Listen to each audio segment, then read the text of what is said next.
Hello guys, how you doing?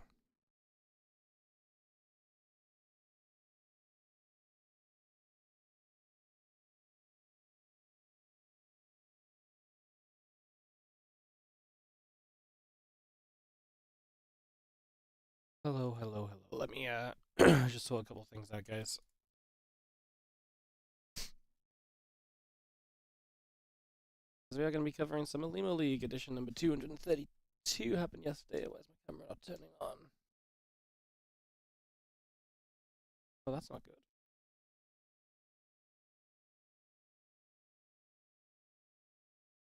There we go. Yeah, edition 232 of Olimoleague happened yesterday. And we're going to go through the replays. So we'll get those set up. I just need to put them into StarCraft. I have no idea what we're casting first, guys. I've not had a chance to look through them. I do not feel super good. I did not stream these yesterday because I'm sick, and I was more sick yesterday. You probably could tell at home story cup. I was extremely quiet on the couch. I was trying not to talk a whole lot. I was trying to just sit there and get through it because I did not feel good at all. And everyone was like, "Wardy, you sound fine." I was like, "No, I really do not feel fine." And they're like, "No, your voice sounds absolutely okay." I was like, "That's great, but I don't feel okay." I feel like no one really believed me.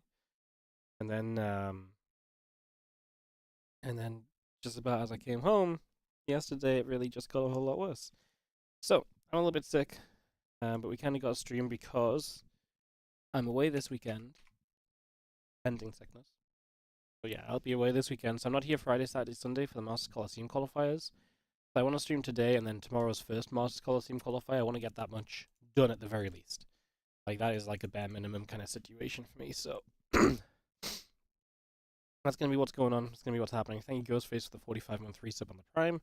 Let me just extract our replays to where they need to be, and we will be good to go.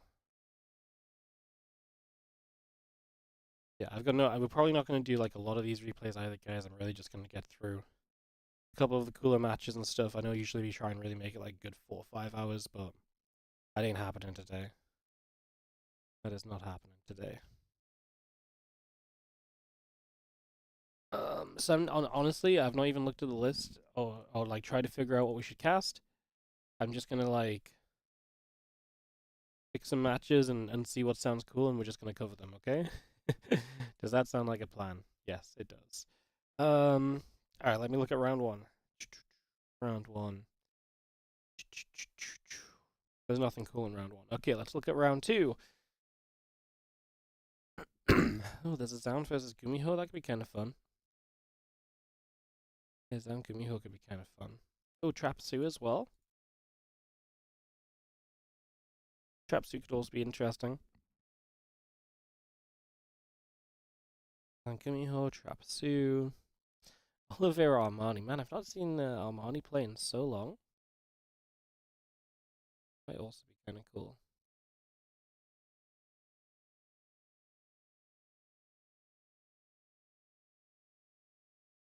Let's start Zoun GuMiho and then let's just go from there, shall we? Yeah, let's go Zoun GuMiho to begin, then maybe we'll do Sue Trap. I'd like to do Oliveira Armani, but I can't see those replays in the pack. I just love to see what Armani's looking like. Like I said, I've not watched Armani in such a long time.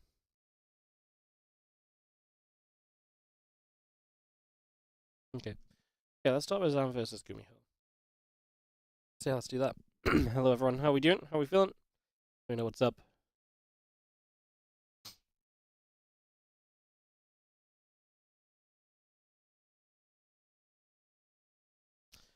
We are live on YouTube as well. Like I say, obviously, I do not feel super good. It's very possible that after casting a series or two, I'm just going to tap out as well, guys. I don't want to be down or be uninteresting or anything, but like, there is a very real possibility I just do not feel good enough to keep on casting. So we will absolutely do our best, but there's going to be a lot of coughing along the way as well. Alright, let's jump into Zoun vs GuMiho. Start off the day and cast some Olimoleague replays from yesterday. Always fun. I'm going to sneeze. God damn it.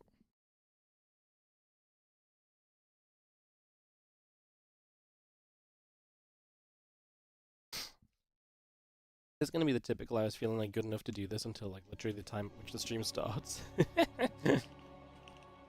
Probably.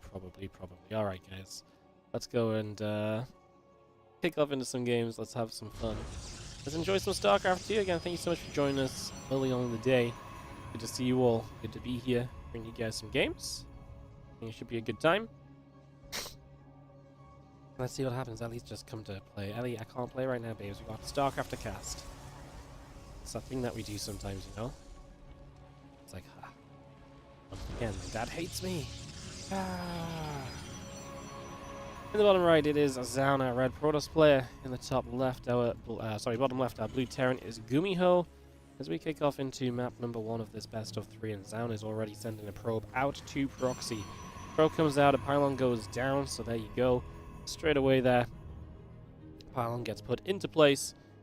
And we'll see that coming straight through. So get that set up for ourselves here for a couple of moments. Good way to see where we're going to go over the next couple. There's the Nexus. He's getting dropped. Sorry, the gateway getting dropped down there. The Nexus, god damn it. My brain's already broken.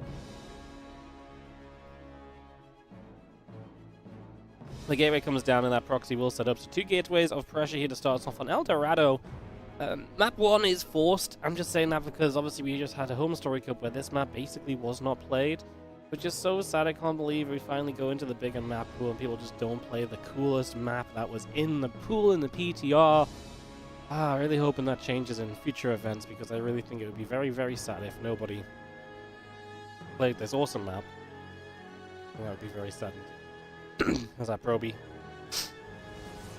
Comes down the right hand side. Gonna pop up into the main base. I'll peek to see what is going on over there. Okay, coming through, Stalker and the Adept coming out. We've got the reactor being brought into play as well currently, so just keeping all of that going for a moment right here. Once we get ourselves the Adept continuing through, and we settle down. For the moment, again, just going to be seeing the probe moving about a little bit there. It's going to be seeing the Nexus coming through, the assimilators on the way up, the factory and the bunker and the reactor all building. And this pressure will start with the Stalker reaching the front. We're going to have a bunker here from GuMiho. That's going to be a very much so most amazing start you can have. That is definitely one of the ways to set yourself up into a lot of success here.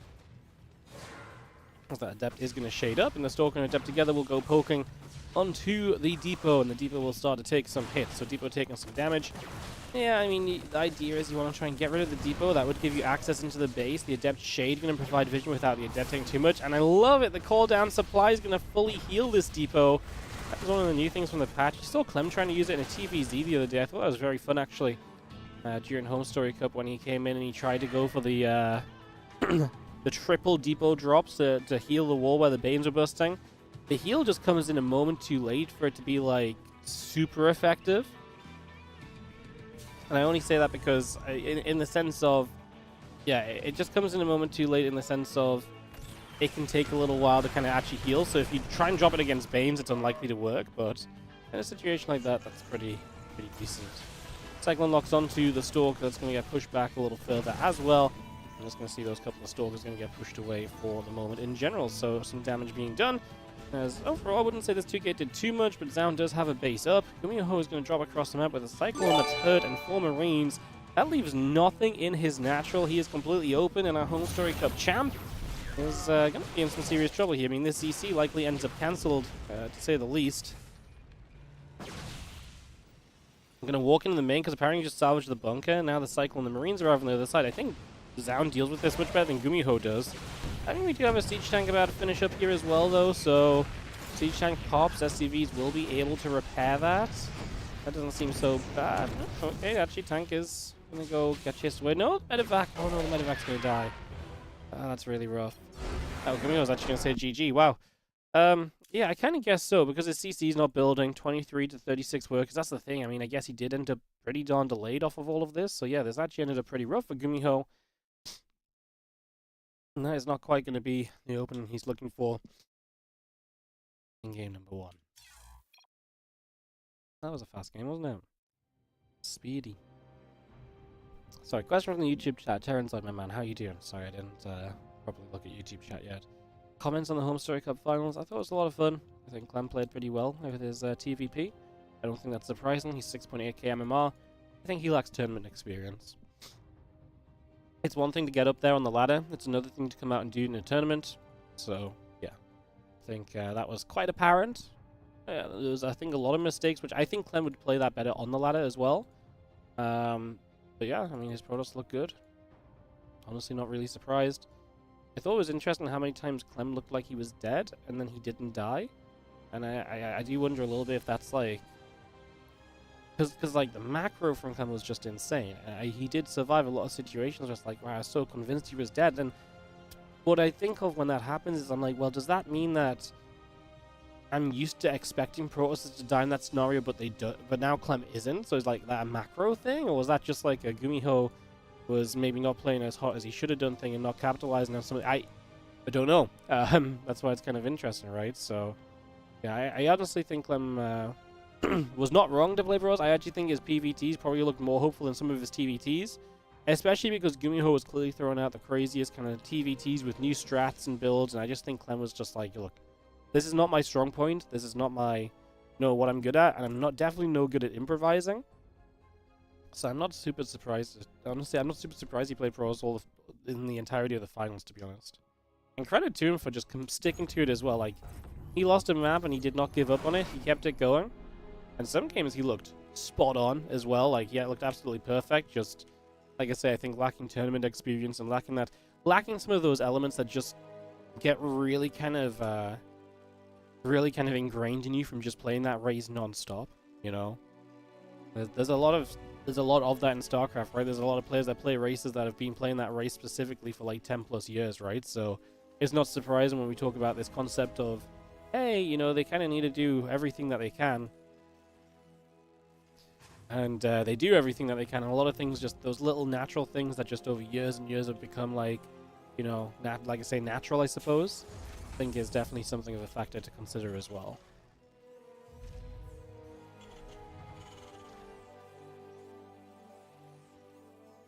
And anyway, into Abyssal Reef for game number 2. This map is one of the ones that actually provided the final map of Home Story Cup, which was not as good as the first time when Clem played Protoss on this map in the last game of their upper bracket series. That was a really ridiculous game. I really thought Clem could have had... I think Clem, if he'd played this map as Protoss a little more and he'd understood the pathing issues that this map faces, I think he would have potentially won that game, because he donated so many Colossus. And I don't think it was just Clem being bad. I think it happens, right, where you're just like, right, I click those back, we're good, let's go pay attention somewhere else. It's a very natural thing to do. But this map has a lot of pathing problems where you path one way expecting this to be like, okay, for example, like if you're here and you click here and the rocks are down, you would kind of expect everything to just go like, whoop. And sometimes it goes, oh, and that happens a lot on this map just because of its layout. And I think that's something that really kind of came to, like I say, punish Clem a little bit for not having been more experienced on the map. Like I say, I think that's one which really cost him a lot. What do I think about 8 racks and TV Xeon Neon Violet? Oh, mate, I don't know. I've not... Honestly, I'm genuinely considering removing Neon Violet and King's Cove from my tournament map pools. I do not want to watch games on these maps. They're super turtly, they're super campy. I do not like those maps. I do not think they ever should have brought them back. I'm very tempted to make my tournament map pool Abyssal Reef and the 6 new maps. I just think it's way more interesting than... And I don't love doing that because, I like keeping my tournaments to be as good practice for players as possible. I just do not like that those maps are here. And I really am not excited to watch King's Cove for the next year. If we get King's Cove for the next year, to me, this is one of the biggest fails of StarCraft 2 updates in, like, the last 5 years. King's Cove's fine. Maybe it's cool when it's fresh. In 3 months, I am going to be sick of King's Cove. I already know it. So I'm very seriously considering making my map pool the 6 new maps in Abyssal Reef. I just think Neon Violet Square, and it's kind of sad. So someone was telling me that what the options were. Basically, there was a vote between adding Abyssal Reef, Neon Violet Square, and King's Cove, and then keeping 3 of the maps from the previous map pool. And it's because the reason the previous maps didn't get kept is because they tried to keep all the shit maps, all the ones that suck. So it's like no wonder they brought back old maps, you know. I'm sure the players don't mind it as much and so on, but man, like, I'm just know for a fact I'm gonna get stuck casting some super long King's Cove games where nothing's happening for the majority of the game. Oh, I can already feel it, man. I already know it's gonna happen, you know. Ay. So yeah, I'm very tempted just to get rid of those maps from my map pool. I don't think that's a completely outrageous thing to do. In fact, I think it's perfectly normal to do that. Because I just, yeah, I don't know. I'm not feeling it, honestly. I'm not feeling it. But we'll see. I have a WardiTV tournament next week. We'll see what I land on as Reaper dives in for some scouting that gets denied. Marauder's going to show up as GuMiho has been set in ESO. So he built a bunch of Marauders, but not with common closer shells. He went Stim, but the battery is good enough to hold on. He doesn't even kill a Stalker. That is actually disastrous. I actually think this other Phoenix should be chased. I guess he knows he can still chase the Marauder anyways. So maybe he's not in a rush to. Because that was nuts. I'm kind of with GuMiho. I absolutely assumed that this was going to be like at least a dead Stalker or two, but to get nothing is really rough, and now you lose everything there as well.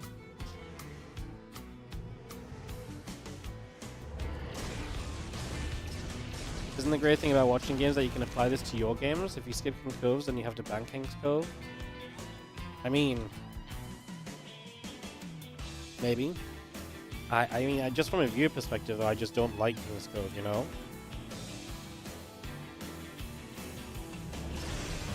He's going to get a couple of SCVs here. 3 workers go down. He got some mad in the YouTube chat. Thought I was going on vacation for a bit. No, I'm going away this coming weekend, so I won't be here across the weekend for Masters Coliseum qualifiers, unfortunately, but just a little weekend trip, not going too far. So, yeah, I'll be back next week with a full slate of StarCraft 2 again. Next week should be live Monday, Tuesday, Wednesday, Thursday, Saturday, Sunday, so back on track from next week, basically for the rest of December. That schedule is not changing, and yeah, that's what's going on. Armani being back in 2024. Yeah, I know, mate. I'm super sad. I can't find the Armani versus Oliveira replays in this replay pack. I would love to have just seen how Armani looked. I wouldn't be surprised if Oliveira dismantled him in like 5 minutes, but I would love to see just how he's looking. The fact he's playing again, I think, is super cool. Always loved Armani. Armani was one of the first Casper Korean players to really play in my tournaments when I was back as the SC2 Improved days. Him and Solar pretty much signed up to everything. They were very good friends at the time, if I'm not mistaken. And honestly, a lot of the time I felt as though they'd agreed to just kind of split the prize money, whatever they both earned in the tournament, they just split, because sometimes I felt like that matches against each other weren't so great. But yeah, it was always fun to have them on board and stuff, and yeah, it was a lot of fun. Always enjoyed seeing Armani, to be honest, so very excited to see him playing, even if it's not a full return. I think it's always nice to see names every now and again, you know.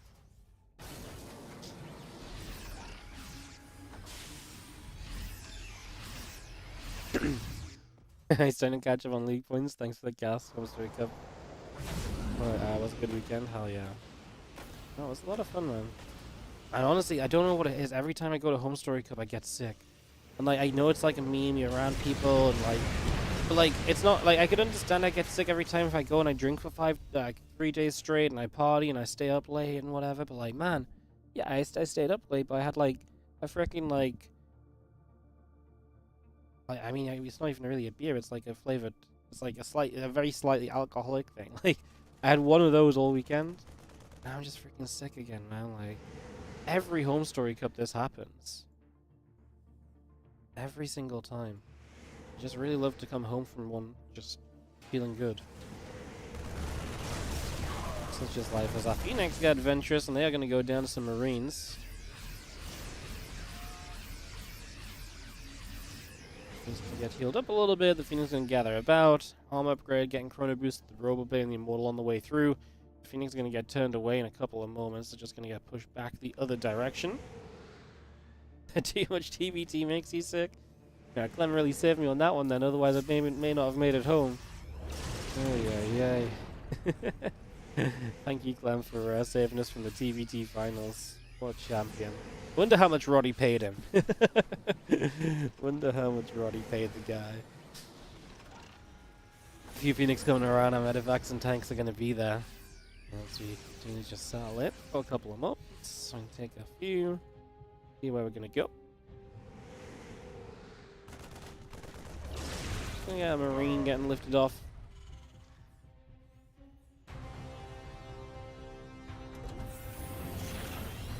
Phoenix will continue to gather in. Releasing, I think he's going to go in for a couple of SCVs. Just going to grab those. Just going to get a couple of kills. Always nice to see. As Phoenix continue to move about. Following these Phoenixes, there's not really much else happening on the map. These Phoenix are the stars of the show right now. Get another couple of SCVs. As our blink comes up, extended thermal lance on the way. Gateway's building up as well.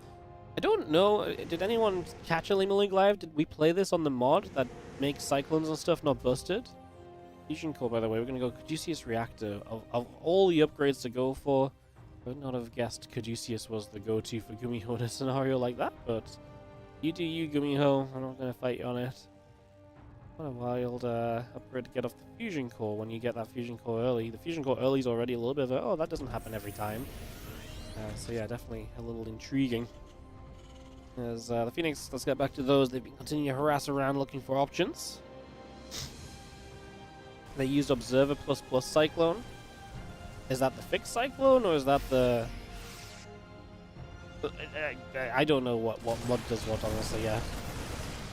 I've got no clue. And imagine they just fix the bugs. Kind of like a game-breaking bug on a pretty core unit, you know. That is not fun. Yeah, kind of ridiculous. Nothing to really say about it. Like, it is just straight up ridiculous, right? There's no sugarcoat in this one. It's very sad. Like, you put a patch live, like you'd think like same day you'd have someone nearby, right?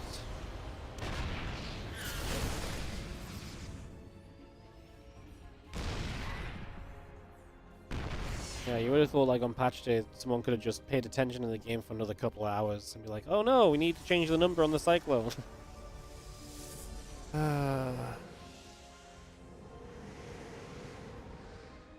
It really is an uphill battle being a StarCraft 2 fan, isn't it? Like, you can try and love this game as much as you want, but they will find a way to make it very difficult. The Vikings, Marines, Ghost coming about, the Medivacs coming about.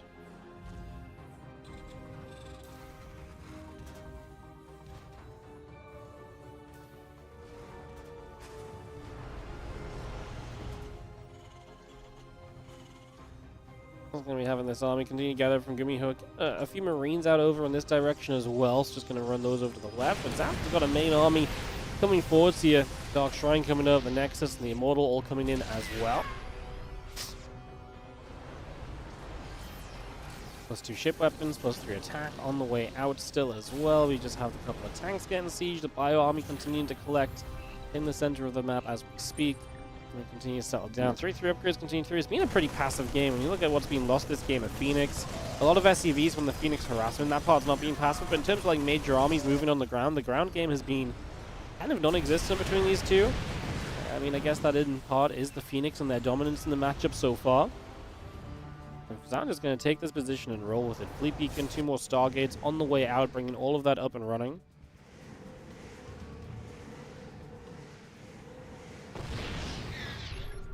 So let's keep moving around. A couple of Viking shots going to come about.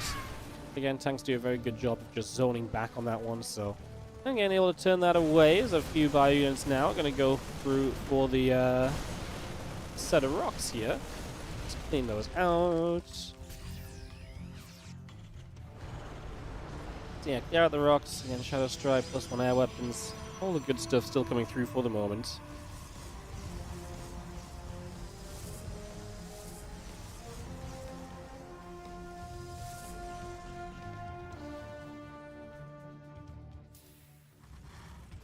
Nuclear launch may be detected soon, as the first nuke of the game from GuMiho is going to start out. So that'll be a fun possibility to keep track of as well. See if those nukes get to land a little bit. Everything's still gathering together here for the moment. two armies definitely looking as though they might end up clashing in the center sometime soon. We're kind of on the verge of a big commitment, I feel like.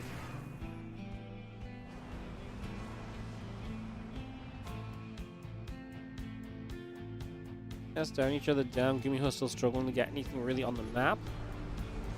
So usually you want to kind of get some multi-prong working and so on, right? But that's just not really happening yet. As the Vikings go, one Colossus takes big hits. Bottom left, Ghosts and the ByuN will get rid of a couple of the Zealots. That is a squad that's at least spotted, though. Obviously, clearing up the Zealots alone is pretty nice. We'll see if we can continue to do more of that. Tectonic Destabilizers coming up, +3 attack upgrade coming through, +3 armor on the other Forge. We are going to go and nuking on this base to the left-hand side, so let's see. Whoa, nuke, gonna land for a cannon, 2 cannons. Wow, very exciting. Yeah, the Cloak Ghost honestly get to kind of sit there and stay chilled out. That's actually very nice. So they're going to be able to do a little bit more as long as it's out of cannon range. Obviously, the moment that Observer actually shows up, 2 Ghosts will still clean up this other the Zealots, and now we will scan to try and fight the DT. We've lost 2 of those so far. We actually get the Observer on the back of the scan as well. Zoun takes this as an opportunity to dive up because, quite frankly, GuMiho is a little out of position right now. So this command center already going to be taking some hefty damage. Stalkers coming through. The tank goes down. Vikings continue to take some hits as the Phoenix go back the other way. The orbital command forced to lift off. That's going to be burning down as well. Another disruptor shot coming through, but will not connect as the army of Zoun steps away for the moment. I mean, only got a couple SCVs, so GuMiho is able to get back and get in position to deal with that and handle it before it becomes too much of a problem. Rotate further towards the center. That's the Bio Viking gathering up again.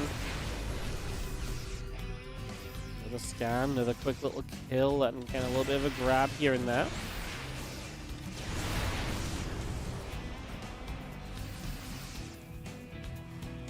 SCV's going down as we actually have DTs just actually striking the bases right now as well, so that continues to come about as the DTs continue to get SCVs in this main base. Damage really is being done. Zoun once more still positioned aggressively with this army. Vikings are good to get rid of one Phoenix. Disruptor shots are good. This is a good fight for Zoun right off the bat. Disruptors continue to connect. I mean, the Vikings will get through the Colossus, but honestly, Stalker Immortal on the ground will do well. The problem is, will we do well enough to push completely onto the planetary fortress? Probably not. I think that's going to be where we kind of meet our match for the moment. 16 Stalkers just walked in. I mean, again, this game's been very passive, so Zoun's had all the time in the world to build infrastructure and get stuff set up, basically. And he's definitely not wasted any time in that regard.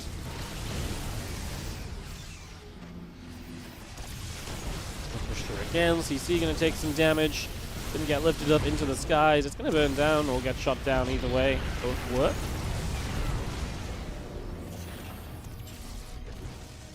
Needs to move back over. CC still coming up. The Vikings going to get through again. Going to go for the Colossus. Honestly, GuMiho's Viking count is one of the things that really saves him here. Without that, he'd be in a lot more trouble. There's a couple of Disruptors and the Zealots all coming up. Colossus 2 army repositions back towards the center. Vikings starting to step up a little bit as well. So scanning around. The army pulls away slightly.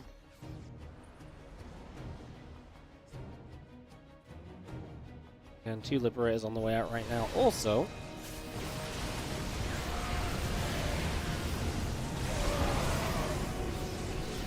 You're going to get a good EMP to kickstart this, and those Immortals being chased away. GuMiho's chance to get something done as he comes through. Both those Immortals will likely go down in the end. Good chase down from GuMiho. I mean, again, just landing the EMPs and doing what he needs to keep himself in as competitive a position as possible in this game number 2. And a game in the series. Both players are pretty rich as well. Money in store for both of them. More Disruptor shots clipping the edges. Oh, that's a dead base. I mean, that's the issue. Dealing with these DTs, you've got to be able to deal with them. If you don't, this kind of stuff happens. 12 SCVs and a planetary going down. That's going to make it... I mean, GuMiho does not have economic issues right now.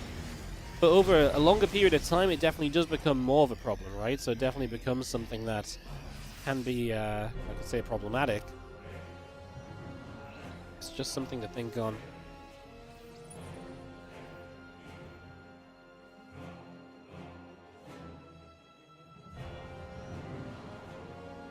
continue through the middle here. Going all the way down the bottom. A couple of missile turrets already going to take shots. The Liberators are sieging up and prepping themselves. First missile turret down. Second missile turret taking some clips as well. Army, Vikings, and Liberators continue to fly back in the sky. Actually going to step forward there and get the Observer on the edge.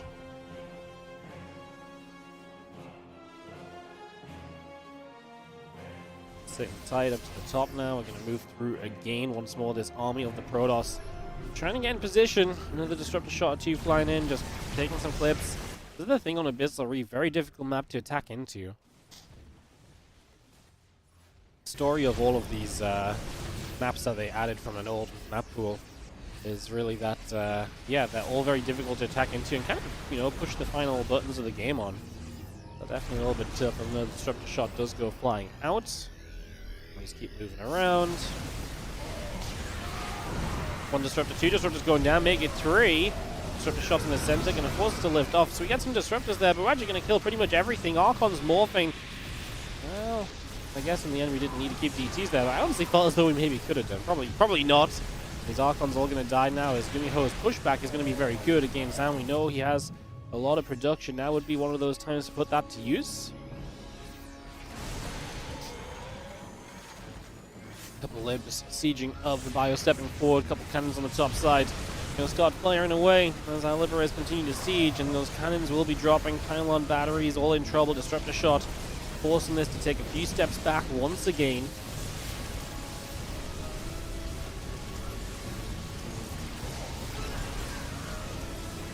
Obviously the Tempest is so good from afar as well. And that's the thing, Zoun's had all the time in the world to set up the correct situation for himself here and get the Tempest ready. And that's exactly what he's been able to do, so having all of that good to go is a major boon to him. As another Disruptor shot fires, just going to be seeing carriers and a Disruptor continue to come around. Nexus does end up dead, but like I say, Zoun deals with the problem which could have been Liberators sieging up, could have been quite scary here. In the end, like I say, that just really does not become so much of a problem. That Disruptor shot will fly and it will land on a bunch of units as well. Liberators still trying to get set up, Disruptor coming about. Shooting and shots firing everywhere. Got ourselves a few more Stalkers continuing up. +3 air weapons, +3 air armor. I mean, we actually have very good upgrades for Zoun in the sky. Those Tempests are going to be banging. And kind of excited to see what else he might be able to do with them over the next couple of moments.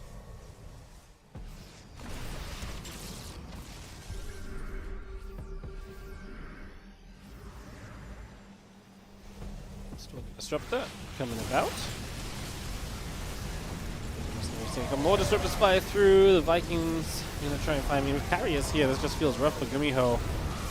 We're gonna see. We're blinking away. We're scared of obviously the Marauder cannon. That just kind of bio army in general definitely is looking a little bit terrifying. The Marauders will clean up on the ground most likely, but then the air army is going to be the issue. And right now, there's nowhere near enough anti-air for GuMiho to ever really consider truly fighting this. But he has no choice. He kind of just has to go and kill what he can. RBGG's and Zoun takes a game 2 in this opening match of what we are covering from the Olimoleague. Again, sorry guys for coughing and sniffling on the stream. I'm just sick and I can't hit mute fast enough all of the time to protect you guys from the sound, so apologies on that one.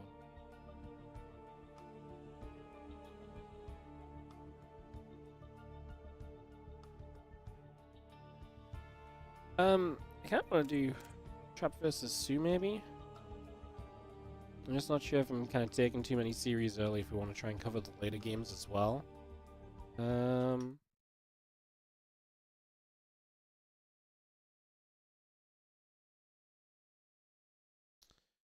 Yeah. Maybe I'm just taking a couple too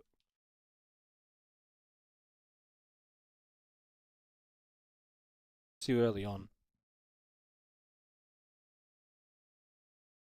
Maybe I just peek into the next round and see what we get.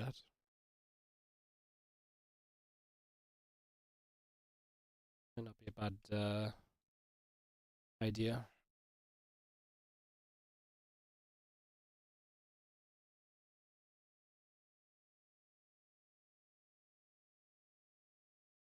I do kind of want to watch Trap Sue, but Thoughts, Twitch chat. Trap versus Sue, or should we just go into the next round?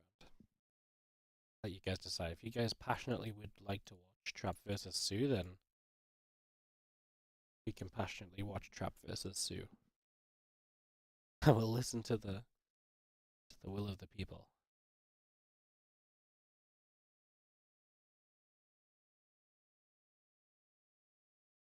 Let me know what you guys are thinking. And we'll take us where you think. No one is speaking out favorably towards Trap Sue right now. Everyone's just dead quiet. Maybe we just cast some round of 8 matches then.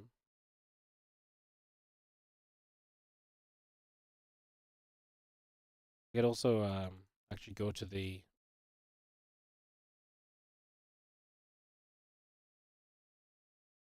Yeah, I could actually go to the one with the official... the ones they cast officially as well, which would probably help observing-wise. Because my obvious is not going to be great when I'm a bit sick. And Trap Sue did not come from the official replay pack. It came from like the additional replays the players sent in. Okay, let's do some round of 8s instead. Right, let's look at the round of 8. Let's see what we've got here. We got Oliveira Cure. Could be fun. Zoun versus Hero could be fun. We could maybe do both of those. Let's do Zoun versus Hero first. We'll follow Zoun in the round of 8, and then we'll go from there. Seems like a decent idea, I think.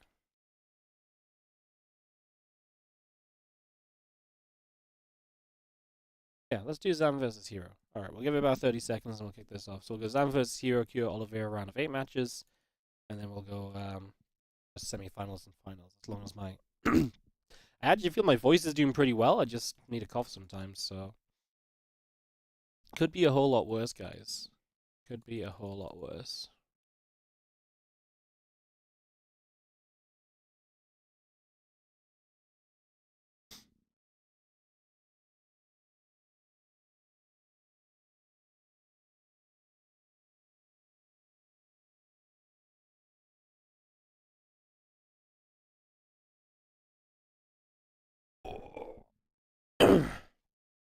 Yeah, I definitely couldn't have cast it yesterday. Actually, through the day yesterday, I started to feel a little bit better, and then in the evening, it just all went downhill again.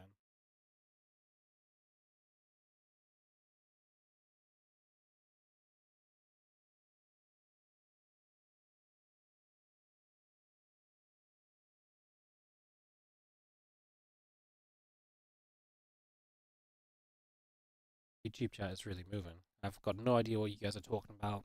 Hope you're having a great day. I'm trying to read and it's just going too fast. My eyes just can't keep up right now. Alright, let's go Zoun versus Hero, guys. And PvP. I think PvP is very fun right now. Genuinely excited to see what PvP is all about. Let's dive into this and have a bit of a peek. Drinking enough beers in Germany. No, I was just saying this. It's the most frustrating part. Like, I could appreciate that every time I go to Home Story Cup, if I got absolutely hammered and stuff and stayed up all night and was hungover every day, I could appreciate coming back and feeling like crap. And I'm like, okay, that's fair enough. But I really did not do this. I've not done this for a long time at Home Story Cup. In fact, when I used to do this at Home Story Cup, I'd probably come back and feel pretty okay. And nowadays, I don't do any of that. I'm very responsible, and I don't even like eat kebab all weekend, man. Just every time I go to Home Story, I get sick. It's incredible. Zoun in the top left, Hero in the bottom right. As we kick off into game number 1 of this best of 3. Lessons to be learned. Yes, my lesson should be that I should drink more. Yeah, I should treat my body worse, and it might just naturally be better. And stuff. It's like, oh crap, we gotta be healthier to keep up with what he's doing to us. Yeah. Yo, Sazwaki, thank you so much for the 2-month resub. What a time to be subscribed. Hell yeah, thank you so much for resubbing. I really appreciate that. It's always, usually after Home Story Cup, our subs dip off a lot because everyone uses their primes on Take TV for the, for the month. So yeah, I appreciate the sub because it really is likely going to end up helping us out. Appreciate it. Sub count is actually still 700 or so, not bad. But through December, I'd love to push it up a little bit.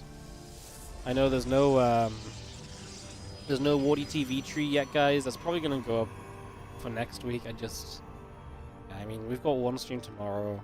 I'm not feeling it right now, so probably get that up for next week for you guys.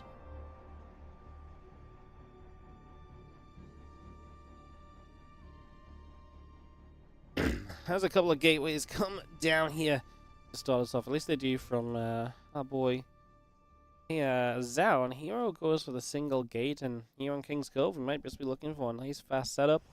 We'll see what this looks like. We'll see how this goes. We'll settle ourselves into game number 1.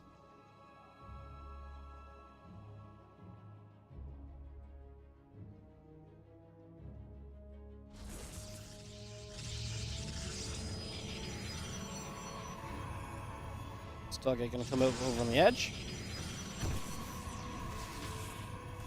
It's gonna be having the Stalker just gonna poke away in the pylon. Again, Stargate, Warp Gate, Stalker, all producing at the moment. Getting all of that on the way up here currently. Bringing that through.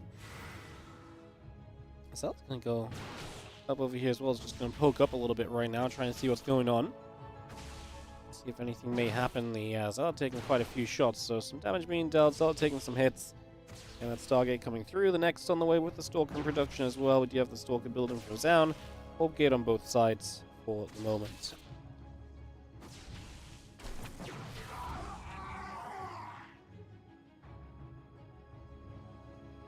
Yeah, able to play cleanup on that Zealot, and that is kind of the excitement of the day for the moment. That there's not much else going on just yet.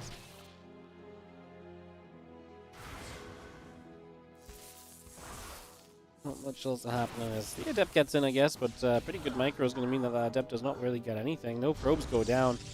It's a good save. Nicely done.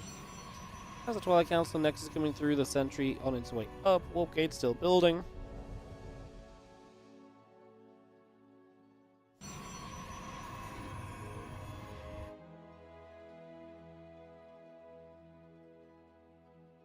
Oracle gets back in the center. It's a Voyager on the way from Hero. As that expands too, looks as though we're going to get through these early stages pretty comfortably. Without too much really going on right from the get-go here. The Oracle pulls up around into the main base. Again, just to look to see what's going on for a little bit.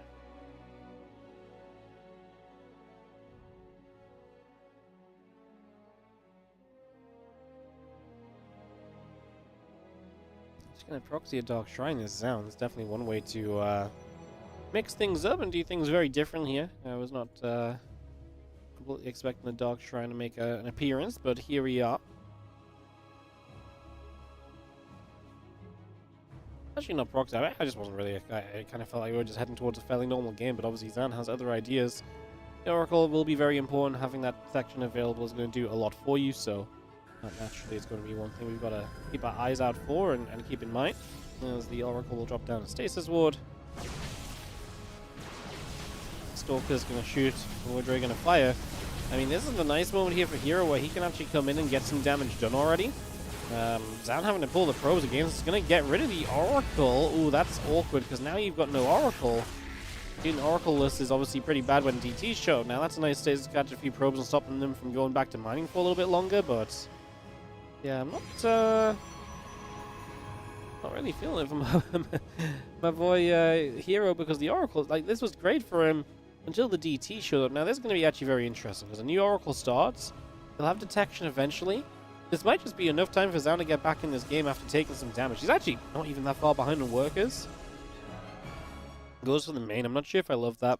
If Hero sees the Shimmer and is able to respond in time, then, you know, a move like that is very like, oh, you know, like maybe it gets blocked before it even gets damage done. More time to get detection out is available then. Obviously, in this case, the DT very much so does get in, so it's definitely not as much of a problem as I'm making it out to be necessarily. I guess it's not really a problem, it's a risk. I feel like if you go in the natural, when there's nothing there, like, you're almost guaranteed to get probes, where in this case, you're giving your opponent an option to maybe potentially miss some probes. So, yeah. Anyways, like I say, anyways, through all of that.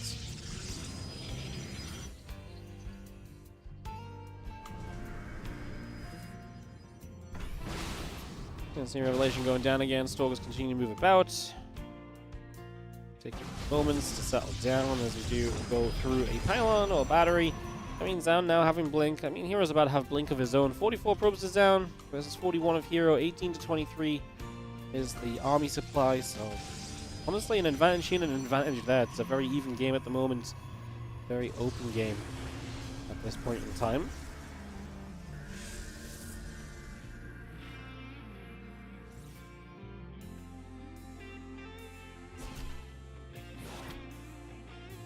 CT firing, just going to get in there for a probe as well. It's just going to nab that real quick. Nice little grab. Stalker's blinking down Revelation as well, so we can clean that up.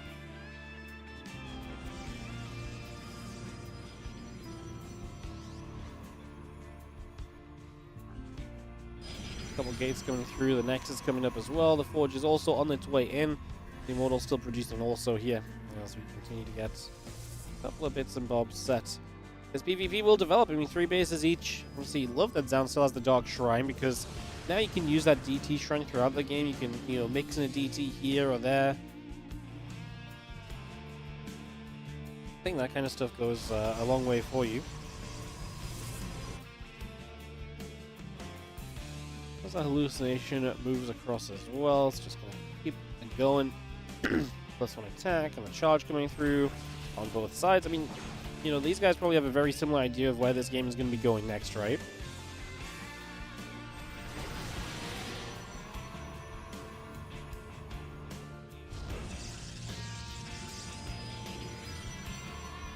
Stalker Immortal gathering in, and the Sentry joining up there as well.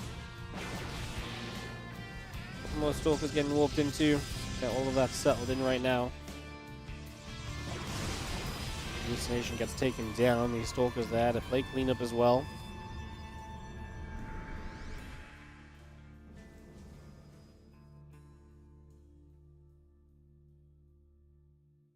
And the extra gates and the probes coming up right now. Continue to bring that into play. Just see how Stalker's going to go waltzing all the way up to the top side. So definitely going to try and take a bit of a position here. Definitely try and get something going. As again, the +1 on the charge coming up. The probes are coming through as well. Continue to be able to grab 1 probe already.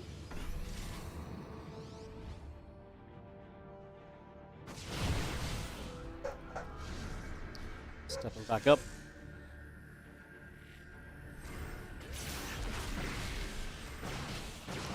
Stalker's going to start blinking. There's a couple of Immortals from Zoun.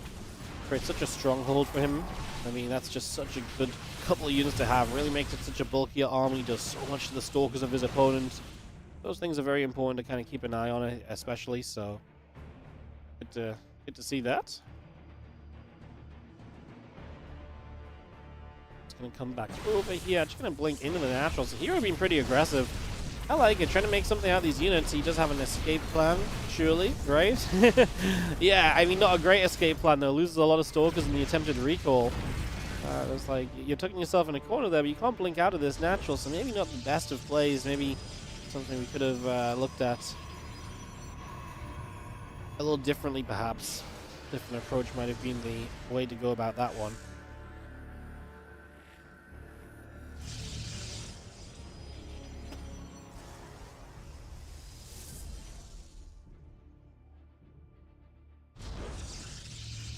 Alan's coming around, keeping an eye on the top still. Once again, it's Hero with the activity on the map. So always being the mobile player.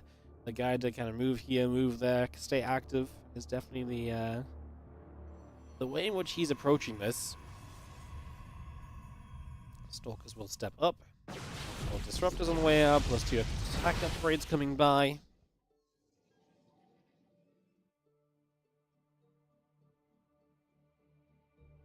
We're going to come back overhead, join up with those Stalkers again.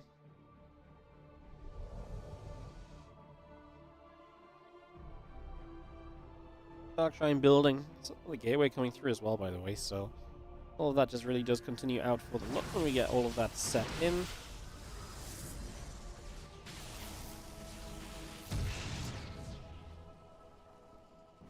More shots coming through again, a couple of Disruptors about to pop out. Into this disruptive phase of the game, Hero just getting his own Dark Shrine running. Like I said, I mean, we are setting up for the long term on this one.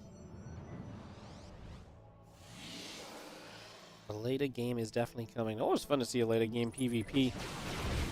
And this is also kind of naturally what King's Cove continues to provide us, right? Long games, and this one already is kind of living up to King Cove standards of, hey, I'm a macro map, and it's very difficult to attack in on this map, so let's play a long game and see what happens.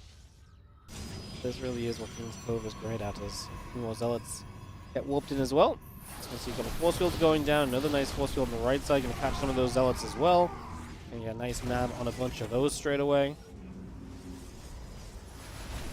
Zealot's still trying to charge up. The other Zealot's going to get turned around the other direction right away there.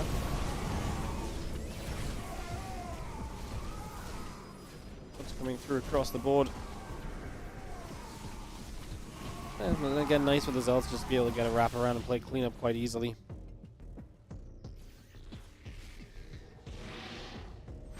We have a couple of mauls actually out in the open. Hero's going to get pounced on. You do kill both of those, right? He's going to have to... Yeah, he's going to split some units away to deal with the counterattack up to the top. So frustrating, because that feels like such a free opportunity. He is going to get them. So yeah, I guess good job by Zoun being able to split the units in a manner which allows him to have the best of both worlds. Defends and chases those immortals for the kill. Nicely done. Nicely done. We're still chasing. Those Zealots and Stalkers going to continue to get on top. With a bunch of units right there.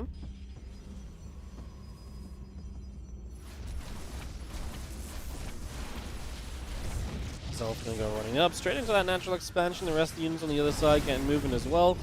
Just going to be seeing the Disruptors are going to try and zone a little bit, but they're getting chased down. Some of them will connect. Some of those shots were absolutely better than others.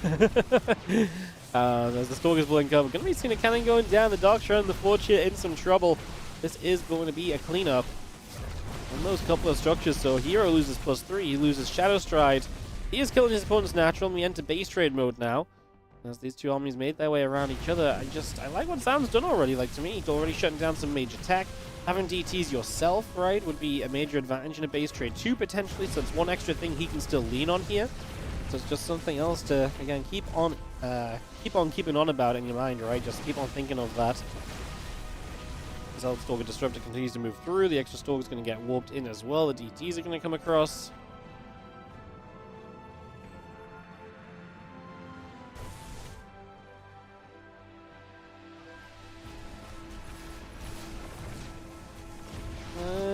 All stays towards, I mean, at this point we can still just fully continue to base trade, right? Not a lot to this necessarily is. It's kind of going to come down to, I mean, Hero does have a couple of those bases still left, whereas Zoun still has his main base supply block, so, I mean, both players have money. Hero's trying to get Forge. Zoun trying to get +3 could be kind of huge at the end, as this group of units is Zoun going to get chased down. Hero has way less army supplies, so it would be nice for him to at least clean up these Zealots effectively. Because then he can maybe close the army supply difference, and maybe then there's some more hope or potential for him at the very least.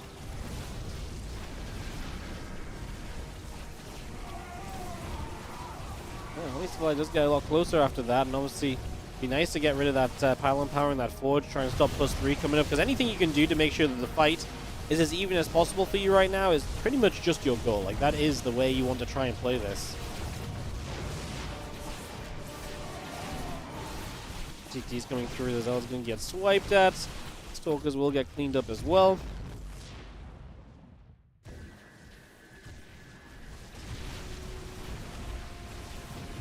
I'm going to see Zoun losing all the structures over here. Hero still has a bunch of probes. Army supply have indeed evened out. The upgrade was cancelled as well. It's one of those things we were keeping an eye on. Definitely does go as it needs to for Hero.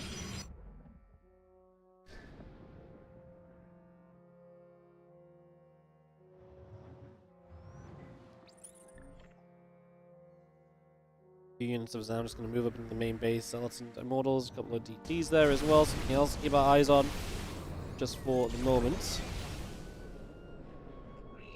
Nexus continuing through. Those DTs are going to go finish up the Nexus right there as well. It's just going to play cleanup there.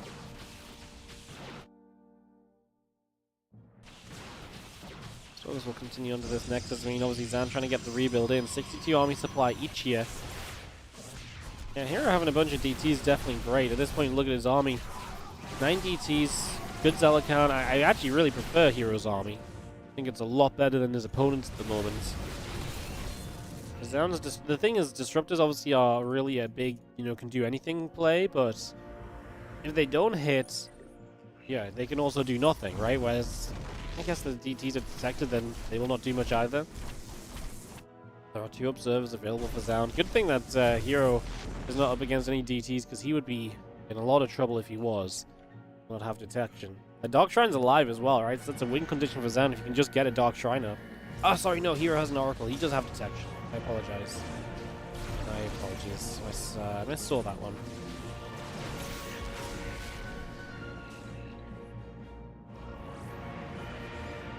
The Disruptor shot, the DT's still coming about. Oh, actually gonna catch 4 of the DTs. Every catch is huge at the moment. He tries try and go for the pylon, it gets low, but doesn't go down. I do not know if I love Hero's army as much anymore. Honestly, I felt like the DTs were doing a lot of work for him, and now he loses a lot of the Zealots. The Hero has 17 probes. He does not actually need to be the player who's pushing as aggressively. I actually think Hero's messed this up by being as aggressive as he was being. And he is going to lose out. Zoun is going to get the cleanup on the army, and that is GG. I think Hero maybe was the one who could have sat back. It's scary though, yes, because against the Disruptors, if you sit back, you're kind of inviting the Disruptors to be like, bam, bam, bam, you know, and come and get involved. So there's kind of that element to it, I suppose, but yeah. Alright, GG's. Let's go into game number 2 on Abyssal Reef here in just a second, guys. I'm going to have to run ads. Just trying to get set up at the start of the day is all. Sometimes takes a couple of attempts to do enough.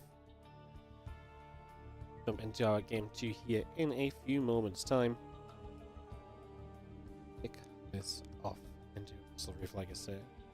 Hero didn't know the probe count. Yeah, he definitely played like he had to do something. I wonder if it is just he's afraid of the Disruptors. Like, he has no good way to kill Disruptors.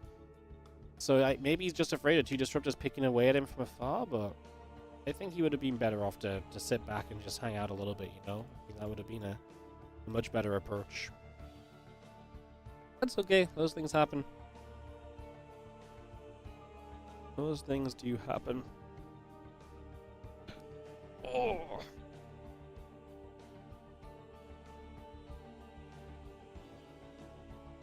We're gonna go into, like I said, Abyssal Reef. A couple minutes on the timer on the ads. Let's send it.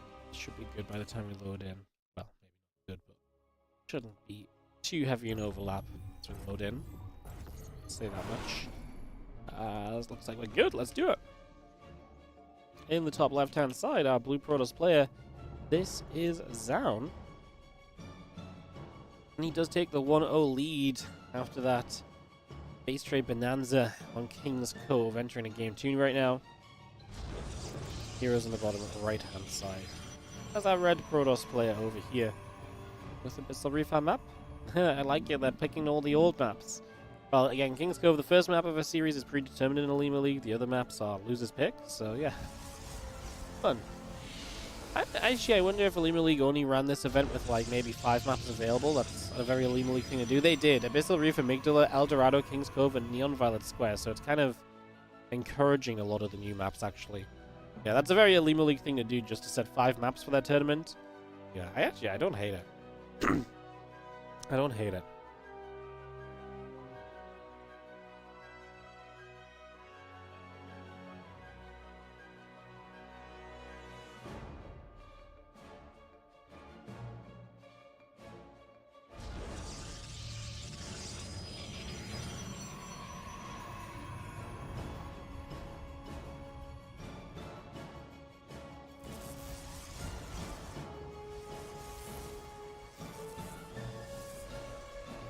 Probe's gonna get nibbled on. We go around a little bit here.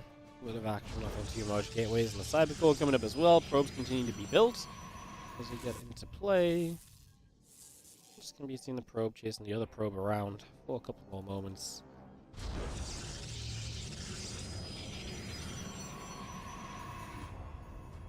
Cybercore over halfway done at the moment.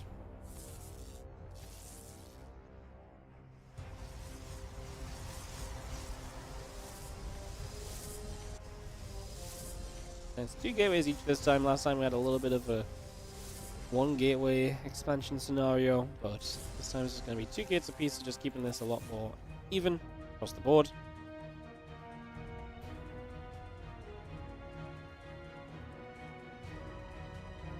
Two Adepts versus the Stalker Sentry, though, so the units coming out of those gates are definitely not going to be even. Very different approaches for the next moments of this game.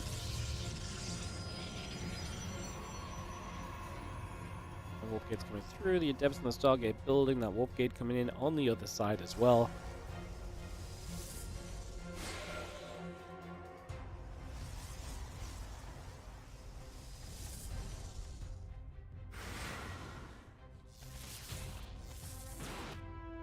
Adepts, well, they will obviously want to get on the map. The Stargate now coming down from both, so we're going to see some Stargate versus Stargate here. We'll see exactly how that works out.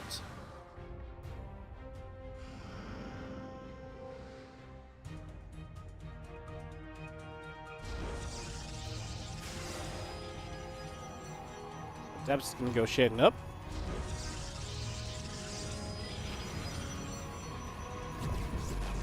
Pylon's going to cancel against Stargate, and the Nexus continues to come through. Just going to see the probe and the Stalker nibbling at that pylon as well.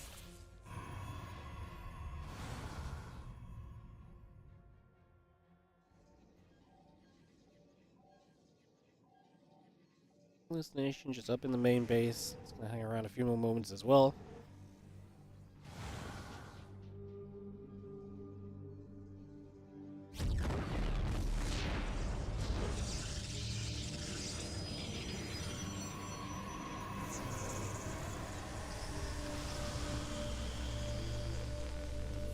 Gates continue through.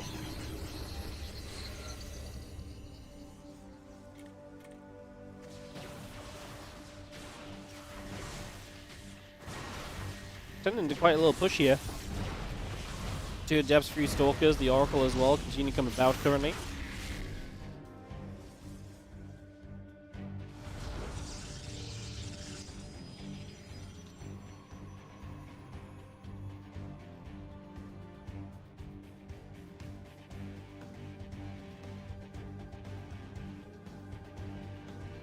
Well, there's a couple of Adepts will stay on the forefront in here. Just trying to keep on getting in for some potential harassment then. So just doing what he can, finding what he can. Couple Phoenix move about, the Stalkers and the Sentries move through.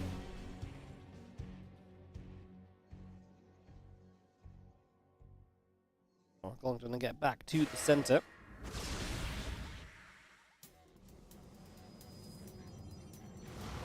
And Phoenix overhead. Obviously, this was just the Oracle into the blink now from Hero, so he's going to get away with not committing to the Stargate versus Stargate battle, which is where we're kind of headed to overall otherwise.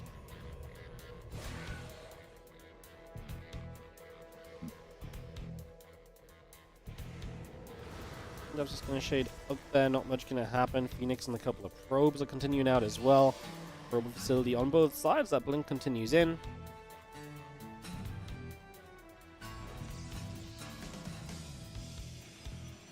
Robo facility coming up from both here. Pylons on the way, the assimilator coming up also. Continuing to get ourselves settled into this just for the moment.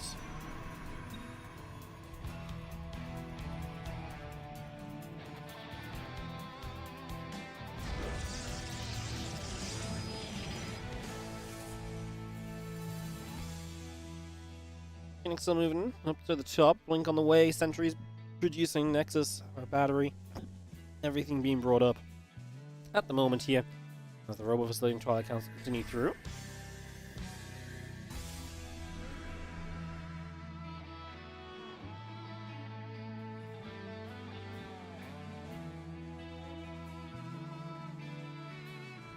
It's a good group of Stalkers. The Oracle moving to the top again. Twilight Council on the Immortal. That Twilight's going to be for a resonating. Excuse me. A resonating glaives upgrade. So I'm going to get straight through to the glaives.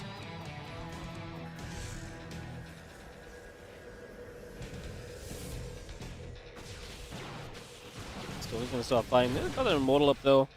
Bro apparently just getting out of there alive, but the Adepts are going to get into the natural, so that's going to be a move from Hero. That is going to deliver some damage. Those Adepts are going to start poking through. A few probes already going down. He's getting some lifts on those Adepts, clearing those out as well. A couple more shots continue to come about. We are going to be seeing the Stalkers and the Immortals still pushing down this ramp. Stasis Ward catches the Stalkers though. The Again, Resonating Glaive still coming through. The gates and the prism on the way up as well.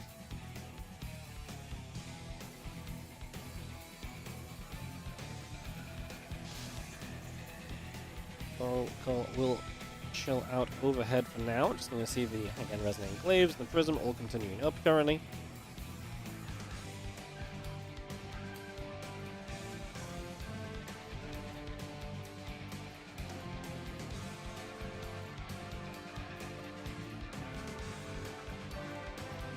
There's a big timing here is Zoun, right? A hit with glaives. As your opponents get in charge, they want to be building zealots, so that's really what makes this a good time to hit with glaives, because the zealots are going to get melted by those glaives. It will give you a timing that has potential.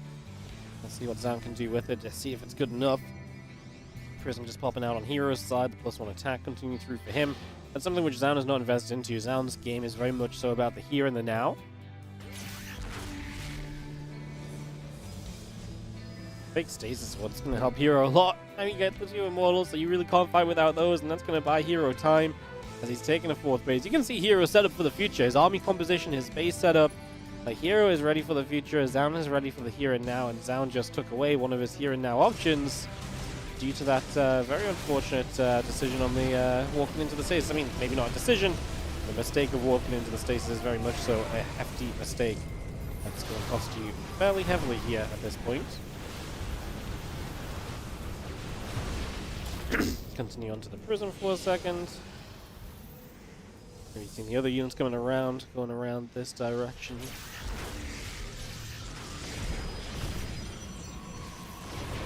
All units getting caught in the stasis as well. Something else to look at, as we do see our Nexus going to continue to take some hits.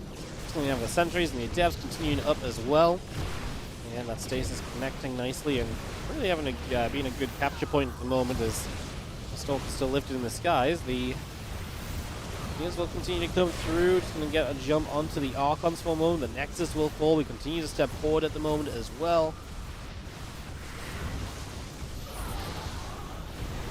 I mean, Zoun is definitely getting there supply-wise. Oh, I love the lifts on the Immortals. That's almost always going to do you justice. That's going to be great. So that's a major positive. Is it good enough? Zoun supply still in the favor. 21 probes died of Hero. He had to give up pretty much everything to try and hold on to this. Remember, Hero is fighting for his tournament life right now. Down in game already, so yeah. Do or die for him, and he does seem to be doing a fair bit of dying at the moment. He is down 20 supply. So many probes dead. He's eventually going to give up this 3rd base. Remember, Hero was setting up to take 4 bases. Like I said, his game was all about the future, but he had to survive the here and now, and he did not survive the here and now. Hero coming out with this with what, a +1 attack upgrade to show for it, a horrible army supply in comparison to his opponent.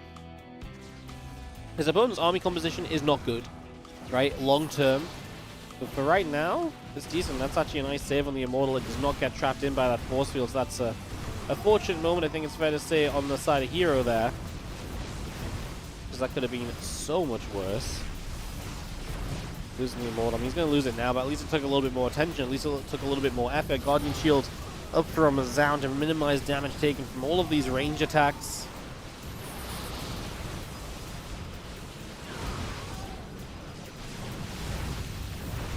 Shots coming over. Just going to be seeing the depths going to shade up into the main as well, so they're going to keep going across. The Prism going to get shot down from Zoun, so he's going to lose micro potential, and actually now Hero is going to have an army that's going to start playing cleanup. The Adepts going to try and shade away.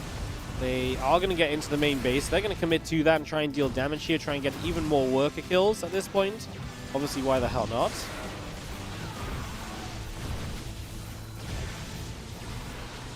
Last few Adepts will get chased into the corner. They shade one more time back to the natural. Hero just has to minimize damage. The supplies have definitely done a lot of closing in on each other right here.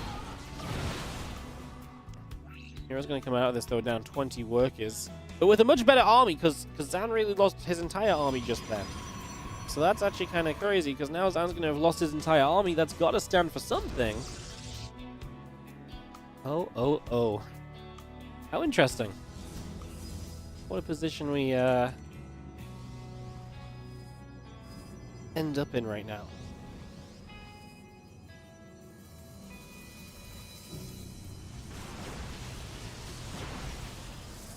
Two more shots coming on either side.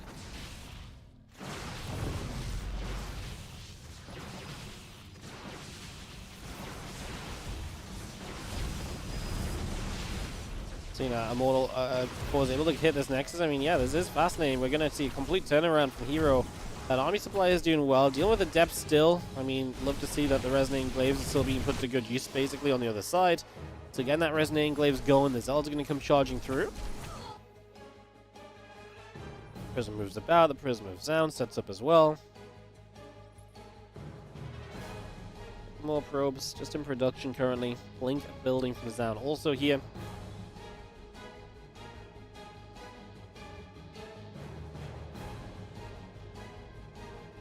Blink and a Phoenix on the way out. The few extra, well, Chrono Boost on a couple of probes. The Zealot's going to move out as well.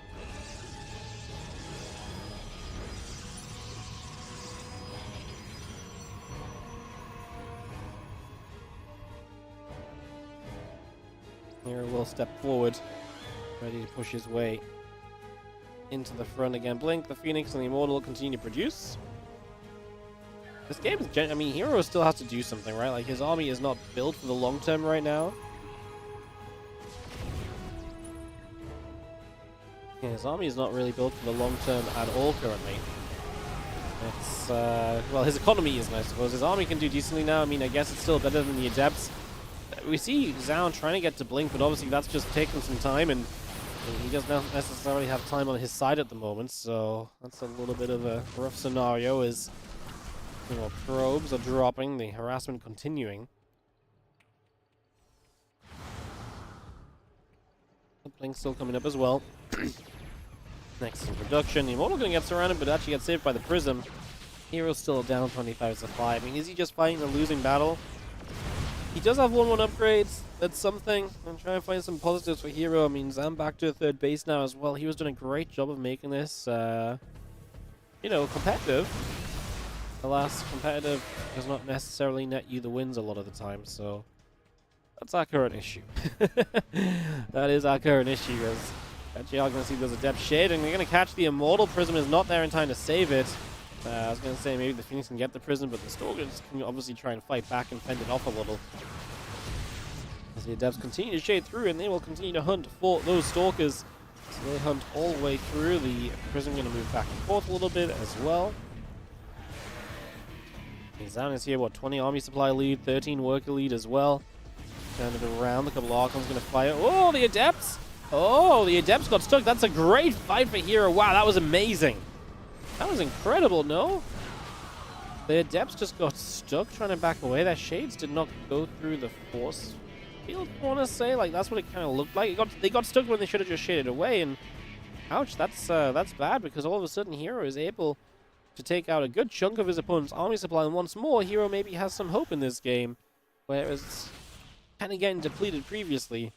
I was really feeling like we were already on kind of our last kind of points towards Hero maybe having a way to bring this back and to get this done. Alas, here we are. Here we are. Now Hero's going to come pushing forward again. Is that fight going to be good enough for him to completely swing this in his favor? Is he actually going to have a... He's going to have an opportunity. 1-1 upgrade's obviously still a factor. Archon's very good against the Adepts. At this point, I do not love the Adepts anymore. I do feel like that has been a significantly worse army composition for a while. Like I say, especially when Archons get involved, Adepts will melt the Stalkers. Tanking Zealots, which is not fun. The Immortal's going to get jumped on. The Immortals don't really do bonus damage to anything anymore. Zoun's entire army is lacking kind of usefulness in this fight. Probe's going to start pulling in. The Archon will put some serious work onto that. We still have a second Archon as well from Hero currently. Dealing with Adepts across the mountain as he's losing probes as well. Both players taking significant worker losses so far.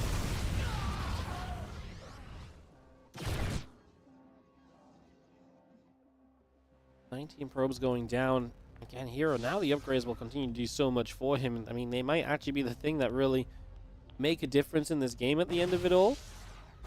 Madness. This has been absolutely bonkers PvP. Hero down in games, fighting for his tournament life has been... I want to say Hero's been behind the entire time, supply-wise and numbers-wise. You could argue maybe at certain points his army composition looked a little bit better, but... damn. Getting crazy, isn't it? Falcon's still coming about, a couple of probes coming in, the assimilators are going to be there. Another probe coming up as well. Robot facility starts from Hero. We got that coming up.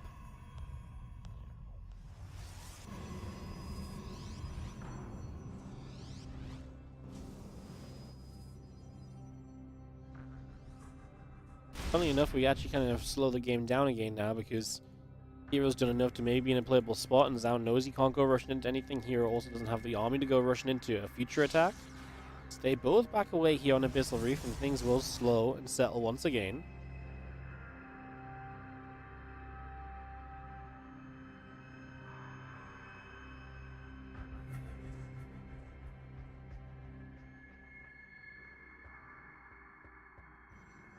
Prism will finish shortly from Zoun. The army starts to move into the middle. Falcon about to finish. I mean, Zoun's just going to send it. I mean, Zoun's still not playing for the future, right? And now Hero's going to hit a Zealot counterattack as well. If he gets some damage on with these and then recalls them home for the fight to decide the game, then I'm going to say I'm a big fan of that. And you have the Zealots and Archons looking at one another for a moment. Dive straight through. Units will take some shots. I mean, Zoun here once again looking to make something happen. Again, it's that difference in kind of workers that's kind of forcing Zoun onto this, and that difference in upgrades that might allow Hero to survive it. Army supply is actually even. Hero just gives up the third base. His Zealots across the map are doing serious worker damage. Zoun is absolutely all in and committed right now. Is Hero going to pull off the comeback in this game? This was absolutely ridiculous if he gets it. I think he's there, man. I think he's there. This army's just not good enough. These Adepts just melt. The Archons are so good in scenarios like this. Archons are so good in scenarios like this. Those two Immortals in the back you can say are maybe kind of scary. I just don't think they're scary enough, really. I do not think they are scary enough right now as the Prism loads up. And the Micro must continue to be absolutely perfect here when we lose an Immortal. Zoun has one worker left. That is going to be GG, forced into this position, and Hero gets the win. Wow, absolutely incredible turnaround from Hero. This game was straight up ridiculous. I'm going to go back to like the catch. There's a round here in the game. Let's see. Yeah, when there was still like a lot of Adepts. Yeah, I want to see this because I want to know why these Adepts. Oh, right, because they were shading in initially. So let's just go back like 2 seconds, like here. So because they're shading, it's because they're shading. I was like, why were they shading out and why did that shade get stuck? It's because they were shading in originally, and then they're like, actually, we're not going to get the rest of our army here. My Adepts up the ramp. Let's turn around. They try and get away. The force fields will go down and block the Adepts off. Yep, and the shade. You know what, as well? Actually, the force fields didn't even catch that many Adepts. Like, there's a bunch of Adepts on the low ground down here, which are actually, they got away. But because the shade is up here, he actually shades into the force field. Oh, that's just a mistake from Zoun. Because he's probably panicking. He's like, I gotta get away. Then the force field comes down, and the split-second thinking and decision-making there is just not good enough. You know, this comes down to, like, a very quick decision that has to be made to figure out how I'm gonna, you know, minimize this catastrophe. And he catastrophizes it by not canceling the Adept shade. If he cancels the shade, he's actually gotten away with, like, the majority of Adepts, and he doesn't lose this supply advantage, which might have made the difference. That actually might have been the game-changing moment. Like, I think it actually is, because I think without that, Hero would have continued to struggle to really do much more. Damn, that was a great game, and definitely a great moment towards the end. Latter moments to kind of pick up on, I think, and just dive on it a little bit further, because, yeah, very interesting stuff. As we get ourselves ready for game number 3, we're going to go to Neon Violet Square for our final map, so let's see what that looks like. And we'll get into Neon... I actually have yet to cast a game on Neon Violet Square. This is my first time I'm going to cast a game on this map since it's returned to the map pool, so... Welcome back, Neon Violet Square. We're kind of not super hyped to have you, personally, but let's see what we get between two pros players. One of them being in the bottom right-hand side. Was up a game and up pretty much the entirety of game 2, but did not win it. It's going to be Zoun, and he takes on Hero in the top left-hand side. That was kind of wild. That was kind of nuts. What an outcome in the end.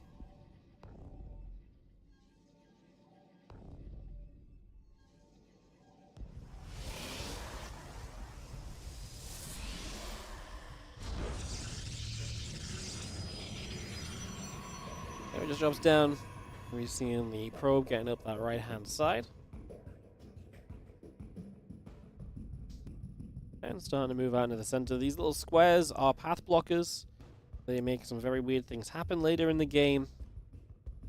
Attacking through those is usually a death sentence.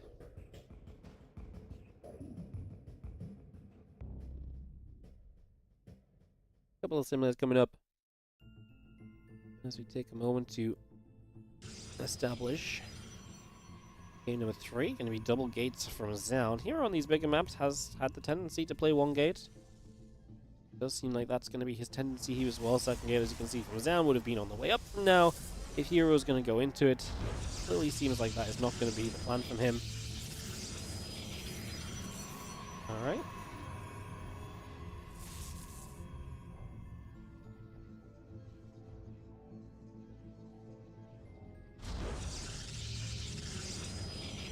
We've seen that probe scouting around, and obviously Hero will look for the fast expansion. As you look for that fast expansion, we'll see if Zoun wants to try and punish a fast expansion, or if he's just going to let it happen, expand a little bit later himself with a couple more units on the map through the gateway count that he'll have in his favor initially.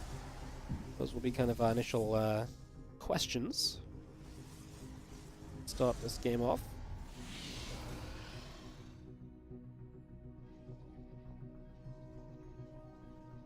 And the Adept of the Nexus coming through. I'm just going to be seeing the Adept of the Stalker building from Zoun.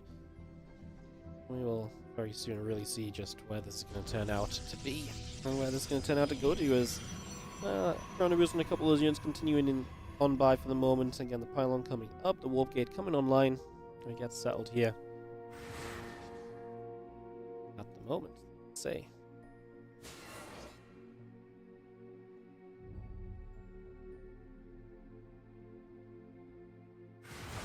I'm actually going to go for the probe. It's going to be able to tag that, so the probe will indeed fall.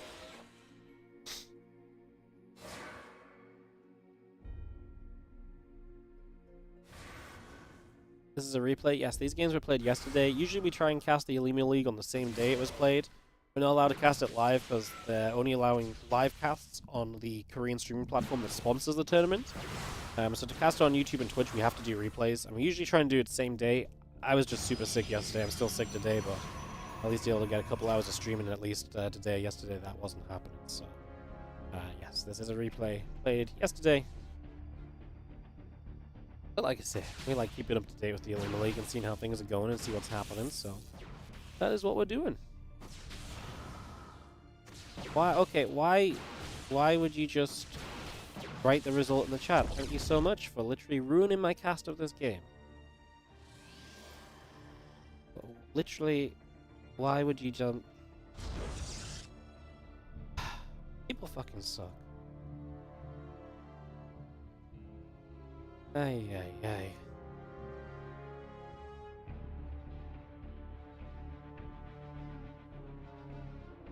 Next coming up, batteries on the way. As the Oracle comes through and gets settled in.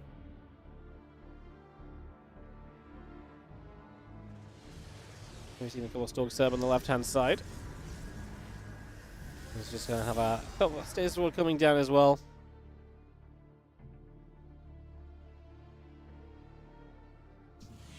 Gonna get that void ray coming through also, so up we go.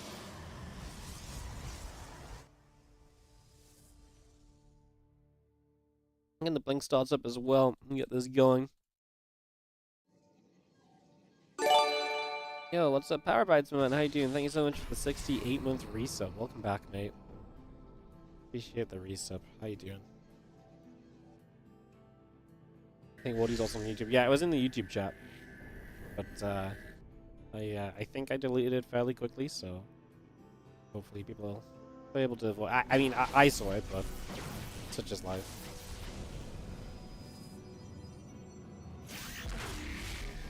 This is one of those moments where I hope he actually just didn't know the result, and he was just like, I think it's this. But it's just a stupid thing to say when you've just confirmed with casting replays, because it seems like you know the answer, right? Like, it has happened before where we've banned someone from the channel, and what they wrote was not actually the result. It turned out to be when we've been casting replays. Because sometimes people are just like, oh, I'm going to guess the score without, you know, kind of being half oblivious to the fact that that might be taken as like just a massive spoiler.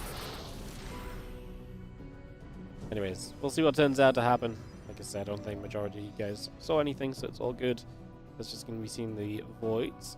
I'll turn back away the other direction.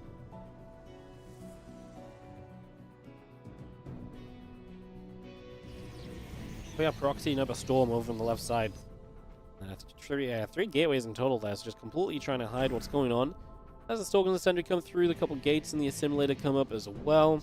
Assimilator and the Nexus building through. The Immortal in production. We have ourselves the Oracle continuing down that right-hand side as the activation will go down. A couple of those probes going to end up chased away. Revelation drops into play also.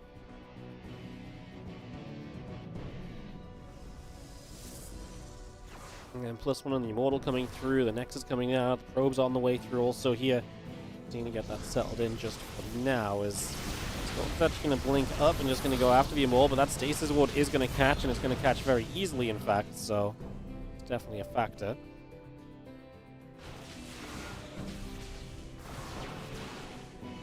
Stalker's still fighting. The Adept's going to go onto those. That Stasis is massive, man. Zoun. It's a scary moment, because when you come out of this Stasis, it ain't going to be fun. Tries to come back in with his other units, but obviously blink on cooldown, and that's a lot of Stalkers lost. Stasis Wards are so powerful, man.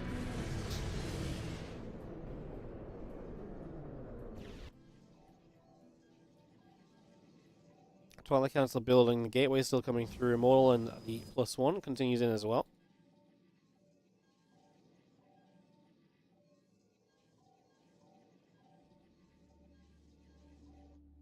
Oracle gets around that right-hand side. Going to try and set up for the moment.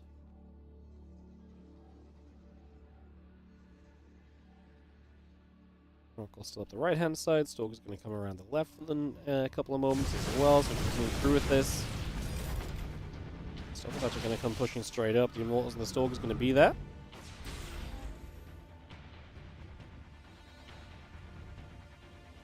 Extra gates all on the way. The charge producing. Temple Archives on the way out.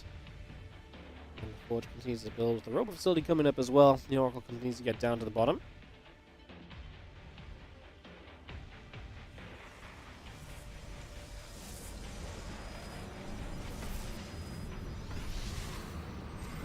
And another Revelation, couple gates getting caught. The probes are locked out of the main base to the low ground.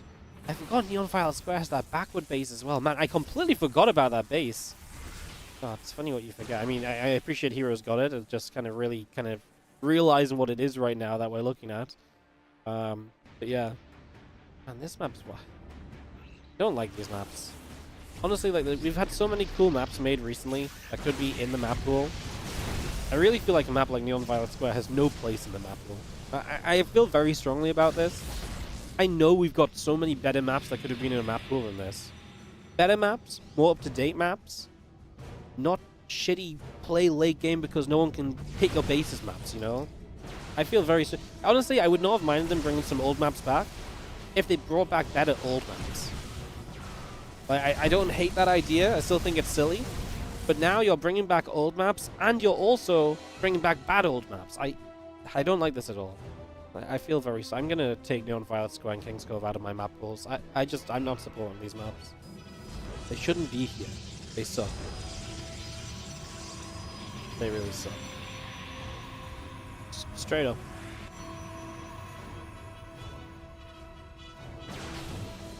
So I was going to go after a couple of probies. Well, actually recall away. Zoun gave away so many Stalkers this game. He's in a lot of trouble. Hero pushing. There's a death sentence, I think, right now for Zoun because he's just lost so much throughout this. It was just a series of mistakes that Zoun's made, unfortunately.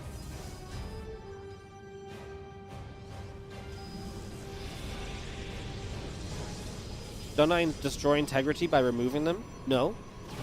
There's 7 other maps people can play on that are much better than this. I mean, doesn't Blizzard destroy the integrity of StarCraft 2 by adding these maps in the first place? Why don't we look at it from that way? As Hero does just have enough to clean this up. Like, yes, you could argue that it's going to take away from, like, the full Premier Tournament experience, but, like, I think I will make my tournaments better by not having maps that are going to have a lot of long games that are simply long for the fact that the maps are designed to be super long, you know? That's not fun StarCraft to me.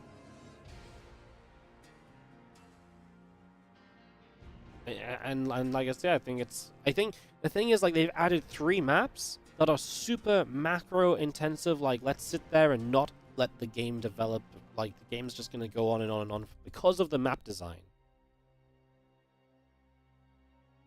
What's wrong with King's Cove? Because King's Cove, you can just take 4 bases and camp in the middle of the map without doing anything. You can take a 5th without doing anything, and then you take a 6th by stepping forward half a screen. So you just get 6 bases that can't be attacked into.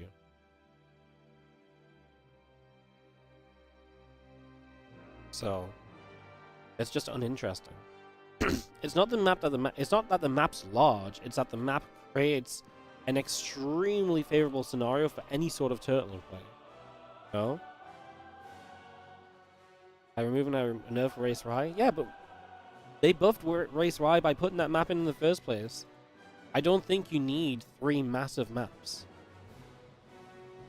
You know? I don't think we need 3 massive maps at all. Leylines is a massive... Yeah, put it this way. We already have Leylines, which is a massive map, but that's also not a boring map. You know? Abyssal Reef is still a large map. So... I don't know. I just think there's multiple reasons not to like these maps being added in. So I feel very strongly about it. So, we'll see though. We'll see. I think, to be fair as well, like I don't disagree, like, it's good to have some big maps, but I think there's already enough big maps without those 2 extras, you know?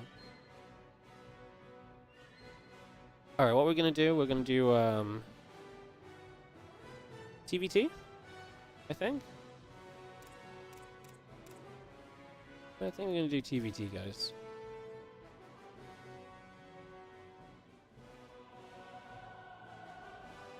Yeah,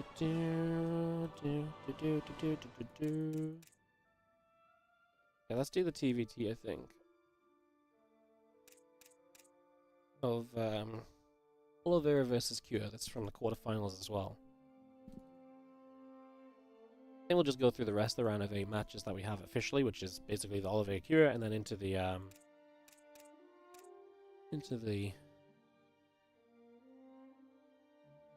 rest of the semis and finals. Cool, let's do that. Let's do that. We'll go Oliveira Cure. We'll take a quick break. I'll be right back in just a few moments, guys, and we'll go into Oliveira Cure, and then some semi-final action coming through next. Yibby.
Alright guys, I'm back. Let's go into King's Cove for the TVT between Oliveira and Cure. Oh, Ellie. Hey, baby. How you doing? You're not happy that I'm working, are you? No, you're not. You're never happy when I'm working, though, really, are you? You just don't understand that we need to work to feed you all the lovely treats you get. Nah, she's not interested. Bottom right-hand side, Cure is our red Terran. As we're into this best of 3 quarterfinal in Olimoleague 232.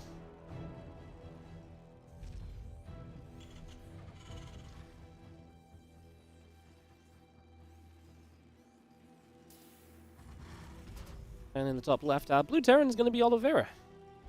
Makes for a fun best of 3, I think, between these 2 guys.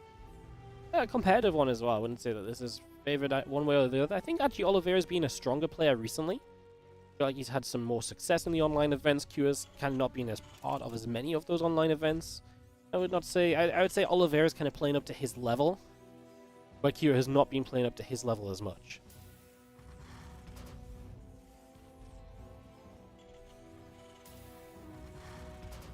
How's it coming around? Rack's coming up.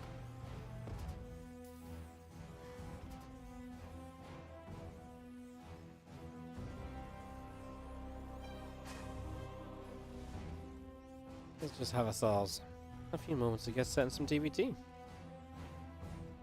We figure out a TVT that didn't happen. Oh no, it's not just a TVT. It's any matchup. Also, you don't have to play by the 5-year rule or anything. Like, you know, this was just Loco trying to make it like it's actually a very good game without any additional rules. It's more fun if you don't go for like the super obvious, like, well, Maru never plays in your tournaments, or this guy played for like 6 months only, you know. Like, you don't need to add all these, like, you don't need to add these rules. Obviously, there's going to be some matchups. It's not meant to be an impossible game. There's going to be some that don't, but, like, you can make it more fun by finding a matchup that seems likely, you know, that you think is... That's the thing, like, some of the unlikely ones actually did happen, but, like, you can make it obviously very, like, well, that's obviously never happened. Like, Fiant Clem was actually a pretty good guess. I was surprised that one had happened, to be honest. You guessed Oliveira versus Coffee? Ooh, that's a very good guess. Yeah, that's a very good guess.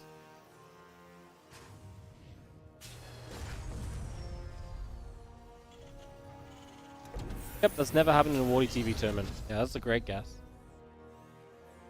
Yeah.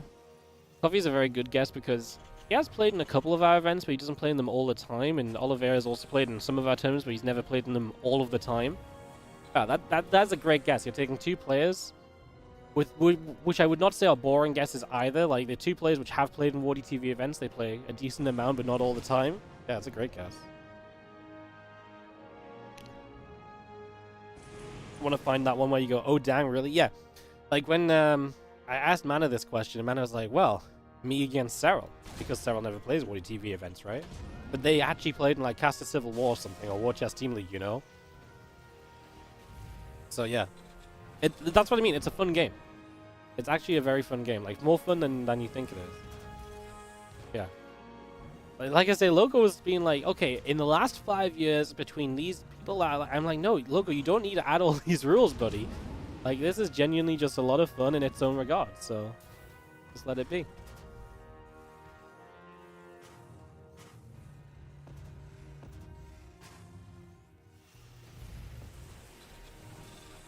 Let's just have ourselves the reactor coming up. We get settled down in a couple of moments.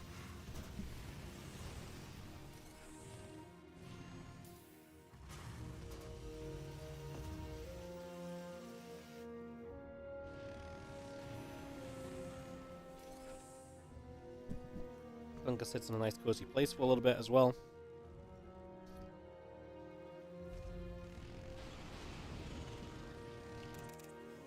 And not too much happening in this TVT just yet.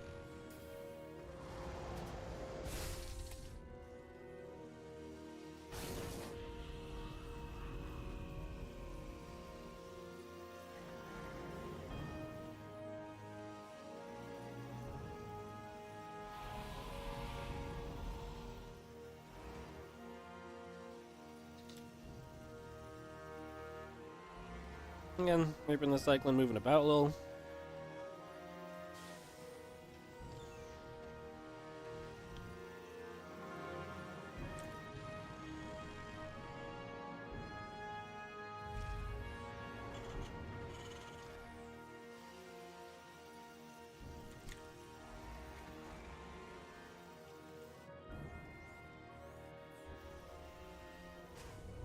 Brings the Raven. We'll join up. A couple of Ravens out. Gonna be Ravens on both sides. Not really surprising. It is TVT. So a lot of cool TVT. That Cyclone being used a lot, actually. Some mech play coming through. It's very fun to watch.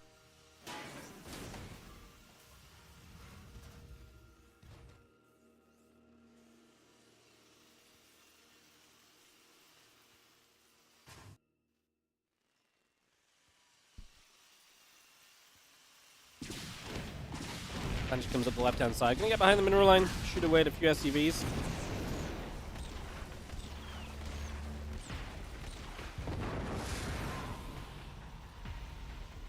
Three SCVs go down. Not bad. That's why Kyoto was slow to the Ravens, but he is going to get more Ravens, unless he's building a third. And Oliveira is not, but Oliveira is going to be now faster to... slightly faster to some of the bio upgrades.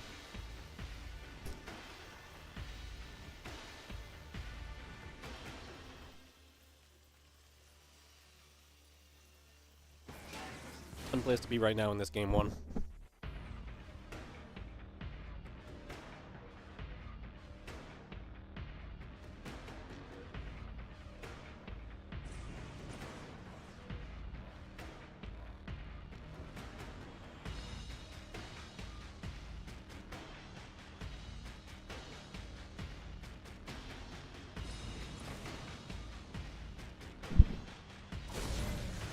Can get a couple of unit kills. With this fairly aggressive army comp, continue to move around, just a couple of early game use, but loses the cyclone to a tank. So unnecessary, that's so sad.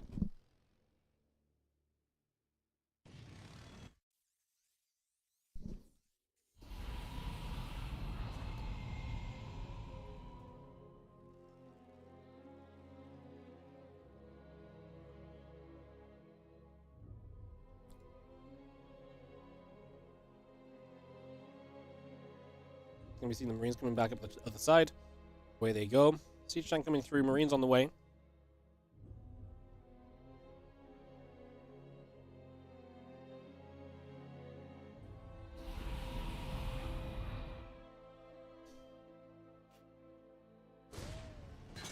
That's a lot of units from Q gathering up. Definitely looking to pack a punch here.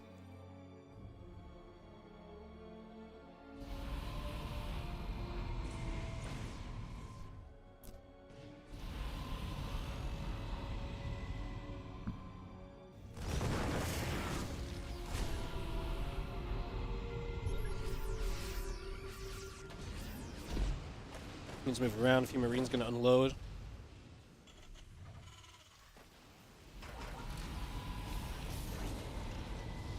I'm going to step out. And it is going to be Oliveira moving down this ramp. He's going to have the stim. Moving into this fight. He gets rid of a tank. The other tank gets evacuated, so that gets kept alive. Not bad, not bad. Raven going to get shot at. Chased down. Nice kill. Cyclone in its range. Definitely useful in those regards. Anti-bomb missiles all over the place as well in this one. Definitely making this a fairly fun continuation.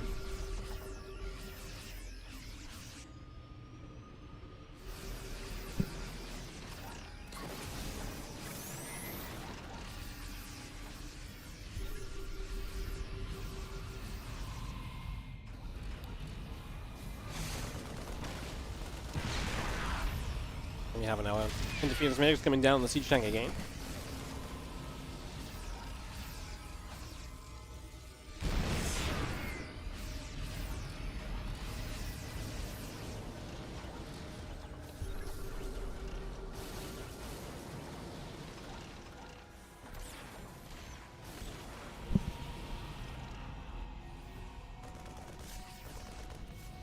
Getting into a little bit of this stalemate spot in the center now where his two armies are going to look at each other.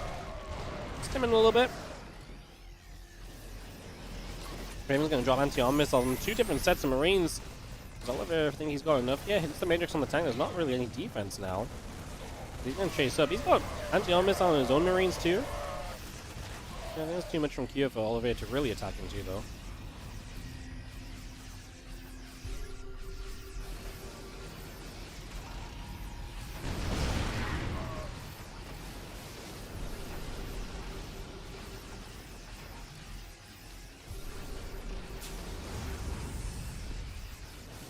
Tanks will step forward again, sieging up already.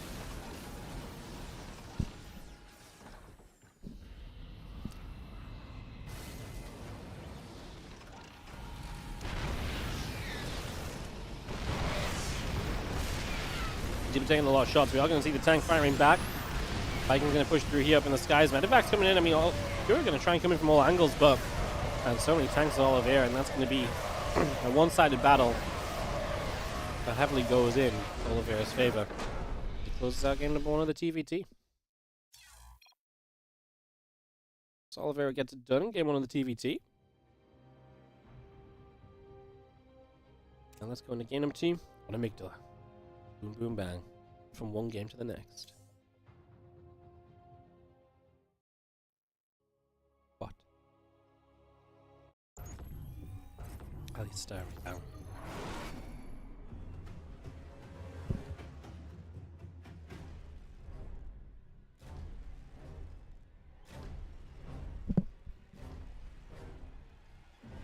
In the top right we get Cure. In the bottom left, Oliveira.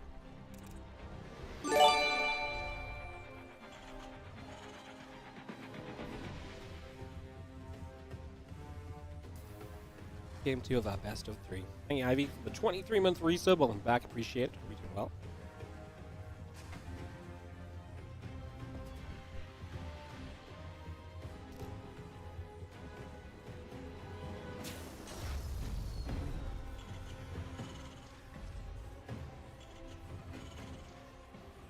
Hey, what's up, John? Hope you're doing well as well, mate. I'm a little bit sick, but we're getting there. We're making it through.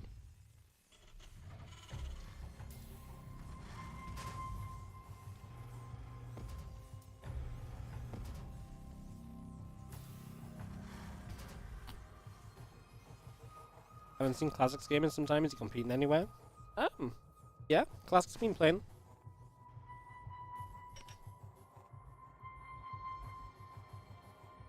Not sure what he most recently played in, but he's definitely been playing a bunch of tournaments, honestly.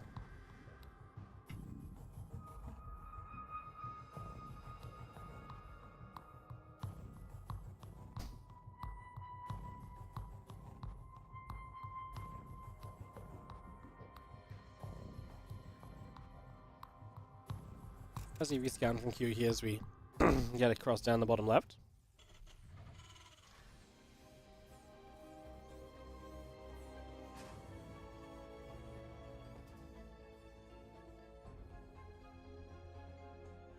CV is the only thing on the map right now as our factories come up from both players, so that's going to be pretty even here. A little bit.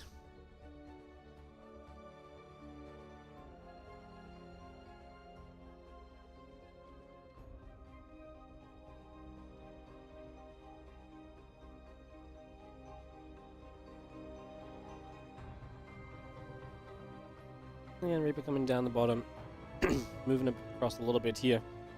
Factory on the way up as well.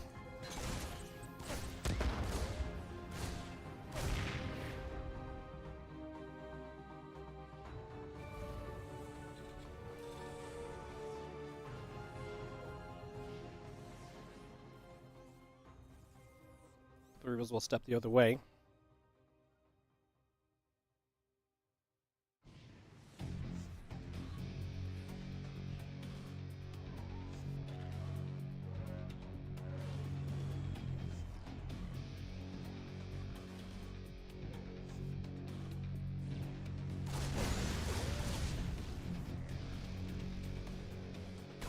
We've seen the Reapers and the Hellion continue to push through a little bit. Pushing across for the moment. Couple of shots coming by. We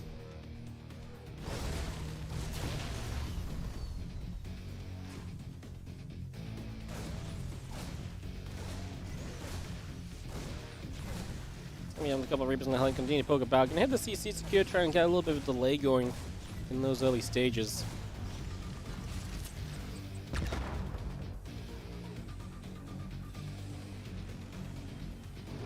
Reapers and the Hellion moving around a little here.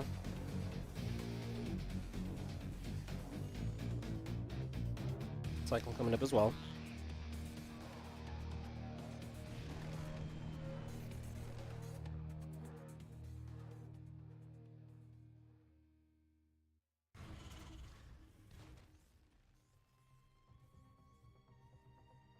And if that comes back down and across, it's going to be seeing Kira still being the aggressor. Has been kind of all over the map so far this game compared to his opponents.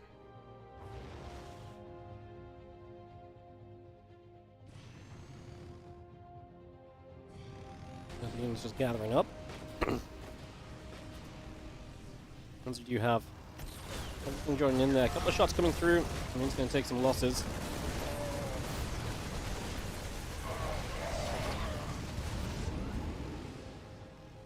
A few more hits coming about towards the end.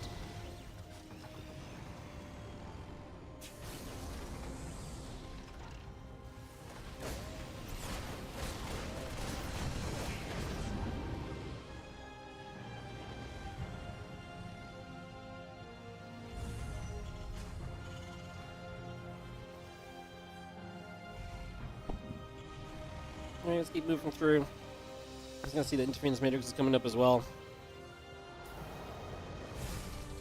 I'm just gonna be seeing that little repair also coming about for the moment.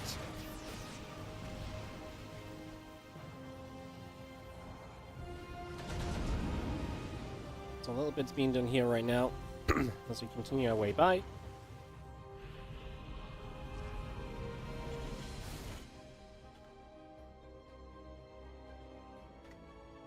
As a matter of fact, going to come through the bottom side actually, so just going to come straight across.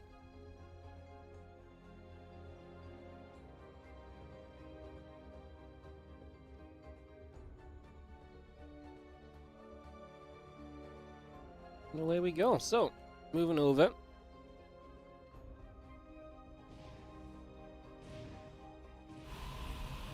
Since you got a couple of Ravens setting up overhead, the Siege Tanks, Marines, and the tank gather together. Reaper's going to be there, taking out a Reaper as we speak.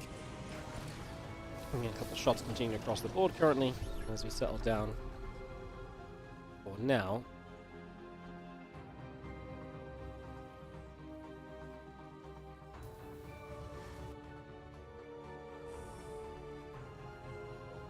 Tank the racks while continuing through.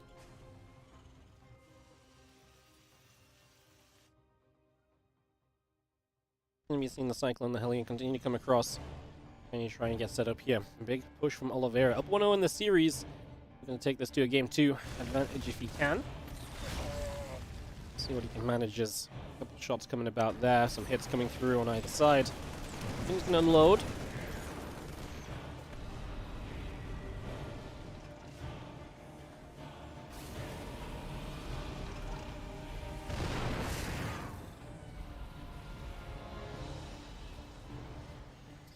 Well, the Raven's still going to be there. Tanks are still firing up as well, so some damage being set up. The Ravens gather together as the Viking will go after the Medevac. Medevac will fall.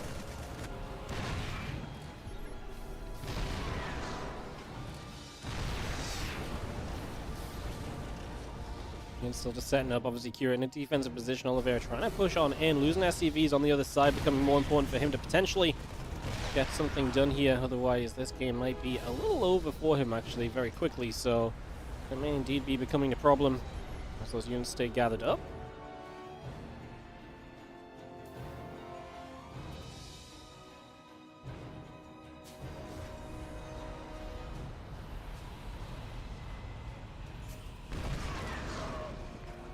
See how our units obviously still will continue to step forward here wherever possible.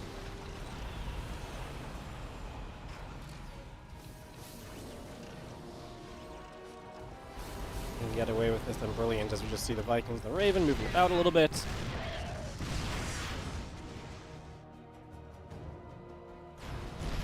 And SCV's getting peeled away. Cyclone trying to shoot from afar, trying to get that Viking. Obviously, Cyclone actually a cool unit if you can get it to play. Problem is, keeping it in play here is a little bit difficult to do and a little bit difficult to achieve, actually, so it's a little bit tough, perhaps. So we're seeing the interference matrix on another siege tank. Marines are going to come stepping forward. All the turrets will go down. All those tanks are going to get coated in matrices. Does look as though that's going to be a little bit of a problem, as those matrix tanks are going to take a lot of damage. And Kira is just going to break out of this one. It's tied 1-1 in this best of 3. It is 1-1, and we are going to go to a game number 3 then. So we're going to go the distance between Oliveira and Kira for the Terran versus Terran. Kick this off in just a couple moments, guys. Get this underway. Now, our map is going to be the beautiful Abyssal Reef to decide. So we'll give it 1 minute just because I have to run ads after game 2 here. But then we'll get back into this and get back on track, guys. So that is what we are doing. That is what we are up to. Thanks for joining us. So good to see you. I do appreciate you guys dropping by and being here today for some Olimoleague replays. I feel like I'm picking up a little bit. Definitely not sounding quite as ill as when I first started today, but yeah, hopefully we can keep powering through. We'll do this quarterfinal, the semis, and the finals is basically what we're going to try and get through, guys. So yeah, a few more series still to come, basically, is what's going to be happening. So yeah, other than that, thanks so much for joining us. Get ready to kick off into StarCraft 2 in a moment. On Abyssal Reef, like I say, just give it a moment or so for the ads to not overlap as much of the start of the game, basically, is what we're aiming for. That is all. That is all.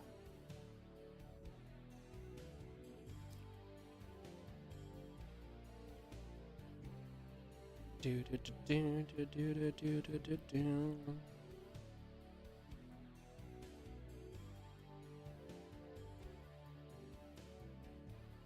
I gotta say, commendations to the the YouTube chat, which has been, as far as I can tell, on an absolutely crazy balanced discussion, but I think it goes deeper than that for the last hour. I really thought it was just going to die off. It really has not. just genuinely impressed, guys. Genuinely impressed by the dedication to this discussion that's going on.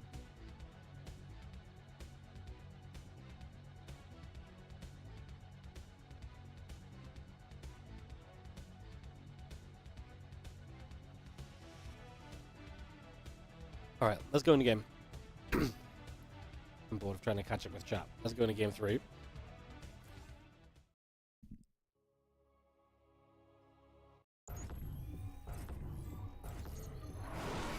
As we have got ourselves in the top left-hand corner of the best of 3. The Terran player here is going to be Pure.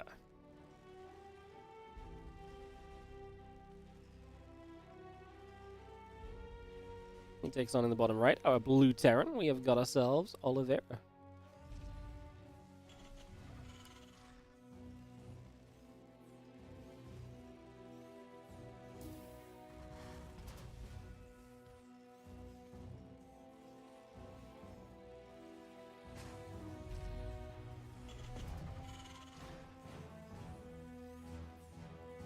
Alright, so you set up and get this on the go. See what we're going to get up to. Game number 3, it's all tied up, 1-1 each. You begin us on this journey into this next game.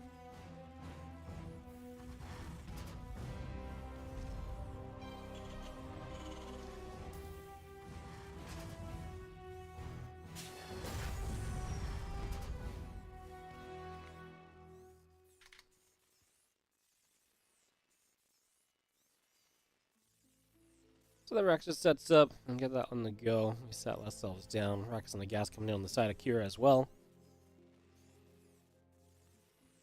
Taking a few moments here. Settle in. Hi, Ellie. What's up, baby? What do you want?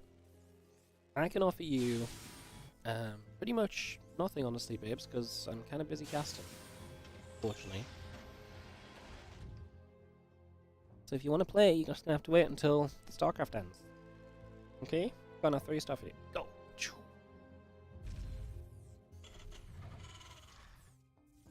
When Senna comes in on the natural, get that set up, factory on the way. Continue to settle ourselves down here for a couple of moments.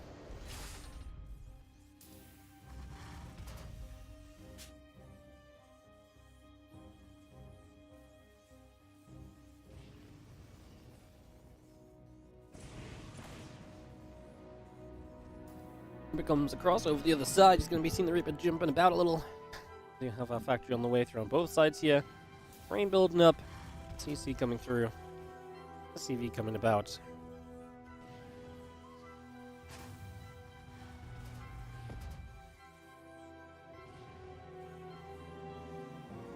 I'll just take a few moments.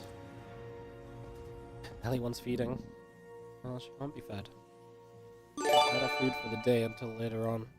Yo, Skillers, my man, how you doing? Thank you so much for the Prime. Appreciate it. Thank you for resubbing. Thank you, thank you, thank you.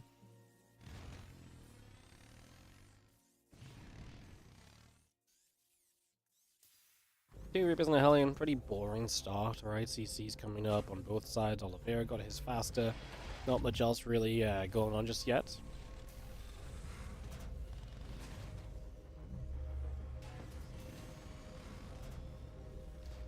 I mean, Oliveira just kind of staying in position pretty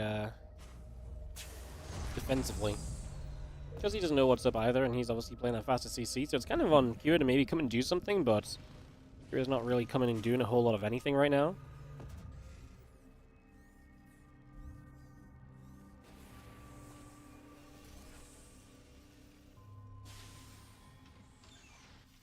Cyclone is going to pop, obviously. We'll see what the Cyclones can do.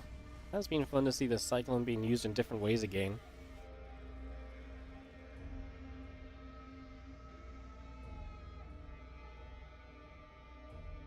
Definitely a bit of a different approach. It was really fun to see so many mag field openers and stuff during Home Story as well. I wonder how much of a kind of staying power those builds are going to have in the meta, versus how much that was just like, okay, you know, people aren't quite as used to the Cyclone, let's actually use some builds that we used to use, and, you know, people need to figure it out again, remember what you're meant to do against this, or what you're meant to do against that, etc., etc. I think those are all very good and important questions, as Marine's going to unload in this corner, a couple of SCVs going to get chased away.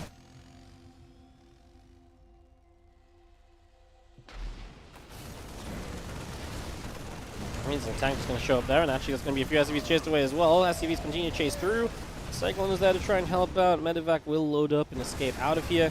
It's going to get the Marines, going to get underneath that orbital command as well, mind you. So that's going to stay active for a little bit longer too. A nice little drop in from Oliveira, so both players going to take damage. Oliveira loses 8 SCVs, Q loses 4, but it's going to come out in a fairly even number between the two of them right now.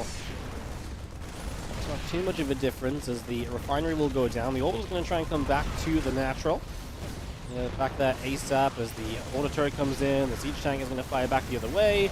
Marines will continue to fight, but the siege tank goes down. Secura is going to get his defense made here. It's very good to see. So yeah, it does seem as though defense will absolutely be made as the Reaper continues to play cleanup. Now goes down. Wow. Feels like both players pretty much got every single unit that they could there. As now the SCVs on the other side are still going down. Oliveira losing even more workers. That's in addition to the 80 lost previously, so 13 workers lost this game. I think it might be fair to say that actually it's here that's definitely coming out the other side of this in a little bit of a prettier spot. All said and done, it's definitely looking to turn in that kind of a direction, isn't it? I think this is starting to look very Q favored in my eyes, at the very least. The Cyclone keeps patrolling the Raven just overhead. Cyclone locks on and the Medevac is going to get chased down as well, so it's going to get taken out. And man, all of the harassment, what's actually really incredible is that all the harassment keeps getting cleaned up, right? So we keep coming out of all of this with a very, like I say, just settled kind of game all said and done.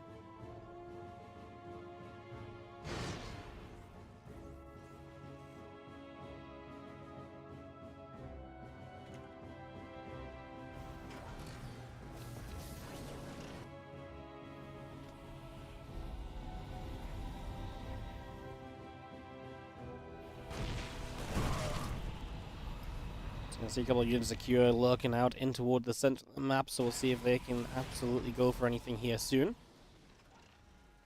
And ourselves the stim pack coming through, a couple of Vikings are still on the way in. All of that being brought up as, again, we just scan out one more time. A few Marines are going to start chasing forward. A Marine there is going to be taking some damage for a moment or two. Yeah, it's still gathering up.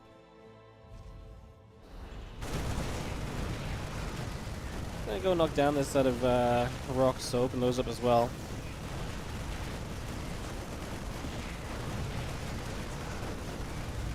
Obviously just getting more of the areas that you open up, the better off you're gonna end up being, so we'll start looking pretty happy about all that. And yeah, tanks, Marines, Viking, Ravens all join up over on the far right hand side. They're gonna get set to try and move around a little bit as well.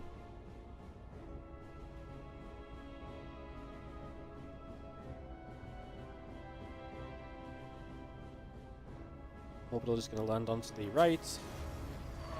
And the Marines, tanks, Vikings, Ravens coming through.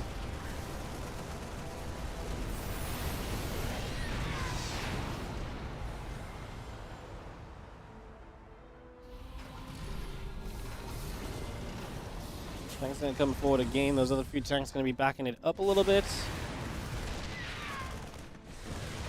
Actually going to drop the auto turrets here to continue chasing. So Oliveira really on an aggressive hunt down at the moment, really trying to catch this. Tank siege further back, but Oliveira will chase all the way, and he's going to get so much of this, if not nigh on everything. That really has turned out to be pretty amazing for him so far. The Vikings continue to chase, the tank getting pushed back as well. Right, I mean, we've got a couple landed Vikings and another siege tank here, right? But not sure that they're going to do too much different, as overall supplies have evened out more or less.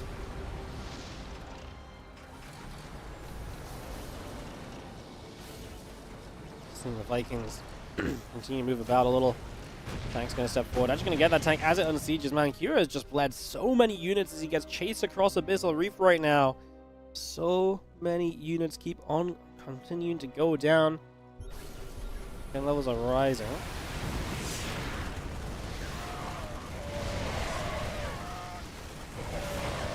See Shanks, Vikings. Flying away, it's a lot of dead SCVs. Oliveira, man, he just pushed across the map, and once he started pushing, he was never stopping, was he? That was actually kind of a nuts play from Oliveira. Just go, go, go, never look back, and just keep pushing your opponent until you pretty much force him into submission. That genuinely was kind of nuts, no? I don't think I've seen a TVT quite like that. Do I know the winner? No. I didn't check the bracket, obviously. When I'm opening the bracket, I've got my Wikipedia in like a super short, small window. And I only scroll far enough along to see what the next round of matchups is. So that I don't spoil myself on the results or anything. So yeah, I'm clueless. I'm just casting the games along for the ride.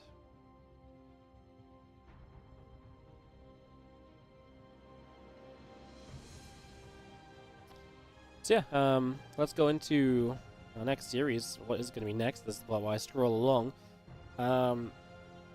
It's going to be okay. So we got a PvP and a PvT. Hero versus Trap and Creator versus Oliveira. So we'll do the PvP first, and then we'll do the PvT. Cool. Let's do that then, guys. We'll just take a, I guess, a small ad break. No tree. I'm sick, Lily. I've not really had the chance. Yeah, it's probably not going to be up for tomorrow. Probably next week. Probably next week. It's out. It's like it's there. It's in there. It's just still in the box, you know.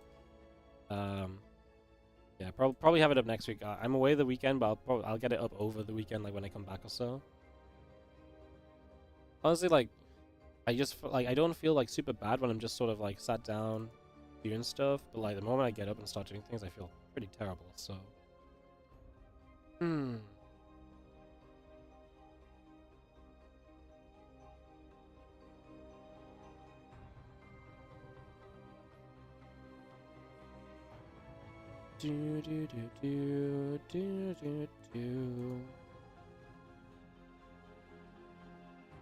Alright. How long we got wait? About another 30 seconds. You have your resub waiting? Hell yeah. Your polar bear will be the first on the tree, I'm sure.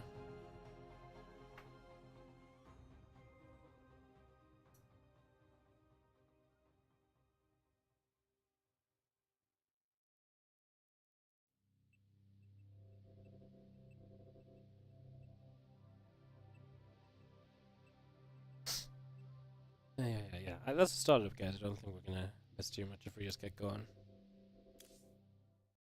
Don't think we're gonna miss too much.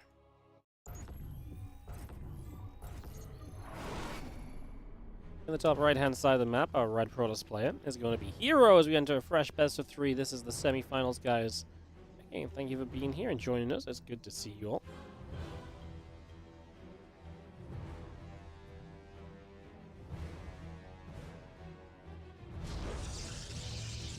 Bottom left, our blue Protoss player is Trap. As we kick this off and we get this underway. Away we go. Fresh new series. PvP, and then, like I say, Oliveira versus Creator in the PvT semifinal.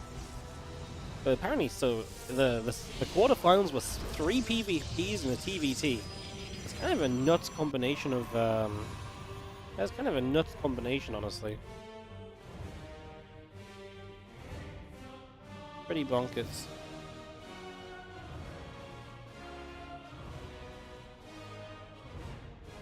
Did let the pros do so well. Ay. Do we know they're not meant to be doing that well? Did someone tell them? Guys, you gotta get nerfed on the patch, otherwise people figure out that you're not bad or something. They might actually, nerf you. I don't know. Pros players doing well so far.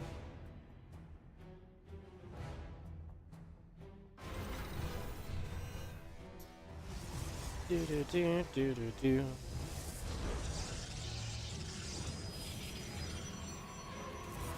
Probe coming to scout in. 2 gateways each. We obviously saw Hero playing against Zoun. Like, that was a wild series. The fact that Hero was basically knocked out of this tournament and then resurrected himself, gave himself a second chance by not actually dying when he should have died.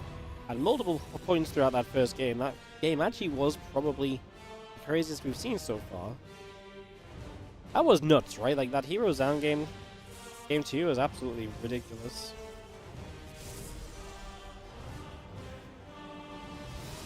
You love the tree that fell over? Yeah, well, we have a bigger tree nowadays. I don't think you guys can physically subscribe enough to make a tree fall over in this day and age. StarCraft 2 isn't big enough to make the tree fall, okay? It's a very safe tree nowadays. Very safe tree.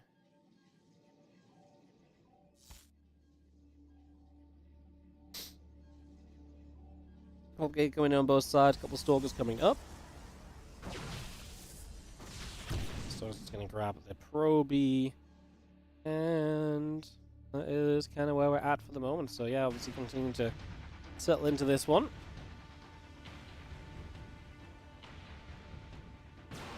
Nice catch. Finds the gateway, so Hero sees what Trap is planning. And now he can try and put a stop to that. Ahead of time a little bit. Stalker chases that probe over to the right-hand side as well. So just going to push that all the way over.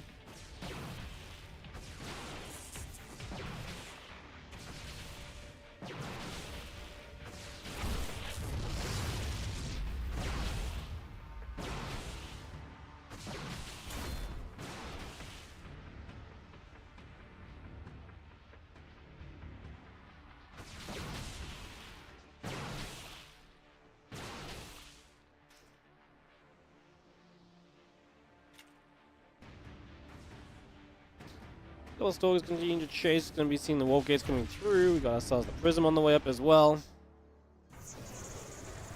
The probe facility is continuing to produce from Trap as he's only on the 1 base. Hero's only on the 1 base. Obviously, Hero already has the prism.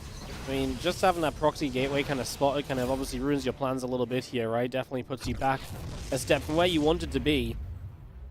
And Hero definitely taking control already of game number 1 of this semi-final best of 3.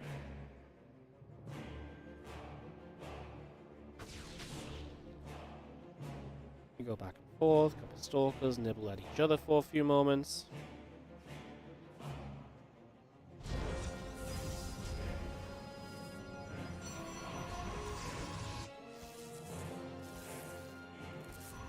Probe still nibbling at a gateway. Again, the Nexus coming through, the Robo Bay coming up, the Immortals on the way in, Prism coming out as well.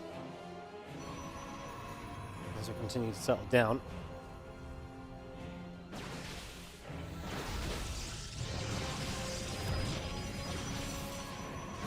I was going to go poking their way through that gateway. Sentry there to deal some damage also. Okay, will fall. Prism still overhead. Again, the Robo Bay coming up too.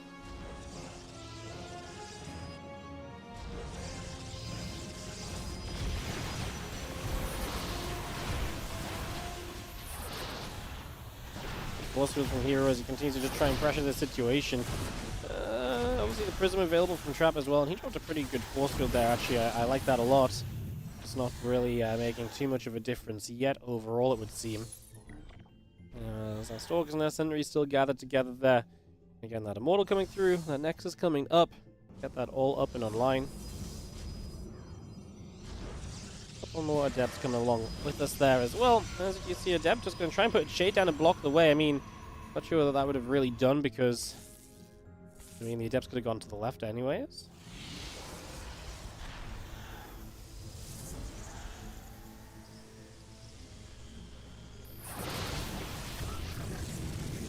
Disruptor fires, trying to get a shot off the Observer settling.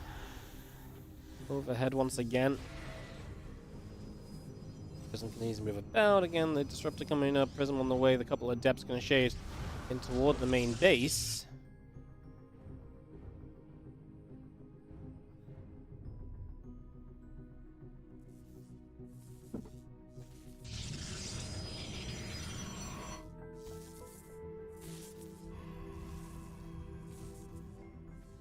Goes to the right-hand side, going to unload into the natural, where Immortal versus Immortal will happen. There's going to be a Prism on both sides, so this should not really have any net result This kind of should just be a pretty simple cleanup. And so far it is. The couple stalkers continue to come underneath, and Prism does escape away around the edges for the moment. It's just getting out of there for now.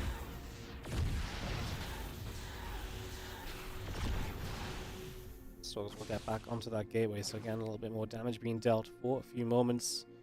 Take the opportunity to deal some damage, as we do have this Disruptor shot going to go big. It's a nice hit from Trap, who is just in trouble in this game. He's the one that definitely needs to get some nice shots, get some damage done across the board in general. He needs something. He needs a way to help himself out here, and right now it's definitely a bit of a struggling position. We'll shade out Prism overhead. We lift up the couple of Immortals back into the Prism. Good force field. Man, so many times Adepts, as they shade today, kind of get punished for having shaded, and Hero's been really good at kind of realizing, oh, that Adept shade's going to finish in the wrong place. Let's do something about that. Disruptor does not land right there as the GG just gets called. Phoenix obviously getting the lift off. This one is done and dusted real simple and real easily. Hero is playing some pretty good PvP, honestly. That was genuinely, I think, down to mostly just Hero's solid play. Does obviously get up to a good start, but he plays very well to deny any sort of comeback from Trap in that first game. And now we look towards a game 2. So going into El Dorado for our second map here. And let's jump straight into it, as you can hear. We ain't wasting time between the games today, guys. Only when we've got to run the ads, so trying to keep things moving. As in the bottom left, our blue Protoss is Trap, and in the bottom right, our red Protoss is Hero. Game 2 of this best of 3. Will Trap tie it up, or will Hero advance to the finals of the Olimoleague? 232. Obviously, this is the December season now, so building towards our December monthly finals, which will happen later this month. There'll be 3 regular Olimoleagues that are open entry, and then the monthly finals at the end of all that.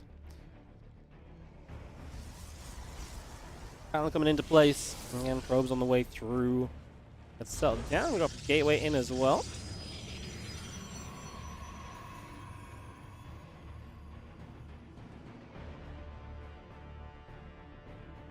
Actually starts to move out onto the map a little. And Gate Simulator coming through, the probes in production right now also. So we just get a bit of everything coming through for the moment. See where we might end up as our probes continue to chase around.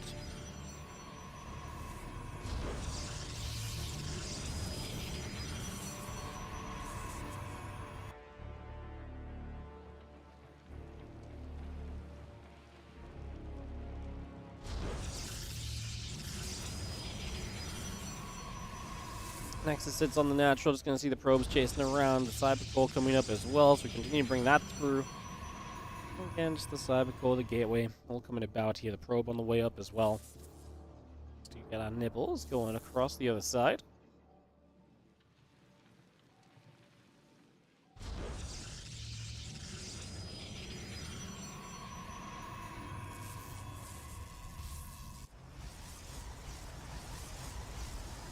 It's still just about halfway done. Cyber Core coming through. The probe on the way up as well as our Warp Gates. We're able to start shortly. Again, playing 2 gates versus the 1, so it's Trap to go for the 1 gate. He has been a player that actually does go for the 1 gate a fair amount too. Both Hero and Trap have definitely never been afraid of kind of trying out a lot of this stuff in PvP where, you know, it may not be the kind of super norm, but they realize Max Packs does it a lot, and they definitely have always tried to kind of keep up in my eyes in that regard. In terms of at least giving it a go. Like, it may not necessarily be for them, but they give it a shot anyways, right? They give it a good go to see if it's something they might be able to make interesting for themselves.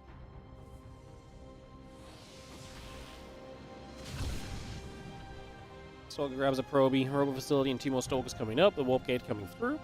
Hey, what's up, SCT2? How you doing? Thank you so much for the 63-month resub. Thank you for the balance Ryan as well, Gary. Appreciate it.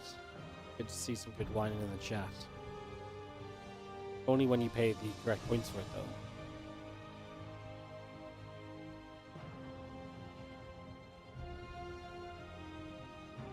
If you're gonna whine, pay the fine. We should make that our motto. It'd be fun to talk about.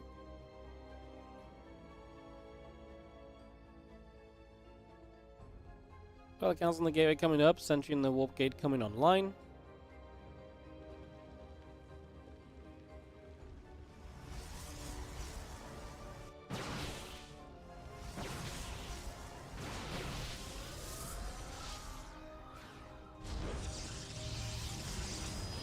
You can see a couple of stalkers and sentries gathering together. The prism is about to finish up.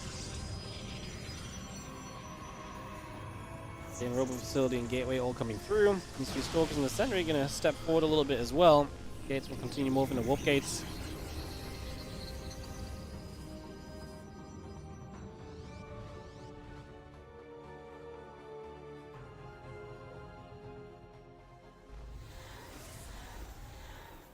Prism makes its way over to the left side. Stalker's going to get a pro. Extra adepts warping in as well. The Stalkers and the sentries stepping forward here for the moment, at least try and see if there's anything they can add on. Definitely going to try that shade forward, but there's going to be the pylon block as well, so well-placed buildings. Doing a great job of this so far. A couple of force fields continue to take place. There's the prism loading back up. We drop back down. Cybercore will continue to take quite a bit of damage here as we do see a few more adepts getting warped in along the way with that. Another nice force field, but Hero's going to get the Cybercore, so at the very least that core will be gone.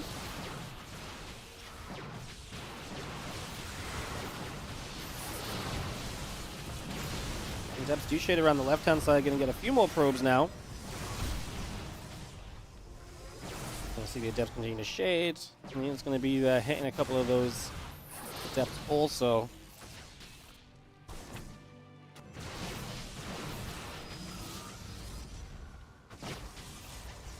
Stalker Sentry chasing the depths down still. We've got ourselves the Prism on the way up as well from traps. Continues to bring that through.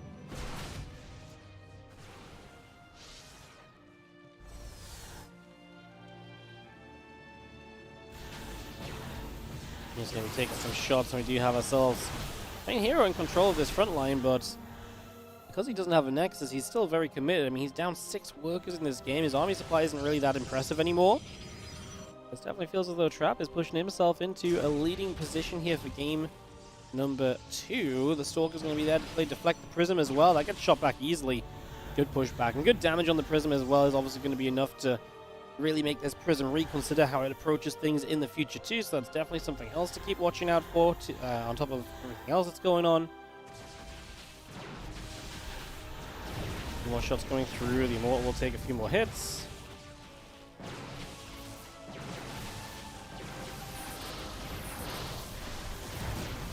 Prism is just about steering away far enough, I think, to stay out of trouble. Let's have ourselves the Stalker Immortal. Going to step up one more time, gets rid of that gateway. Still got the Stargate in production, probes and an Immortal coming out. Step's going to go shading. The units of Hero continue to run back a little bit.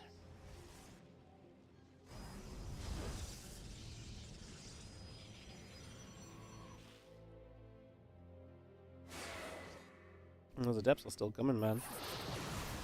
I guess little force field can get you a Stalker. The Immortal dropping down the Sentry as well. Disruptor coming about as Trap will chase forward here. Again, just held on and obviously has a good economy behind it, so is being put into a pretty darn good position. I've got to be loving where he's at the moment, I would imagine.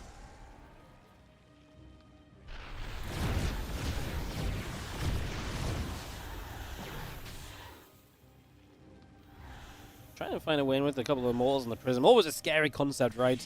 Got a couple of Immortals, so tough to deal with the mobility of big tech units like that, and if you don't have a good way to reliably shut that down, an Immortal drop can really go on for a very long time, being an annoyance the entire way through, so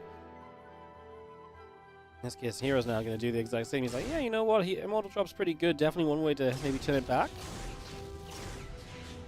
Next going to hit, the Prism going to be taking some shots, the Probe's going to mine through the gold mineral line as the Stalkers will go through. Sorry, I didn't realize that's not an Immortal drop, that's a Disruptor drop. I hate that.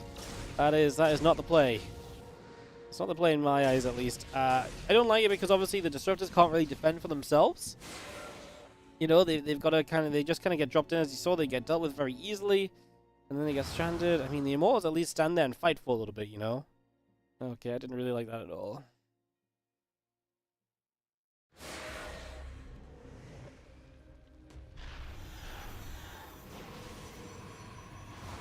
Depths will shade about. Again, the Prism coming through, the Stalker and Gateway coming up. Forces get placed in. The Phoenix still taking some shots. We're going to continue to knock away at this Gateway in the front. So shot fires, Stalker and the Sentry going down.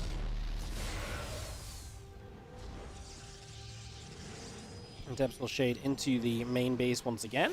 It's going to be seeing the Phoenix overhead there.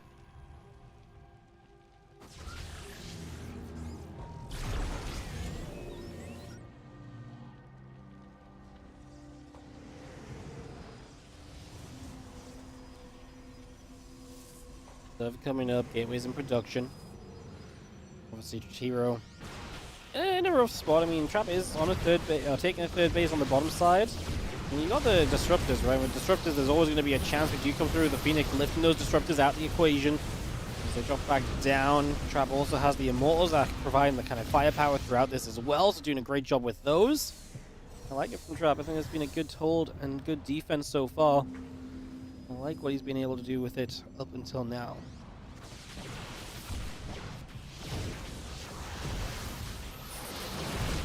Some more force fields out. Stalker can get grabbed. Disruptor shots. It's a couple Stalkers and a Sentry. Do we have enough firepower here? As Hero tries to break through the natural, he's going to send one more Disruptor shot flying up. He's going to find 2 Adepts. Still stepping back though. The problem is he doesn't have the bulk that continuously fires, right? He's so Disruptor reliant. It's pretty much the one thing he's kind of needing. And yeah, Disruptors keep on getting shot down. They can't do too much too consistently. Phoenix will chase. The Prism gets pushed away. That's going to be the best part of this is Trap. The chase down from him is looking spot on. He's going to be able to chase pretty much everything down here and get so much value out of it all as well. Love to see that as the Prism will warp in again. Trap is not going to be stopped. The man will go the distance. Again, right across the other side of the map. Like I say, definitely looking to play some finishing touches in this game number 2 and take us to a game 3, which is always nice. We always like more games. No one ever complains about that.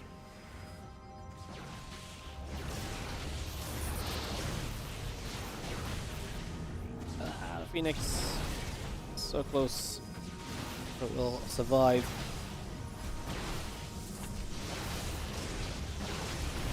Yeah, I mean, just too much here. Zelda Mortal Storm keeps pushing through. The Sentry is going to go down. There's really not much else to add, guys. Trap at this point is obviously just pushing for victory. Hero, I guess, is trying to hope that a Disruptor finds a very magical shot. I can't really imagine anything else is going to be going his way at this point, so I think we're basically just waiting on that, and there it is. GG's. Trap takes game 2. We're tied 1-1 between Trap and Hero in this PvP. So we will go the distance. We will go to 3 games. Our third map going to be on Abyssal Reef. So we'll get into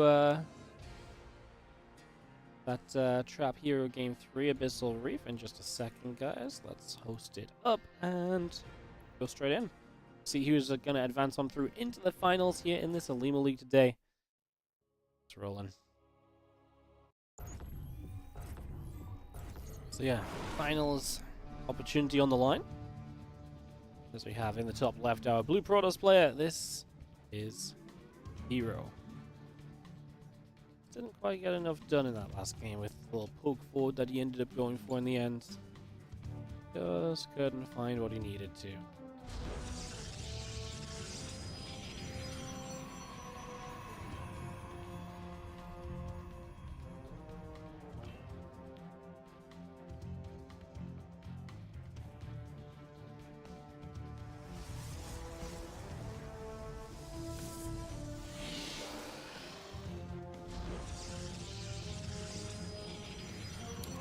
Game 3. Are we going to see one get expand? Or are we going to go back to double gating? Obviously, opportunities and options are there.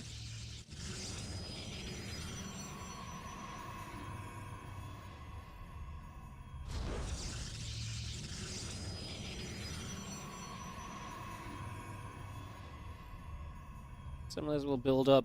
Let's have ourselves the gateway on either side. Waiting to see if we again see that gateway number 2 starting up in the next few moments. If not, we would see a 1-gate expansion most likely, and there is Gateway 2 from Trap, but no Gateway 2 from Hero, so once again looking toward the faster expand, looking towards that kind of a setup early on.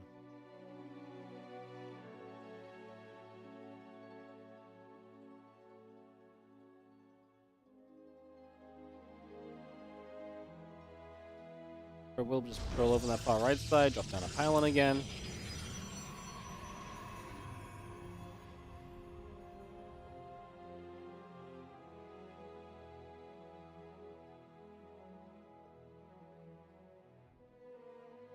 And yeah, our probe just moving about.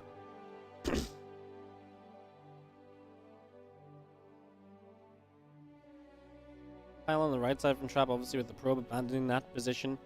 Probably not going to be anything more than just a mind game in case Hero scouts and he sees a pylon missing. He might worry about a proxy. Obviously, you're not scouting, so none of that's really going to matter at all.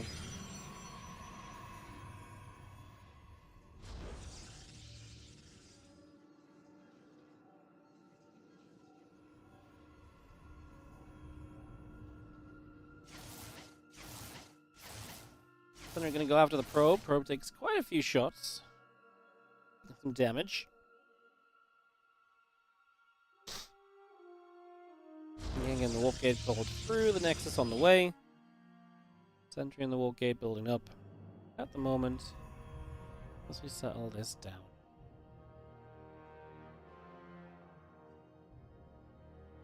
Hallucination going to step forward as well. I'm just going to see the Stalker's able to ping on that hallucination a little bit at the very least. Got some damage dealt.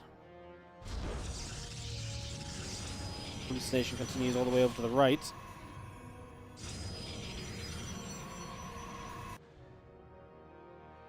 Again, Twilight counts on both sides. Nexus coming through. Probe, warp gate. All that good stuff coming online.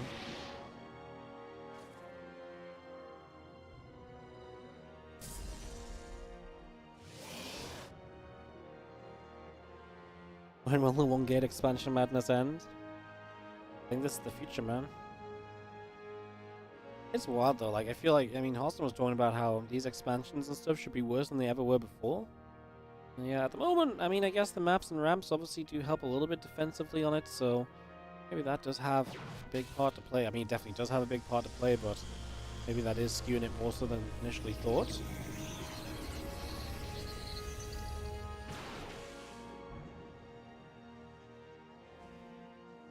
Here's the Stalker just going to hit that hallucination, pushing that back. And the blink coming up on both sides. That probe's still producing.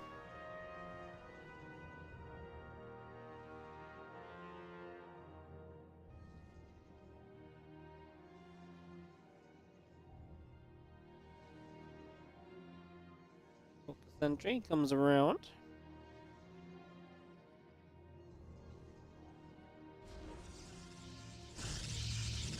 It's coming up on the third base. Again, a blink coming through on both sides. Nexus on the way. On the side for Hero to make a third. I mean, it's pretty mirrored. Just Trap is not on as fast of a base. Hero's got a few more workers, so he is approaching those milestones a little bit more rapidly than his opponent at the moment is. That is more or less just where we sit.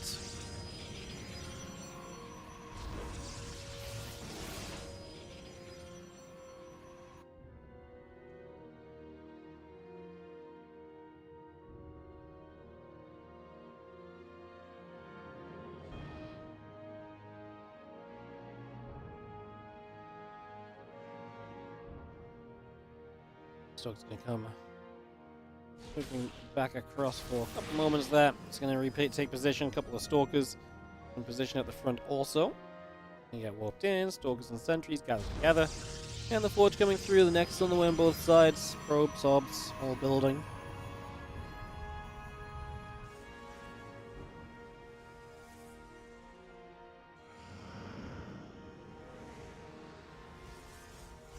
Nation's going to move out here. We're going to try contest for some map vision.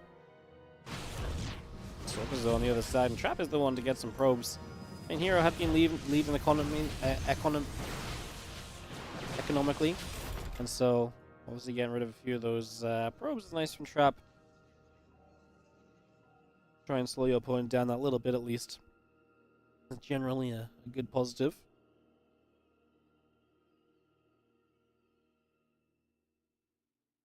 Two hallucinations out in the center.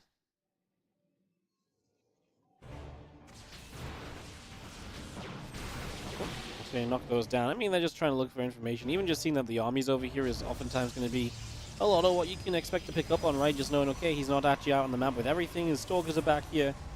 So even that's nice. See the gases on the natural, for example. See there's only one taken. you know, you can just piece together, right, okay, he's not doing anything away from what kind of I'm doing or anything away from what I'm expecting him to do, for example. So that's obviously nice to see. So we're going to turn onto this set of rocks and try and pick our way through those for the next little bit as we go chipping away.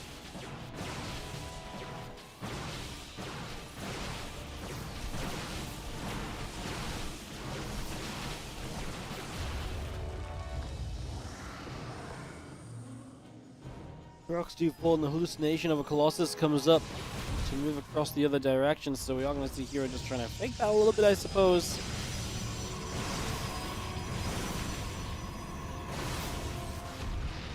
Well, Dev's going to put in some damage, so as Hero does more damage, Trap gets a response. Some damage being done. It's going to be seeing our Stalkers coming through. Zal's going to unload a bunch of those probes, going to get chased around.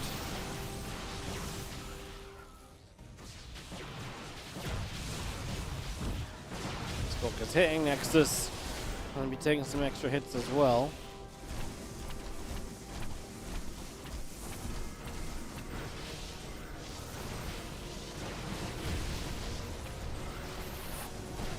We've seen 11 probes going down, obviously damage still being done across the board. This Nexus is going to fall, so the third base falls. You're able to get that. Trap losing out in the main base also. Definitely running into some issues, Trap, this game. Ghost going to get that. Prism gets pushed back.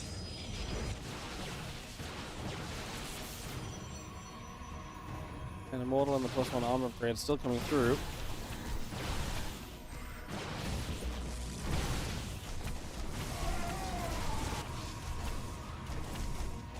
Trade, continue to fight. A few more shots here and there coming up at the moment as we do have Azala's going crazy in that mineral line, so they will pick a fair amount of damage up here. 3 probes going down. I mean, Heroes just continue to deal damage. The fact that Trav is having to rebuild his Nexus does not exactly bode well for him in the first place. It's definitely not feeling like Trap's game at the moment as the hallucination gets shot down as it flies in overhead, or at least tried to.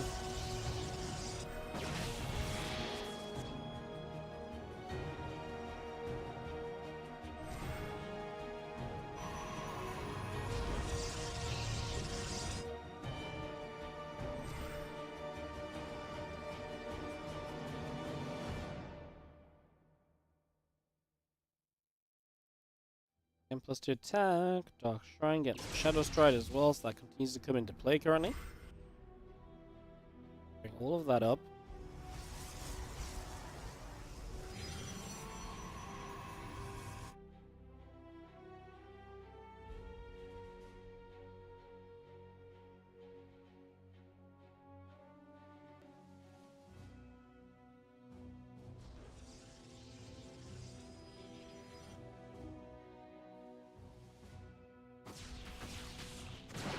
So it's going to be the Observer goes down, so we trade Observers for a couple of moments, nothing too crazy.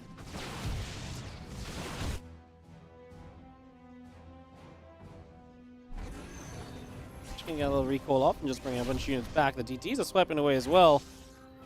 Continue to do pretty decent damage all said and done, right? I mean, damage keeps ramping up.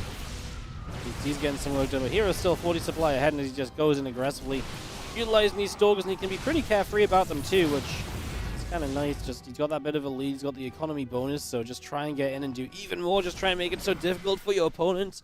The more difficult you can make it for your opponent, the better off you're typically going to end up feeling about it all.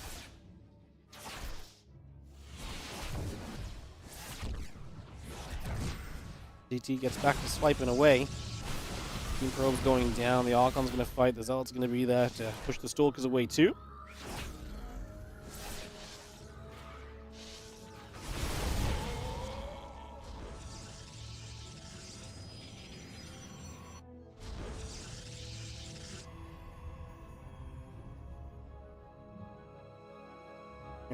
Finish him +2, has +2/+1 now, so an armor upgrade advantage for himself over that of Trap. Nexus gets killed. That's a nice little something as well. Get rid of that.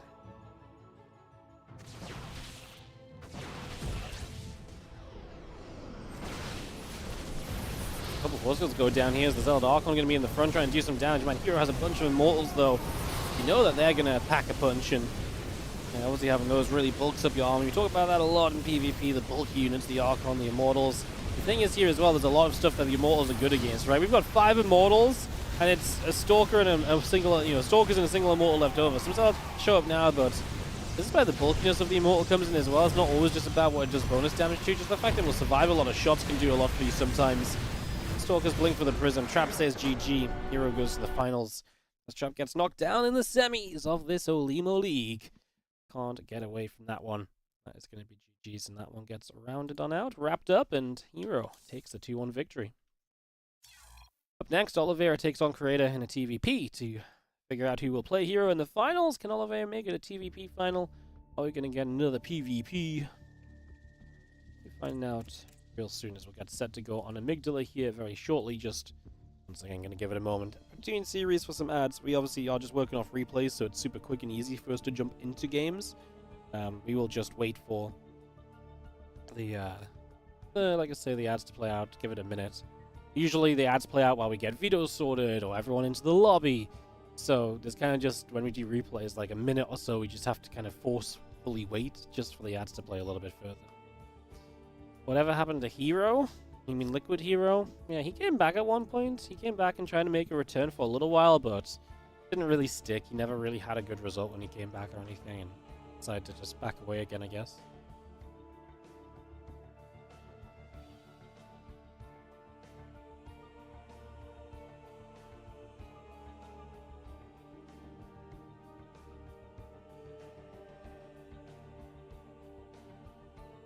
How's everyone doing today? How you guys feeling? Hope everyone's doing well. Thanks for joining us. Coming up to about 3 hours. Honestly, I've done pretty well. I did not think I'd get to 3 hours live. Feeling decent.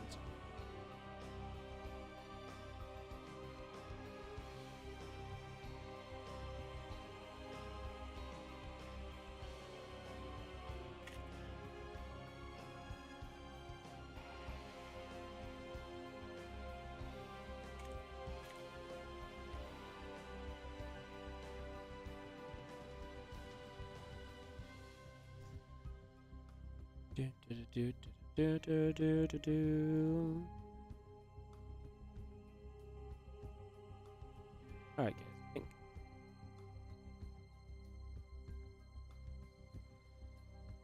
think we've done enough waiting. Let's get into Oliveira Creator on Amygdala. Let's get this underway.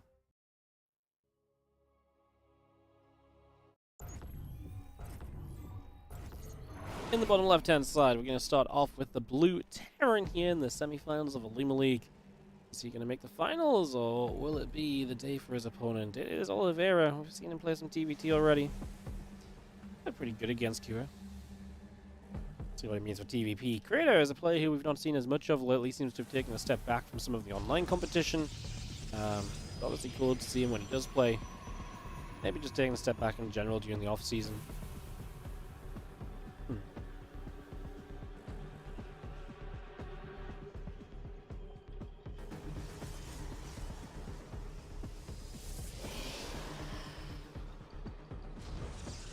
Little Chrono Boost down as our gateway comes up. We settle ourselves into this one. McCrazy, thank you so much for the 4-month resub on the Prime. Really appreciate it. Hope you're doing great. Thank you so much for supporting. I guess we could do a little sellout if you guys are here today and you're enjoying the stream. If you appreciate the sick WardiCast. Sick because I'm ill, not because it's been so good.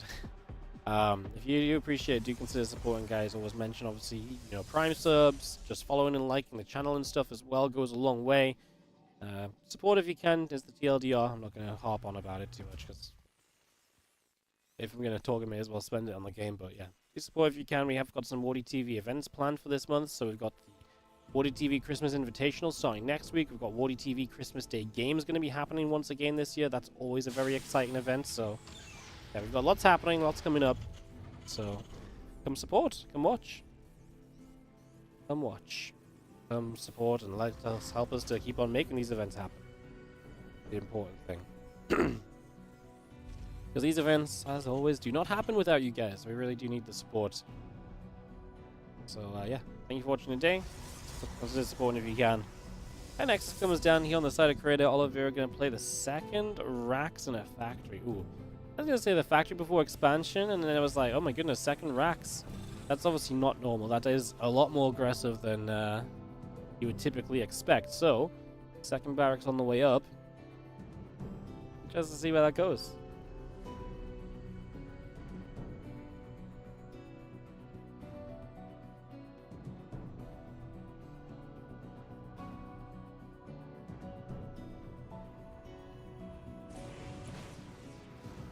Uber hops in, Adept is going to be there.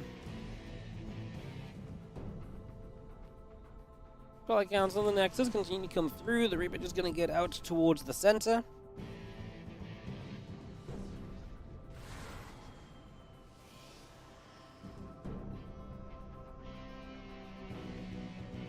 And they're just going to go poke away. A couple of workers right there. And then we just have our Adept going to come chasing the Reaper back down a little bit.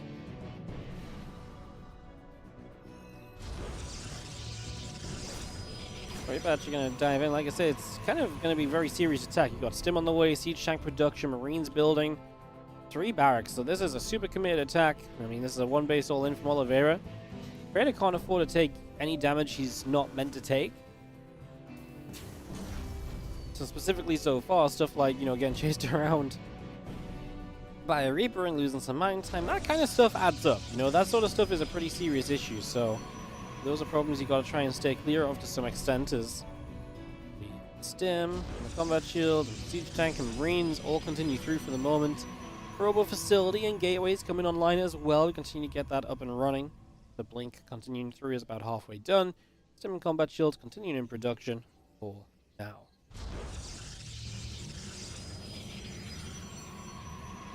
Stalker just going to finish warping. And yeah, I mean, this push is going to be coming. I mean, for Creator, obviously, you know, responding to this accurately is important.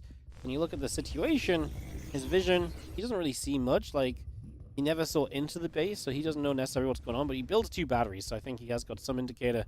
There's some things up right now. There's probe spots and army coming around the right side, so yeah, I think Creator is starting to do a very good job of figuring out, hey, look, this is not what we're expecting. This is not quite going the way we think it is. SCVs have been pulled as well. I mean, we know this is full commitment from Oliveira. This is not coming as a surprise to us.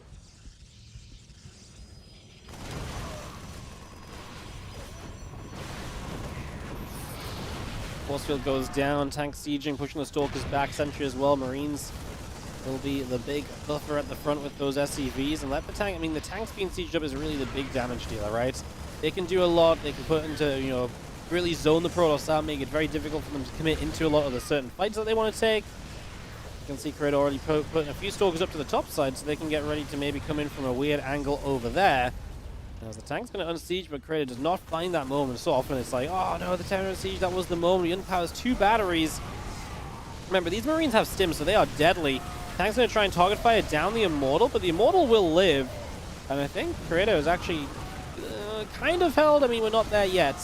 There's a bunker, there's another siege tank, but the Marine count not very high. The Immortal, runs out of batteries to heal it. No! New Immortal pops at least. Tank is gone. The bunker with a few Marines in does not seem that scary on its own accord, right? That feels like it should be very manageable. And Oliveira seems to agree that Creator has indeed made a defense here. And Creator will take game number 1 of this best of 3 semi, so Creator opens up with a game win. Good job from Creator. I mean, that was obviously always going to be a very scary attack to hold on to. But, yeah, gets it done. Good job, Creator, like I say. Good job, Creator. Going to go Abyssal Reef here for map number 2. Get this hosted, and we'll head straight on into game. For our second game of this series, guys. Just ready to roll onwards. In the top left-hand side, we have got ourselves the red Terran player. This is Oliveira. Taking on the blue Protoss. On the bottom right side, we have Creator.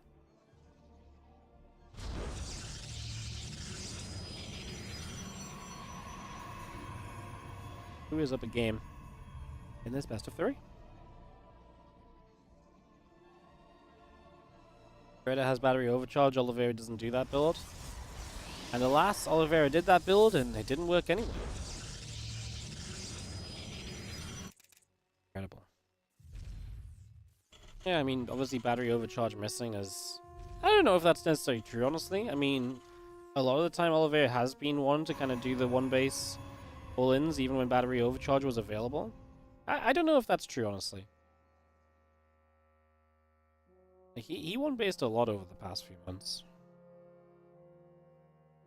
In battery overcharge, basically you just want to either target fire down the battery that's overcharged, or you just step back when the overcharge comes in and just give it a few moments. And obviously it's, I mean, yeah, I mean, I do think there's ways to play around it. I don't know, I just think back to Oliveira series, and Oliveira is a guy that has one base before. 3 racks in a factory off one base? That I don't know. That much I don't know, but yeah. I don't know, I wouldn't have been surprised if he did something similar in the past. Even if overcharge was a thing. Next is on the natural of Abyssal Reef here for this map number 2. Oliveira's map pick. Terrans have some good positions on this map, apparently, with siege tanks that can hit certain positions. I heard a couple people, in fact, particularly complaining about it at Home Story, so maybe we'll see something akin to that here from Oliveira, hence the reason he picks the map. Maybe he just likes the layout. We will see. I mean, there's a lot of ledges on this map.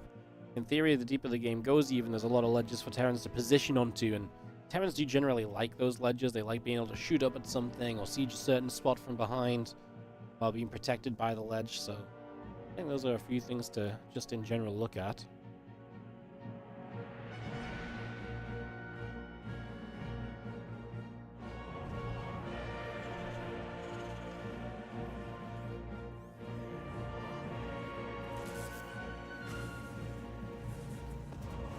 Factory going to start up a Hellion, so we do see our factory production getting going. The SCV building command center as well.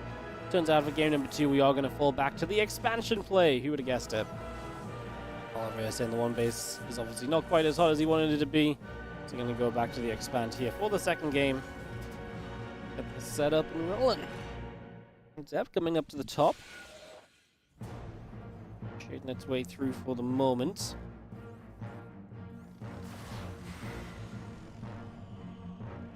Going to be hanging around. SCV going to be there as well.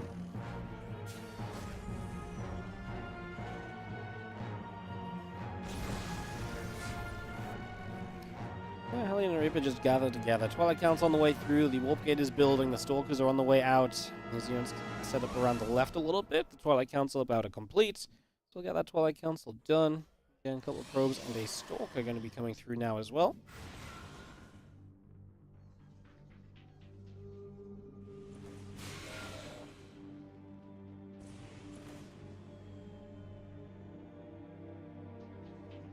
Gateway just gets placed. The Adept's going to settle at the front. There's going to be some Reapers and Hellions going to poke at the front as well. The Stalkers and the Adepts together are going to try and push those units back. Little shots going out. Little Stalker getting grenaded forward as well. And again, Blink, Gateways, Probes all continue to produce by for the moment there. Stalker is getting the Tech Lab online as well. The Reaper Hellion continues through.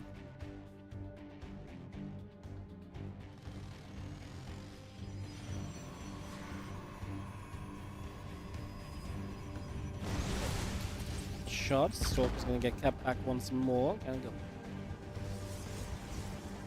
Nice little attempt there. Keep things busy.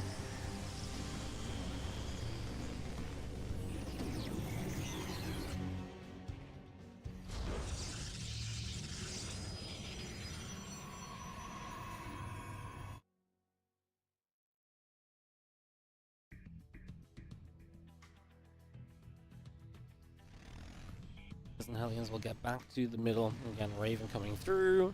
Siege tank and a couple Marines coming up. The barracks all on the way as well. We'll see the gateway at the front going to get completed. Again, Robobay and the next coming through also, just for the moment.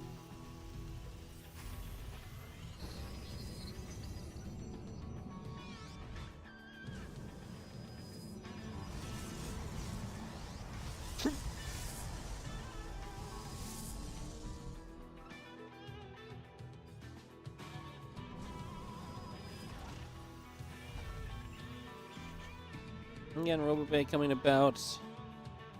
It's in here.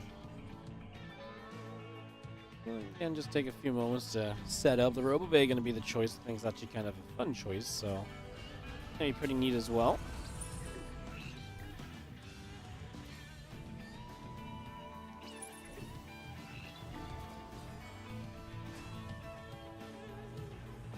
Do do do do do do do do do do do.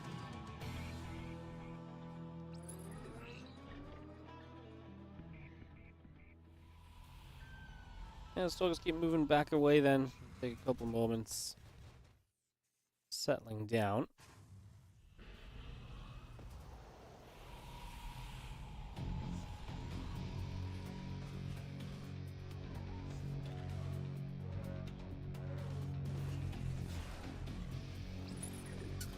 Yeah, Stimpack Combat and +1, all those upgrades continuing through on the side of Terran Oliveira trying to bounce back in this series here on Abyssal Reef.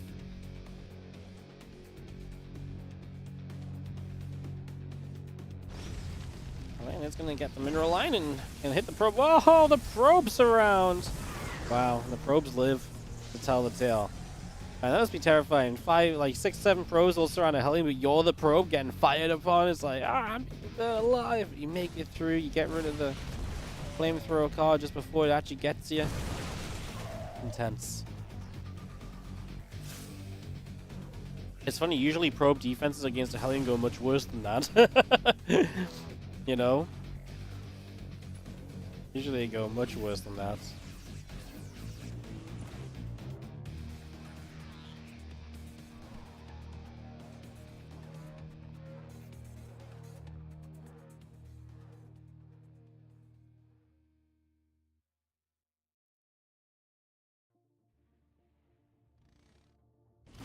Fire tank SCVs coming across. Big push. I mean, those Colossus, I think in general here actually Freya's a little out of position. Just going to be seeing the ByuN and the SCVs coming over. Just going to stim up into the natural. In we go. Island going down to... Yeah, okay. I mean, Creator just wasn't where he needed to be to fight an army, and obviously being able to just run into the natural now essentially is going to be pretty rough. That is not going to be pretty. Anti-armor missile goes down, the Colossus are going to get hit. I mean, tanks are sieged, Widow Mines are set. This is not really a recoverable situation in the slightest. This is done and dusted, and it is going to favor our boy Oliveira to make this a 1-1. Another game 3. Hey, I'm down for it. Man, this was not really a game where much happened either. Just Oliveira gets across, and like I say, Creator really out of position in that moment. Definitely having some impact. GG, says our boy Creator. Apparently everyone's our boy today. And Oliveira will take it to 1-1. Alrighty, we're going to a game 3 then, guys. So, a final map of this series going to be coming right up. Our map will be Neon Violet Square. Okay. Starting to see this map a little bit actually getting played. Did not really see it myself so far. Until earlier today we saw it. Gonna see it now in some TVP action. We'll get this hosted up in 15 seconds or so.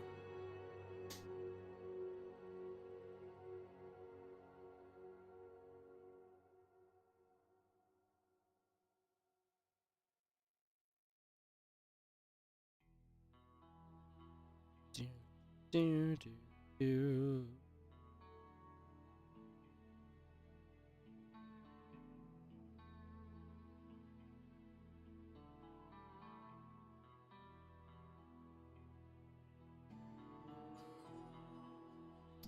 Yeah, let's do it. Neon Violet Square coming at you for our final game of this best of 3, and then we do have a finals after this, which will be best of 5. See who is going to be joining Hero in that finals matchup. Right now in the top left, tying the series up is our red Terran player, Oliveira. Bottom right, our blue Protoss is Creator.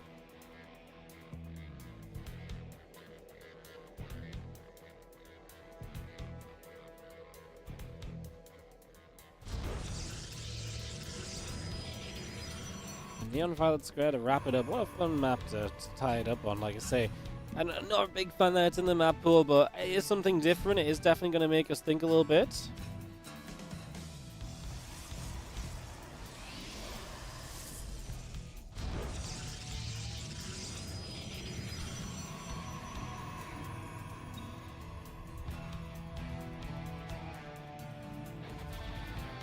Pro's going to return back a little bit. We are going to see a Rax going down, Refinery coming up as well, so we get all of that coming through for a couple of moments.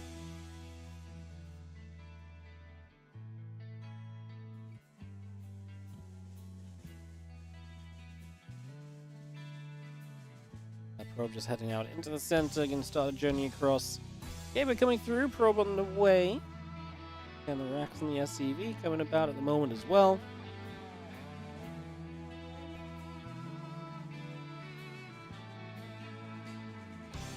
Hey, what's up? Andy Figueroa, 79 on the 5-month resub on the Prime. Appreciate it, dude. Good to see your name. Thank you so much for joining us for some Olimoleague coverage today.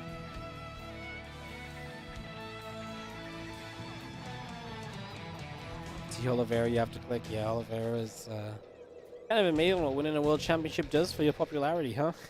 It is kind of funny because I do think, like, man, you know, this is a situation where, you know, Oliveira was a good player and a fun player to watch, but a lot of people wouldn't have cared about watching a lot of Oliveira games until 2 years ago. And to me, he's still the same kind of player. He's just had that bigger result. And maybe, obviously, like, he's probably leveled up a little bit, but I think before that World Championship, he was playing at a very similar level as well, to be honest.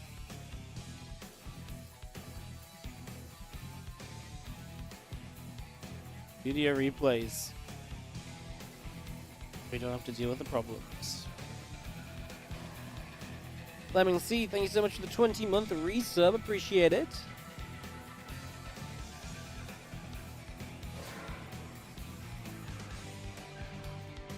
Going to go for Shade. Reaper going to come back across. A little bit of back and forth there.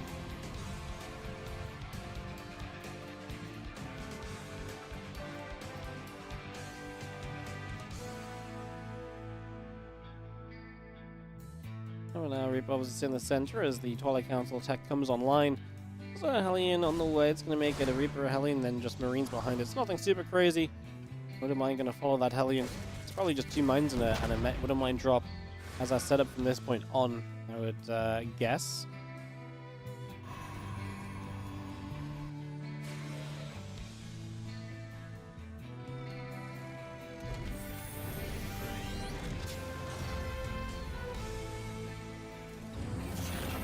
There's the Hellion coming about, just going to lift up a little bit. I'm definitely going to go for a little shade forward as well, see if there's anything we can do.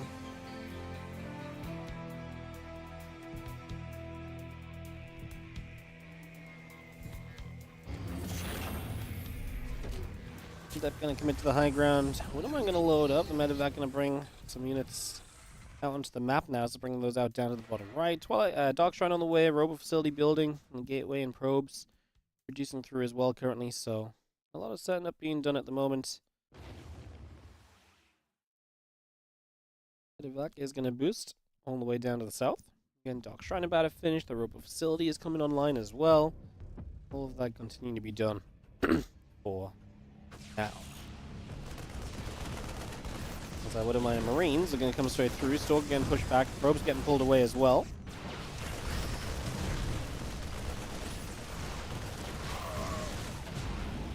Gonna shoot. I mean, a couple of probes, pretty good defense from Crit, I would say, overall. Definitely feels like we've seen much worse in the past. That was a pretty fine defense. 2 probes lost, not that much of a deal. He's getting resonating glaives off the Twilight. That much I was not expecting, actually, as we do see the DT getting in. And going for a few SCVs. WardiTV on the 93-month resub on the Prime, thank you.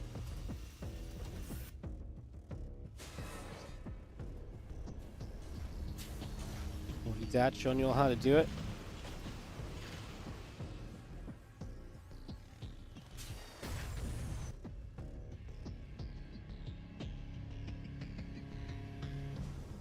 Resonating glaives. Will be, like I say, coming through, but also that Dark Shrine, so there's all the different ways of being aggressive of the Twilight, essentially, is going to be getting set up right now.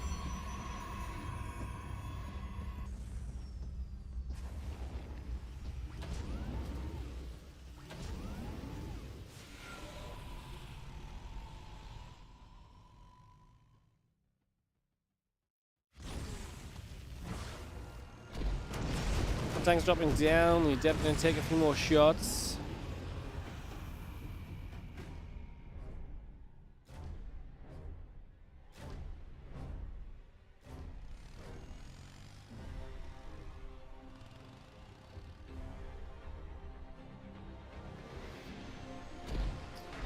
So Oliveira just pushing right down the bottom. Adapt Immortal, the Stalkers can sit there pretty comfortably for the moment.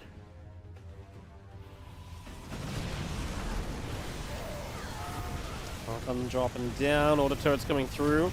Auto turrets really provide a lot of extra firepower onto that, honestly.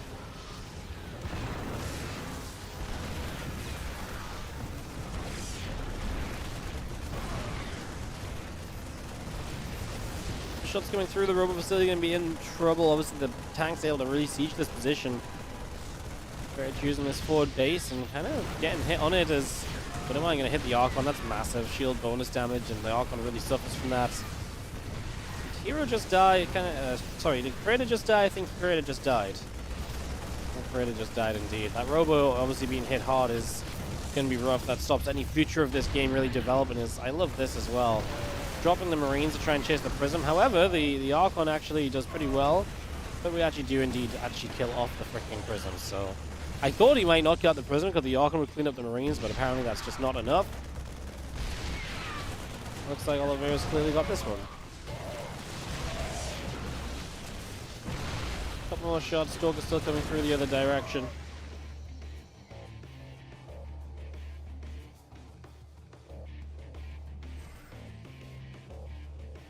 Against Impact Combat Shield +1 coming through. The Conclusive Shell still building in as well.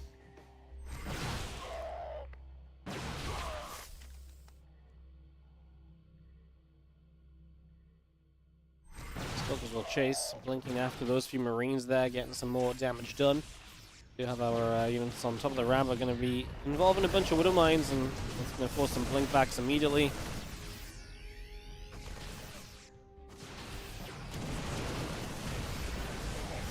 Yeah, I mean, this one definitely seems like we're not going to do much else. It's going to be seeing the Bio Gathering, a couple of SCVs going to be there. I will jump through, a couple of Stalkers can get pushed away. Creator's playing for 40 supply behind, guys. I'm not sure how exciting I can make a group of Blink Stalkers against a stimmed up Bio army, but it really is something to be done. Fire will shoot, Stalkers take some damage.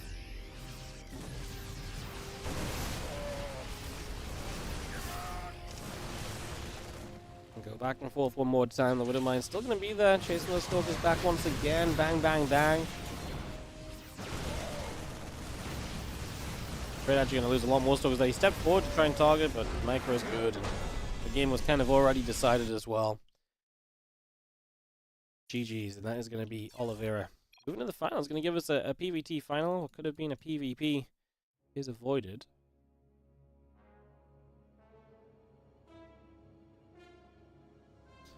And that means it is finals time. Just like that, guys. We end up in the grand finals of Olimoleague 232. Which is going to be between Oliveira and Hero.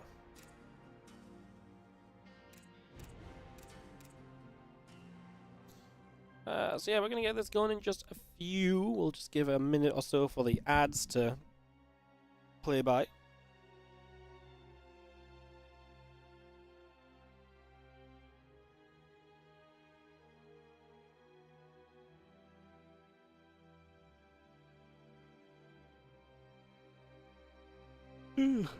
Excuse me. Tired. Not sleeping good with being sick.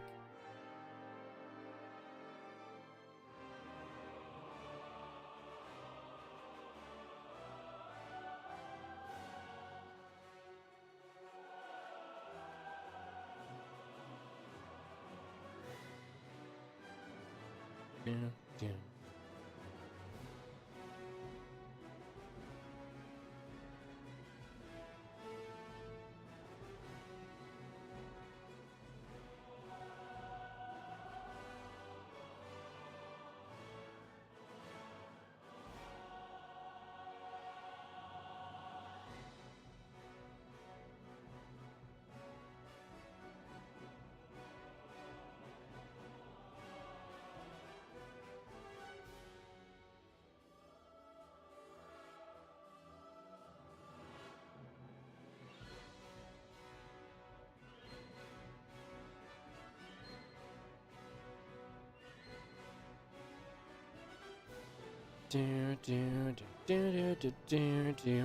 Let's do it, guys. Oliveira Hero Finals coming up. Best of 5. Let's get into this and see what goes down. Had a lot of fast games today. I guess we had some long games earlier on. Long PvPs between Zoun and Hero. I felt like the last couple of series has been all like 10-minute games or less. So for fun finals, is in the top left, our blue Terran. It's going to be Oliveira. Bottom right, our red Protoss. It's Hero. Kick off into our final series of the day, the grand finals of this event.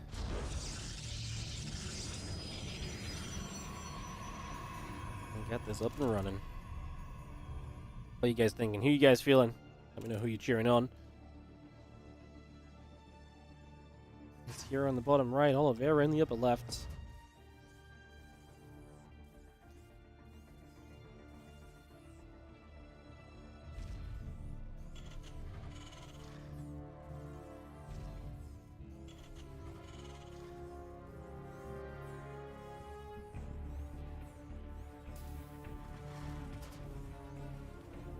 Next coming up, the refinery coming in. Gateway and the assimilator all coming out as well. Just bringing that through here for the moment. The probe continuing up as we speak. As we get that all underway. For now. Let's see where we get to.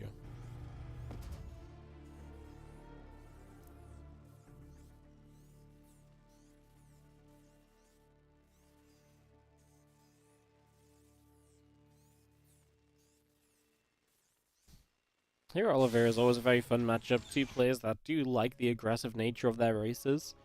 Obviously makes for some very fun games where they end up being super aggressive into one another and so on. And that obviously always makes some interesting scenarios come about. So, I do think we're going to be in for a fun match. Like I say, these two usually trade series against each other as well. I wouldn't say there's necessarily like a prime favorite or anything like that in this one. Probe moves back up into the main base. Just going to drop an assimilator down there as well.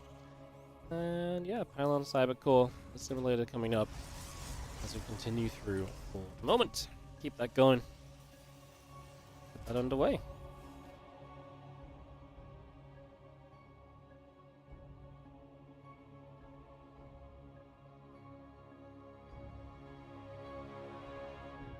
But moving around into the center.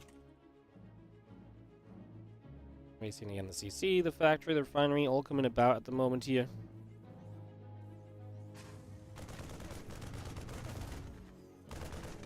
Okay, it's going to obviously start a fire, but we'll go for that SCV.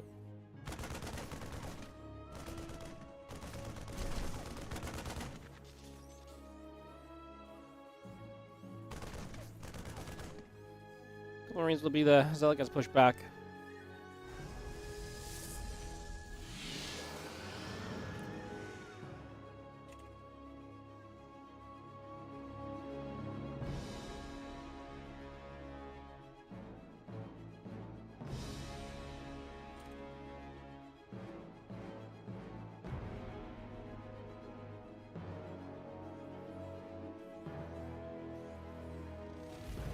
Hallucination flies through. I'm just going to be seeing a couple Marines coming about.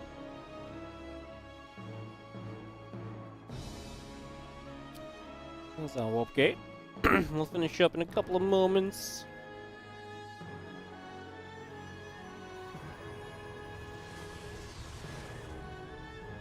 Do have our Marines in the hell? Just going to step through this door. There's going to be that. Oh, what a force field. What a beautiful force field. Ooh.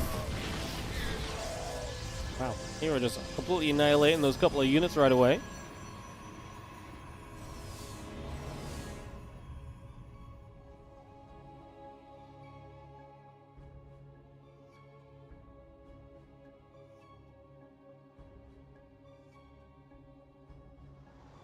Marine's going to get back up to the top side, so they're just going to pull back over in that direction. We do have our Marines going to go onto the rocks.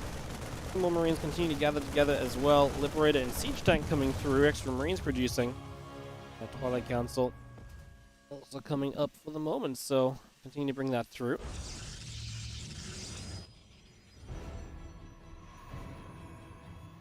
So yeah, Twilight Council coming in. The Immortal is coming up. A couple of probes are coming by as well. extra Stalkers, as we'll see Hero most likely playing a bunch of Blink in this series. I think that is kind of the aggressive style. It allows him to be kind of active and mobile on the map, be very kind of micro heavy, which is absolutely something which Hero always leans into as well. So 100% expecting those things to kind of come to fruition throughout this as well.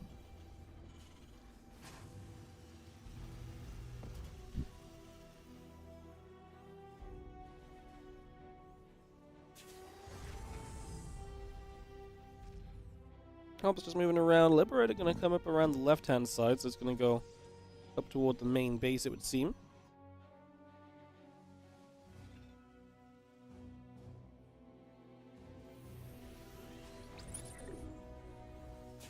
Yeah, Templar Archives immediately from here, so maybe we're actually just going to go charge, and then Templar Archives, Archons, or obviously Storm a possibility too. This style of play has been kind of verging on being super popular lately.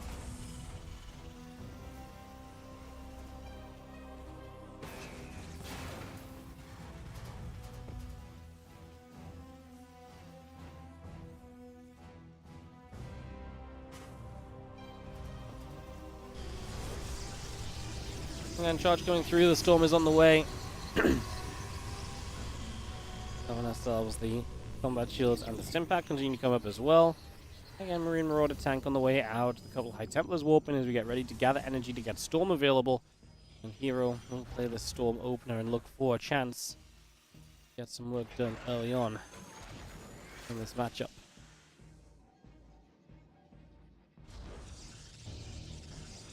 Just sieges on that far left-hand side as well. So it's going to be setting up over there. Again, Storm and the charge coming through.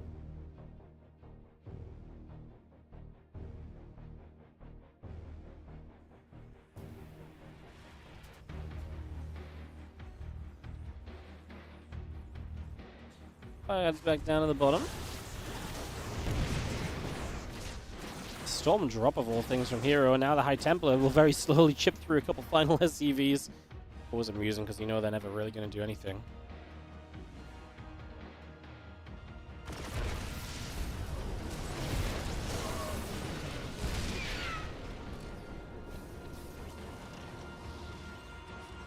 Big push from Oliveira, right? With all these tanks, it's definitely something you got to consider as Hero. You got to have an answer to do this. Going to Storm once on that first tank. I don't love that at all.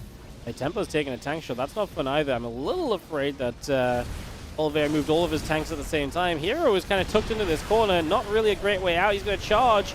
Oliveira takes a moment to send the stim pack. He does target fire with the siege tanks, and he gets some serious work done with those siege tanks as well. Oliveira has just taken a fight of a lifetime. I mean, you do not get those opportunities given to you very often. Hero was just tucked in that corner and completely stuck. He does get rid of all but 2 siege tanks, which obviously should be a pretty major aid. In fact, that might even be close to enough to actually still stop this. One more tank goes down. Okay, another tank in the back, so there's still 2 here.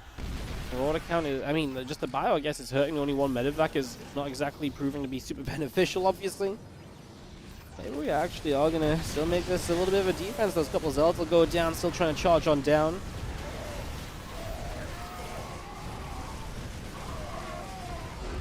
Jesus, says Oliveira, man. Hero was in such a bad spot, it felt like, and then he's just like, oh, by the way, I'm not. Bam, bam, bam. Just like that. Just like that. Alright, well, Hero takes game number 1, man. Hero always has the wildest ways of winning sometimes, I swear. Never makes it boring, does he?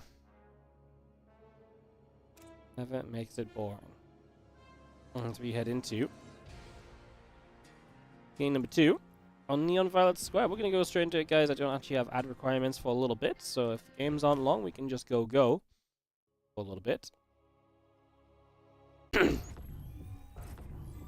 hop on into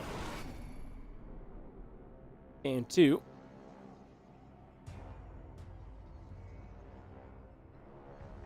Top left-hand side, our Blue Protoss player here is up a game Hero. Taking on our Red Terran in the bottom right, Oliveira.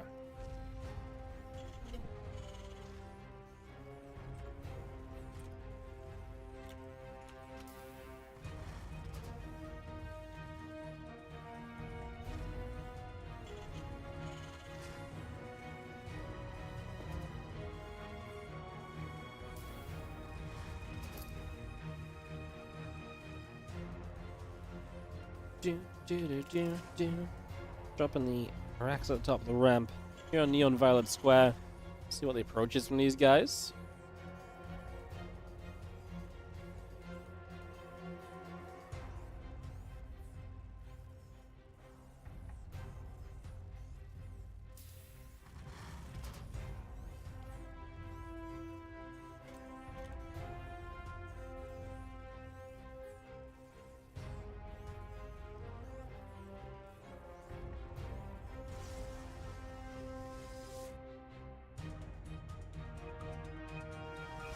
Okay, coming up.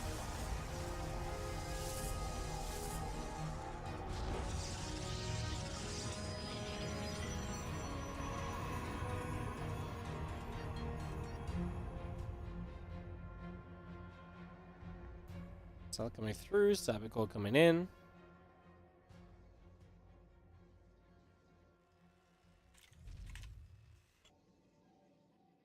SCSL popping through the Cybercore building, probe producing.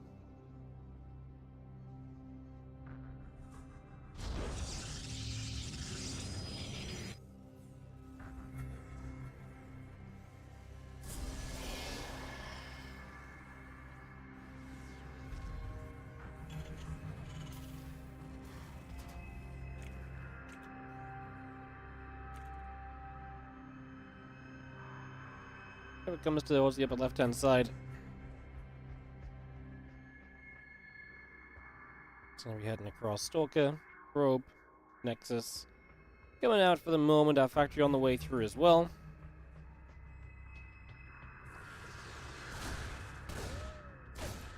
We're just going to hit the pylon. Hallucination, going to pop out the sentry. Grenade puts the sentry forward a little bit, so sentry is going to get back onto the Reaper for a moment.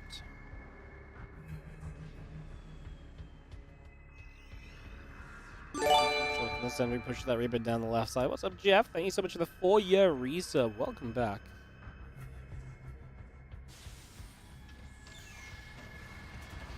Appreciate it. Here's to 4 more.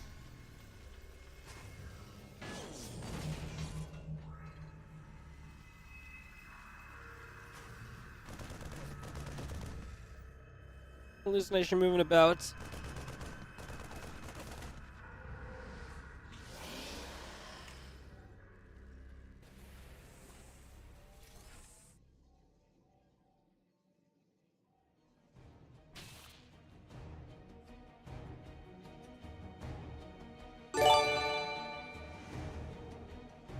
So, France, what's up? Thank you so much for the 71-month resub. Appreciate it as well. Good to see your name as always.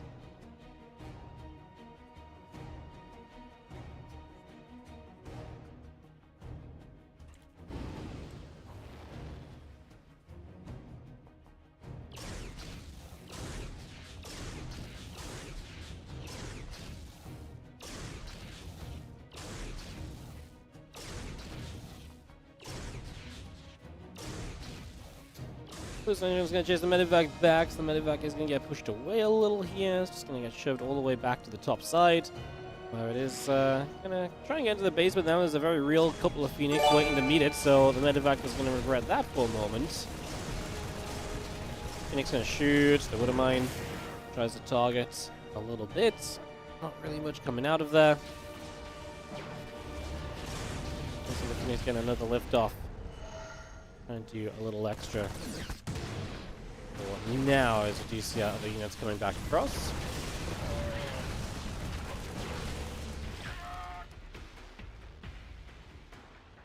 Struggles in the center, gathering back up. Hallucinated Probe's going to come across here. Going to try and use those for some additional scan, but he's going to have great map control. I like Phoenix on this map. I think it's one way you can just obviously take a lot of bases if you're safe, and being safe is going to be a lot easier with the Phoenix.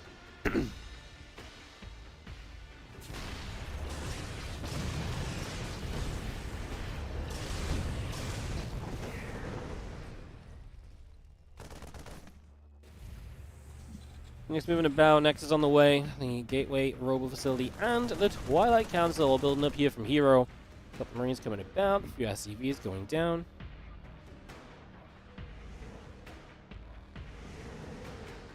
Nice for a few SCVs to go down. I'm going to start giving Hero some control and Obviously, Oliveira this game has done absolutely nothing. I mean, let's say give him some control. He's absolutely dominating. 5 SCVs, a full medevac.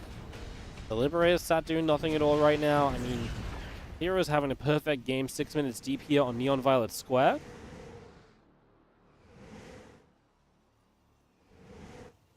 Not exactly feel great if you're Oliveira at the moment. You've been gifting units away, not getting anything out of it. This has been a pretty miserable experience so far.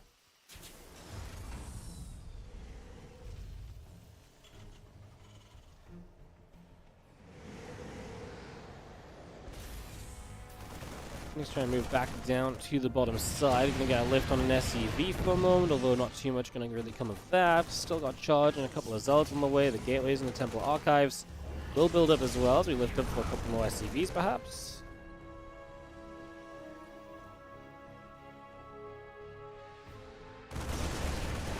The Marine's going down. The Marine's still going to be there. The Phoenix still getting pushed about a little.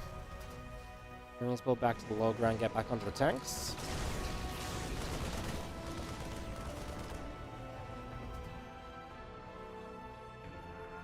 So the third base up.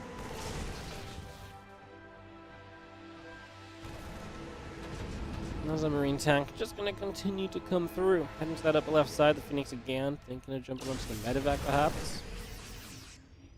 Not quite going to do much just yet though.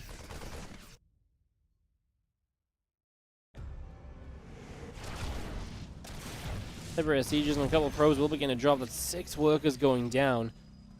Hey, nice for Oliveira to step in and do something. Remember that, you know, Hero's work count was not the most amazing. Yeah, okay. The SCVs are going to slow-mo their way through those squares. We're all going to get through the other side eventually, but not exactly ideal. As the Phoenix will continue to go shooting off. Archon morphing in. Here he goes, Zealot Stalkers. Well, Zealot's Phoenix, really. I mean, supported by Immortal Archon. This army from Hero is incredible. And this does not feel good for Oliveira. We're going to be down by 2 because this game ain't going his way. GG's. Hero smashes him on Neon Violet Square. That was pretty convincing. Yo, Hummy255, thank you so much for the 23-month resub on the Prime.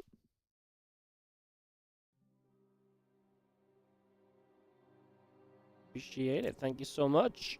Alright, we're going to go into game number 3. We're going to go to El Dorado. I don't know why I always say this map name so silly.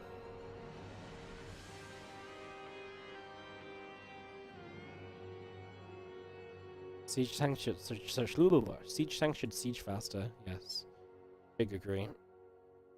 In fact, why should they ever unsiege? Maybe we should just let siege tanks move while sieged. If you think about it, it makes sense because while they're a siege tank, technology has advanced, so it probably is possible just to like push it along a little bit, very, you know, a little bit slowly, but you know, doesn't seem too ridiculous, does it? Damn. This series is getting out of hand quickly. In the bottom right, down by 2. Not putting up much fight in this grand final, unfortunately, which is sad to say.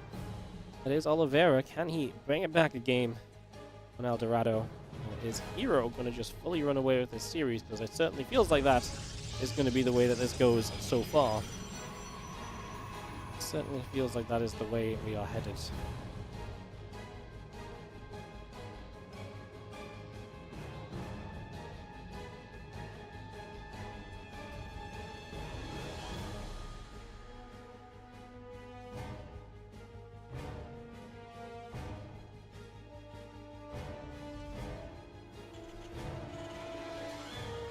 That's going to go down. This probe is going to see it. So Hero is aware of the proxy. In a series already down 0-2. This is not exactly looking good for Oliveira. Oh boy, is it even more trouble again. That's a cancel as Oliveira drops the dots and is clearly not impressed by this one. Going wrong. You saw the SCV. Ooh.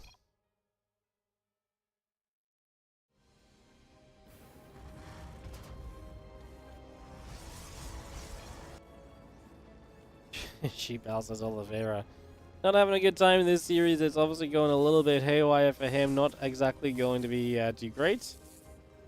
This has turned into a little bit of a disastrous start of a game which he needs to win to stay alive in this finals. I mean, he's going to try and fight it out. He's gonna try and fight it out. Let's see. He has to back away from the probe a couple of moments. Just gonna walk away there nice and quickly. Let's see if he's gonna get back onto the probe.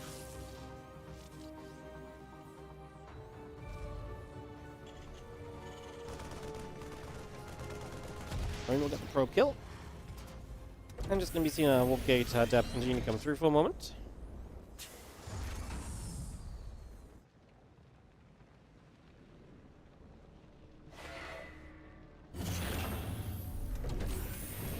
I'm just going to move across the reactor. Obviously, everything from Oliveira will be delayed compared to the usual timings because he tried to proxy first.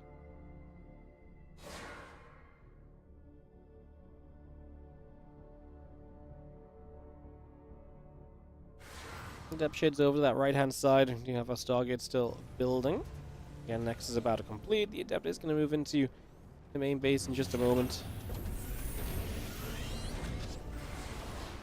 Adept commits. It's going to get the SCV. Slows down the command center. I mean, that's another SCV going down. As Oliveira, you've got to be absolutely hating yourself right now. Like, this game is just miserable for you. After a series that's already been pretty miserable for you. Pretty rough. Pretty darn rough. The Adept continues to look around. The Marine will take a couple of shots. So try and turn back onto it. The Adept shades off to the sides.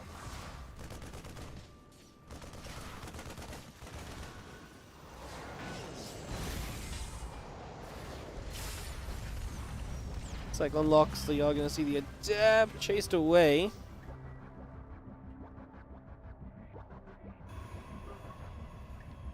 And the Phoenix going to pop out, a little Chrono Boost to speed things up a little bit as well. Backfield Accelerator is going to start up, and the Cyclone production has begun also, so we get that stepping up right now. Get that on the go. And a couple of Adepts still gathering together.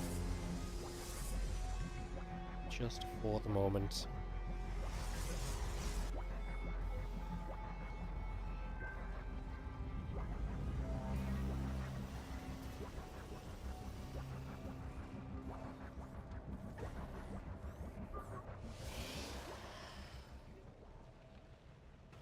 Phoenix is going to move around a little. Yo, that's a new YouTube member, Chonkus. Thank you so much for becoming a YouTube member. Appreciate that. Thank you so much for supporting on the YouTube. It's becoming a more common occurrence. People becoming a YouTube member during the streams. It's amazing to see. Thank you so much. We appreciate it. Always, all of your support helps us keep running tournaments. WardiTV events will be back next week, by the way. So, got loads of content coming up for you guys in December. I will be live tomorrow with the Masters Coliseum Asia qualifier, by the way, but I'm away this weekend, so hopefully get a little bit better. Come back next week. We can have a load of StarCraft 2 WardiTV Mondays, the Christmas Invitational, and Masters Coliseum on the weekends as well. Gonna be fun. Phoenix gather up the Adepts. Gonna shade through the center here is yeah, Oliveira is playing, obviously, Mech and Backfield Accelerator. Like I say, it's a very fun style to play, but it's not necessarily the sort of style that's usually good. Not the sort of style that's usually good, right, in the world of TVP. Maybe nice against the Phoenix, though, and these Adepts shading up that ramp are obviously not going to do much at all. The Phoenix are clearly scared as well. They are not lifting those Cyclones. I think they're genuinely afraid to commit that little bit, so we are going to see them getting the chance to survive for a little while.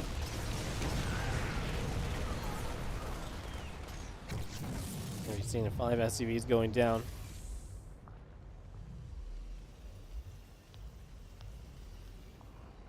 +1 air weapons coming through, the couple Phoenixes on the way out, the Cyclones in production as well. A couple Widow Mines building on the side of Oliveira, so we get those going. The Armory also producing in here for the moment.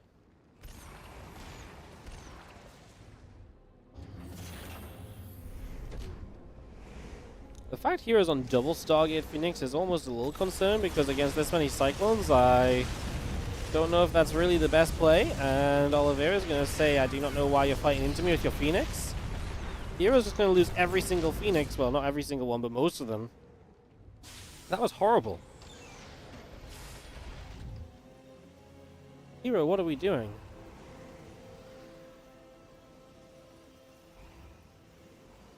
I just don't know what that I just don't know what he was hoping to do. And the problem is he's on double Stargate, so his entire game revolves around Phoenix and having a good Phoenix count, I guess. And now you've just lost that Phoenix. I'm absolutely baffled that we took this fight. If Oliveira wins with this mech after the opening that he had, Hero can only completely blame himself because it will absolutely be on Hero for the mistakes that were made. That was absolutely mind-boggling and baffling, to be honest.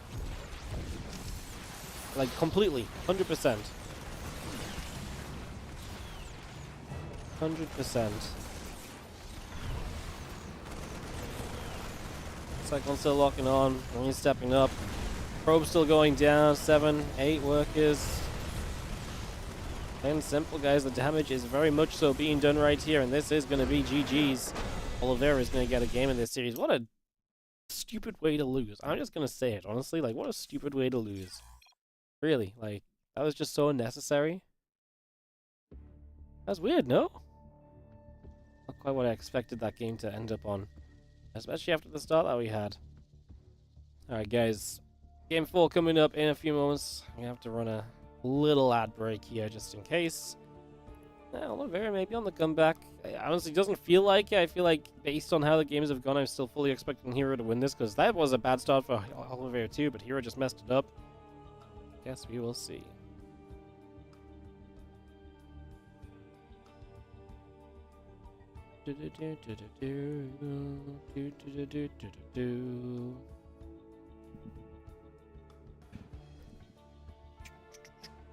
Stargate opening gets wrecked by Cyclones? No, I don't necessarily think so, but going double Stargate and then fighting the Cyclones in their base probably does, yes.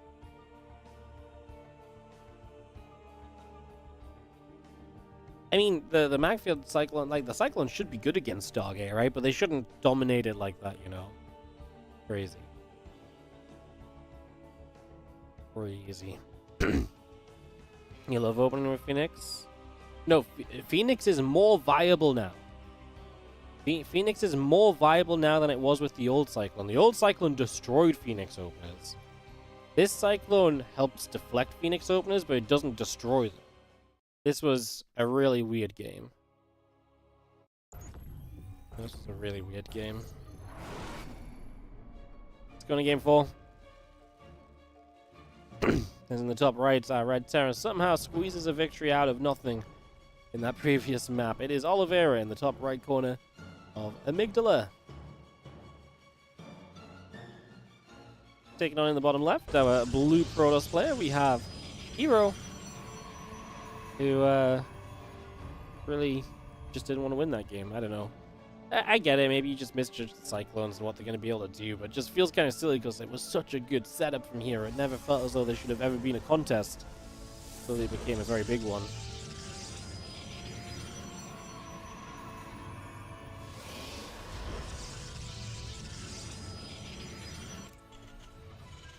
Game number 4 here, guys.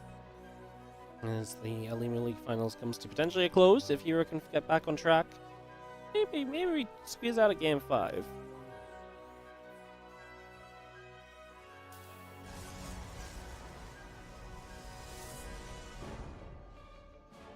Maybe we get a game 5. Honestly, I feel like Oliveira can play better than he's been playing in this series, so maybe this is the one where it just all makes sense, you know, where things click and everything kind of works out the way you want it to and the way you've been meaning it to all series long. Maybe this is the one where the magic happens, you know? Maybe, just maybe.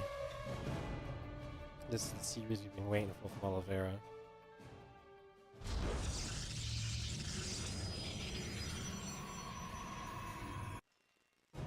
Rip coming up, orbital on the way through as we get settled down.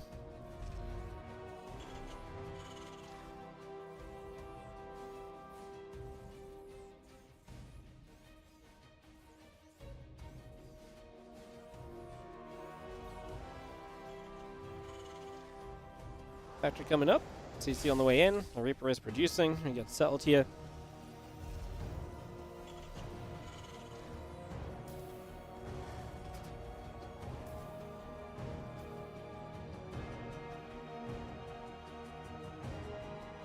come moving down to the bottom, and again, just a little check to see what's up, a little check to see what's going on. As our Twilight Council dropping into the main base, the Adept is going to shade around. Again, factory in the command center continue to come up as well, so all of that continues in. People settling around the top.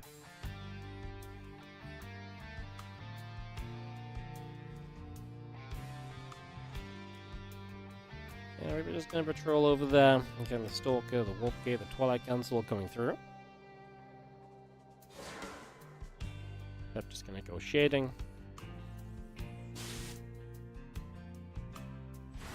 Reaper going to take a hit. The Adept takes some damage. The Adept deals some damage, sorry.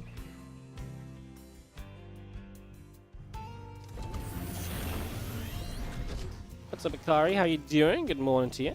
Thanks for dropping by. Yeah, finals of this Olimoleague.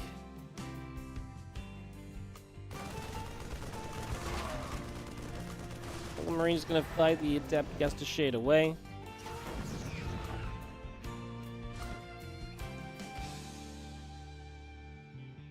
Again, medevac and a couple Marines coming up. Deep on the way out, Tech Lab on the way. Good Mine does burrow in behind the orbital.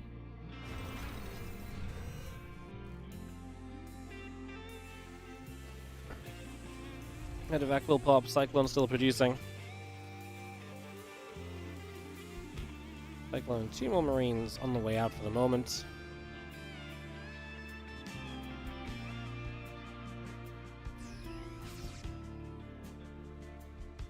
We've seen the Marines and the medevac still moving through to the center. Robo facility about to be done, the gateway coming about.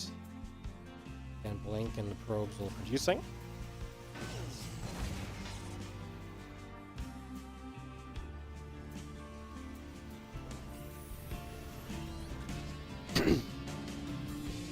Oliveira Cyclone is here, and yeah, here we're just going to go into the more traditional Blink this time. We've obviously seen a fair variety of openers. Some Phoenix, some Blink. Some other bits and pieces.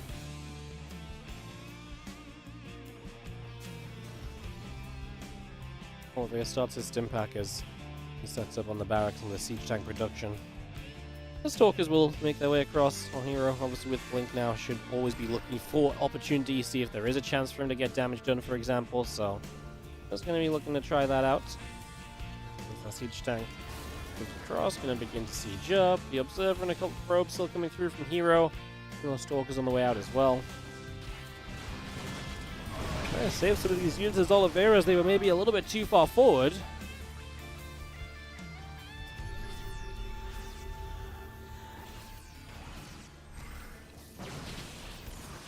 So jumping in the main, that stim pack, no, it's going to go down. Not the end of the world, he starts it immediately on another tech lab, but it is obviously a delay on a fairly important upgrade. Stim is pretty vital to Terran's success. So it is going to delay the timing window in which Oliveira can maybe be aggressive. So he's going to blink in. That siege tank is going to go down immediately. Pretty brazen blink, but he is going to get the tank, and he's going to get the medevac. SCV still getting shot at. The Marines will come through. 7 SCVs going down so far. And continue to kite back, and the Stalkers continue to do some dancing back into the prison.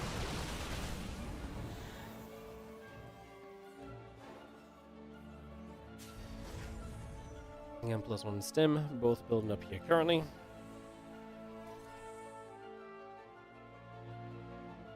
And the combat shield as well. Prism. So he'll save that Stalker. Very nicely done. Gets the lift up on the Prism to avoid the Widow Mine shot. Just makes that a safe blink in, which obviously it was not going to be previously. So yeah, that's a very cute move. Stalkers get back around to the front, and they're going to keep on blinking down the right-hand side. So doing a good job of just holding on and keeping map control, keeping the Terran in the base, and of course it's going to take longer than usual for the Terran to break out because you don't really want to go anywhere without stim, which would have been done by now if it had never been cancelled. Alas, here we are. It got cancelled, and if it gets cancelled, you got to play the much slower game, which is pretty much exactly what we're doing right now. So we sit back and we wait.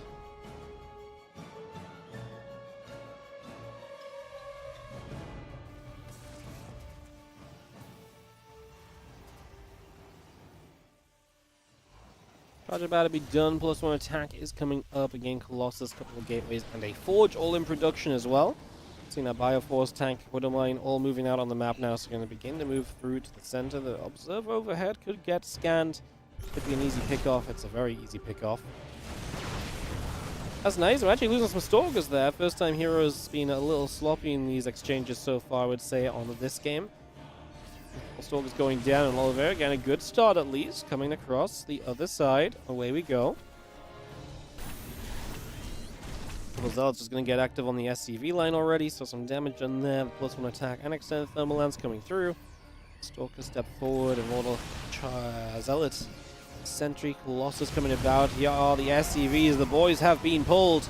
You just got to take this very seriously, right? Use the battery. He does not have a lot of like preemptive preparation made for this. Just a single battery available, already doing damage across the map, but those are units that are also not here defending. Very good force fields. Those force fields have done a lot for him. Guardian Shield trying to protect, but he will lose an Immortal in the front.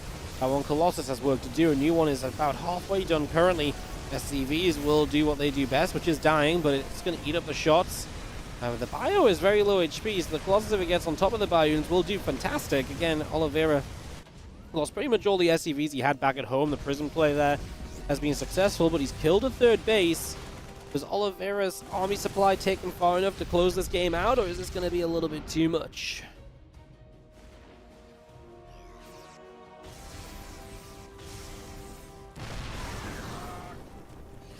Shots coming over. And you have pylons all building, Marine Marauder, Medevac coming through as well.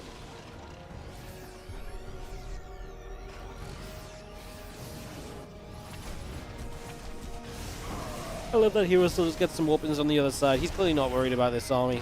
To be fair, you have to push so slowly right now as Oliveira to get into range of anywhere useful again.